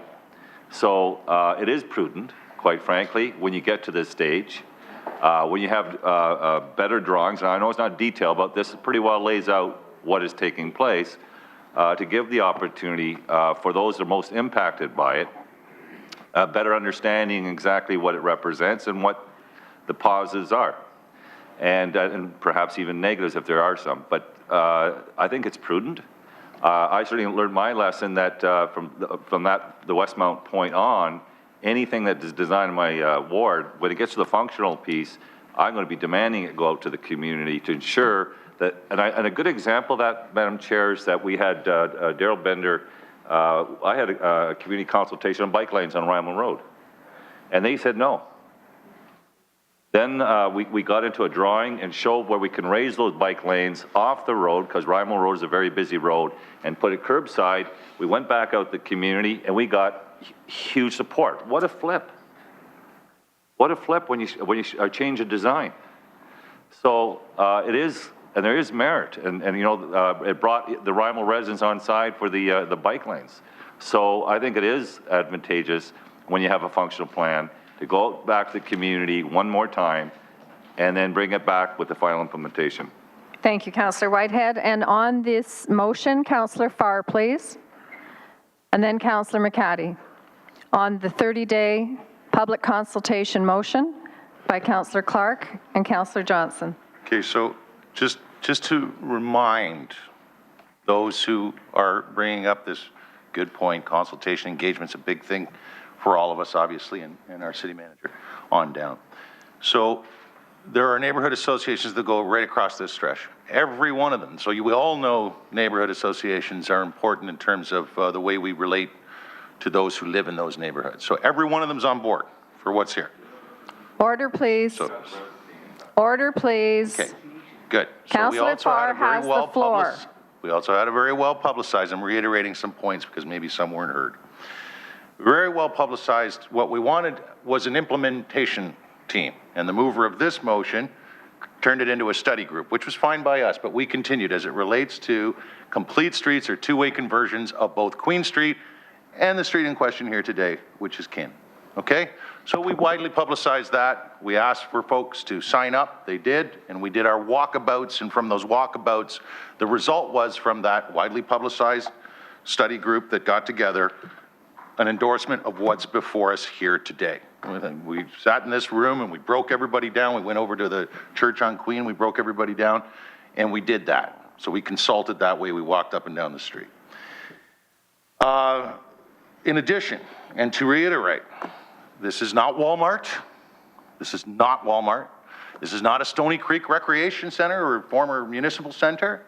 This is a stretch along the south side of Cannon Street that, as it relates to today, if you want to go drive it down with me after this meeting, whenever this meeting ends, sees no parking, sees some ingress and egress from the number of businesses that I mentioned from Wellington to Hess, which are about 20, that everyone has parking, and not one of those businesses is affected in terms of the ingress or egress. To reiterate what I said earlier, their customers, their staff can still get in, and they can still get out, and they can't do anything if we went and drove down there today on the side of that road that we were implementing this contraflow bike lane on the south side. Right now, restrictions say they couldn't utilize that anyway, and they can still get in and they can still get out.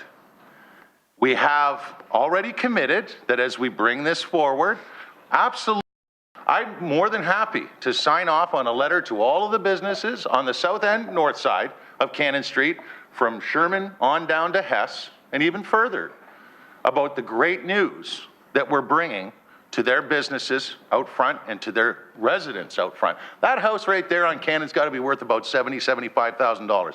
I'm telling you, if this thing goes the way it should go and the way it has gone. Through the chair, please, Councillor, through the chair, please. If this thing goes, Madam Chair, the way it's gone in hundreds of other cities, this has been related, and what complete streets bring to the neighborhood and to this city, if that house there goes down in value, I'm telling you, I'm moving to Milton, and I'm not coming back. I'm serious. This is insanity when you consider that the multitude of residential homes and the value that we're looking at today, and when we can contemplate all the statistics that are all part of this. We heard our expert from IBI. Farr, this is Why the are amendment. you interrupting me? This I motion, have 5 minutes. This motion is about public consultation. And I'm speaking to public consultation. I reiterated the consultation that has already occurred. The study group through a council mandate as it relates to complete streets on Cannon occurred. okay? We heard from our consultant that businesses are not going to be affected. If there's one thing they're going to, I mean, let's be realistic. If there's one concern they have, it's always parking downtown. They all have parking lots, and they all will maintain their ingress and egress to those parking lots.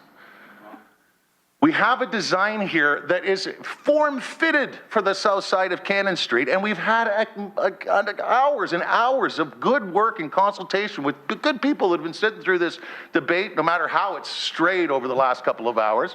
We've already done it, and I'm willing to continue to work with, and I know they're willing to continue to work with me as we further consult. And I look forward to sending out that letter to the majority, to everyone on this stretch, as it relates to Sherman to Hess, to tell them how excited I am for them that we are bettering their neighborhood by implementing something that is safe for those residents, that's going to increase their assessment for those residents, a great deal, I might add, and it's not going to affect your business getting in and out to your parking lots that all of you have. Thank you, Councillor. I have Councillor McCaddy on this motion, please, and then Councillor Clark. Go ahead. Thanks, Mr. Deputy Mayor, and we're just lucky we caught Councillor Farr on his way back from Florida. He's laid back and pretty relaxed, so that was, thank goodness for that. I just want to reiterate, you know, this is not coming out of the blue as a project that has had no consultation. I mean, that's just wrong to suggest that. The IBI report that we've just heard, they did the detailed traffic analysis as to what the real impact would be. It's very marginal, 4-minute change in traffic at the worst case scenario, and that information we've heard from IBI has been shared with the neighborhood and businesses along Cannon. We know that Councillor Farr just went through the description of the consultation that he's done, that Councillor Morelli had done previously, that Councillor Morrow has been involved with. So I think we're really going into some territory here that this idea of consultation is being used as a bogeyman against the project. So there's been thorough consultation done. You don't have to like the project. You know, that's a personal perspective. It's a councillor has the opportunity to vote against it. So I think that's where we need to go. We need to either respect the ward councillors and the work that's been done, and staff and IBI, or you need to vote against the project, because we're getting into that situation where consultation is being thrown up as a way to try and stop the project. That's not fair, Madam Chair. All right, thank you, Councillor McCaddy, and I'll have Councillor Clark, and then we'll test the will of the council on the motion. Thank you. Councillor Clark. Thank you. And just to respond to a couple of things, I always appreciate passion. I have passion. There's others that have tremendous passion. I appreciate Councillor Farr's passion, Councillor McCaddy, Councillor Morrow's, and Councillor Marula's. But I have not indicated that I'm opposed to this. I voted for it. And to impugn motives to me is really not parliamentary and not respectful. I have not indicated to anyone that I'm opposed to it at any time. As a matter of fact, I voted for it, and I offered solutions to improve it. And that's what I have consistently done around this table. And I have consistently requested, and I might add, Madam Chair, so has Councillor McCaddy, that we need to improve the civic engagement process. And I have demonstrated today half a dozen. I can go further. I got Battlefield Park here, master plan for Battlefield Park, 24 people on the advisory committee. When the feasibility study came back, it went back to the public for comment, because it's what a government does. You can be passionate about it. You can say, yes, I support this. Well, if you think everyone supports it and there isn't an issue, then what's wrong with, at the very least, which I might add, is the very least, a 30-day comment period, so that you can move on to hear if there's any issues that you haven't dealt with. I don't understand what the fear is. I honestly don't. I talked about a public meeting. No one wants to have the public meeting. Our job, our responsibility is to consult, to inform. Not to say, I'm passing this, and oh, by the way, residents, not neighborhood associations, residents. Because I have neighborhood associations in my community, and I know hundreds of residents that don't go to the neighborhood association and don't read anything that comes to their home. Our responsibility is not to the stakeholders. Our responsibility is to the residents. Anna Bradford, God bless her, worked with me on the Battlefield Park Master Plan. And it was a long, drawn-out process. We had 24, and we came to this decision, and we had this beautiful project, and we sent it out to the public. And guess what? It came back that there were concerns about the programming space, and we fixed it. And then the project went on. It was approved. Not a huge delay. It didn't stop the project. It reached out to the public for one last comment. That's all it did. And to be portrayed by some of my colleagues as I'm somehow trying to obstruct this process by asking questions, by somehow obstructing it by saying, well, we should have that final consultation because the only people that's seen this document are the councillors and the neighborhood association executives and whoever else you talk to. This got released, what, a few days ago to the general public, which is standard process, but we haven't talked to them, we haven't heard from them. How is that a bad thing? And if it is a bad thing, then I shouldn't be in government, because that defeats everything I fought for the last 20 years. Okay, thank you, Councillor. Now, folks, I have second-time speakers, Councillor Whitehead, Councillor Farr, and Councillor McCaddy, and then Councillor Farr. And then I'd really like to wrap this up and test the will of council. Councillor Whitehead, please. Madam Chair, what I thought we were offering up is the decision and the due diligence by the ward councillors on the consultation. I'm not questioning. I'm sure it was thorough. This was just basically, you have a functional plan now that actually really lays it out, and they haven't seen it yet. That's pretty clear. And this was just giving them an opportunity, not to say no to the bike lanes, but to make any suggestions or things that weren't contemplated relative to this functional plan that is now in front of us. If that is not a good process and allowing them to have that opportunity for the first time to comment on a document that was just concluded, I mean, I just talked about two issues, the Westmount issue where we missed things in the functional plan. And in fact, it didn't come back to the community and things were done and the community was upset. So I regret the fact that I didn't bring that functional plan out to the community. That was a lesson learned. So I was just offering up my experience, but if the ward councillors are quite prepared to take the issue head on and not pursue any further consultation on the functional plan, I mean, at the end of the day, I'm not wearing it, you are. So if that's where your positions are, I'll support that position.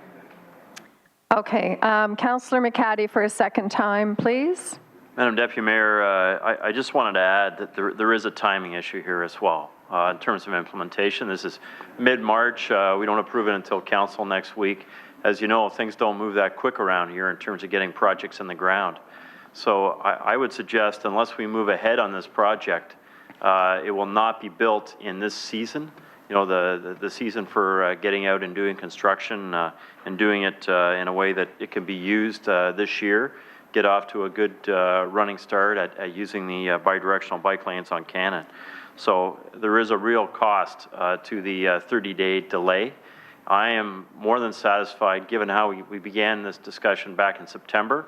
There's been lots and lots of profile on this project. It's not just a little project. It's the first complete street project in Hamilton. And of course, the ward councillors have done a lot of consultation. So with respect, I believe adequate consultation has been done, and there is a real cost to further delay. Thank you, Councillor McCaddy, and we'll have Councillor Farr, and then we'll test the will of council on the motion, please. Yeah, just in addition to all of the great engagement that has gone on as it relates to this, that will continue to go on, I look forward to reaching out to all those directly benefiting greatly from this very progressive bike path that we're going to have from Sherman to Hess and ultimately to Dundurn. I would call the question at this time. All right, so we are dealing with a motion moved by Councillor Clark, seconded by Councillor Johnson, and could you read it please again? Yeah, I thought we'd need that. So that a 30-day written public comment period be put in place on the feasibility study recommendations with an information report back to the General Issues Committee prior to implementation. Okay. Standing recorded vote's been requested. All in favor, please.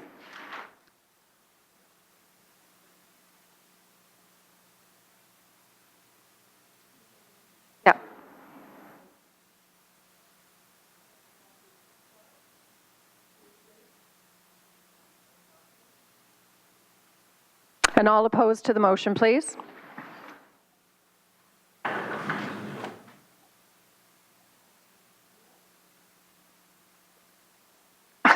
This is a tough chair.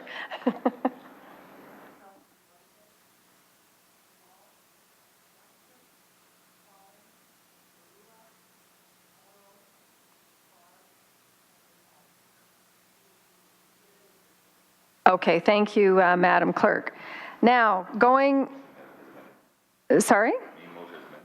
I'm getting to that. Thank you.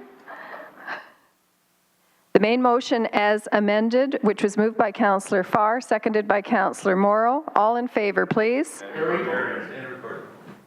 Standard recorded vote? Absolutely. All in favor, please.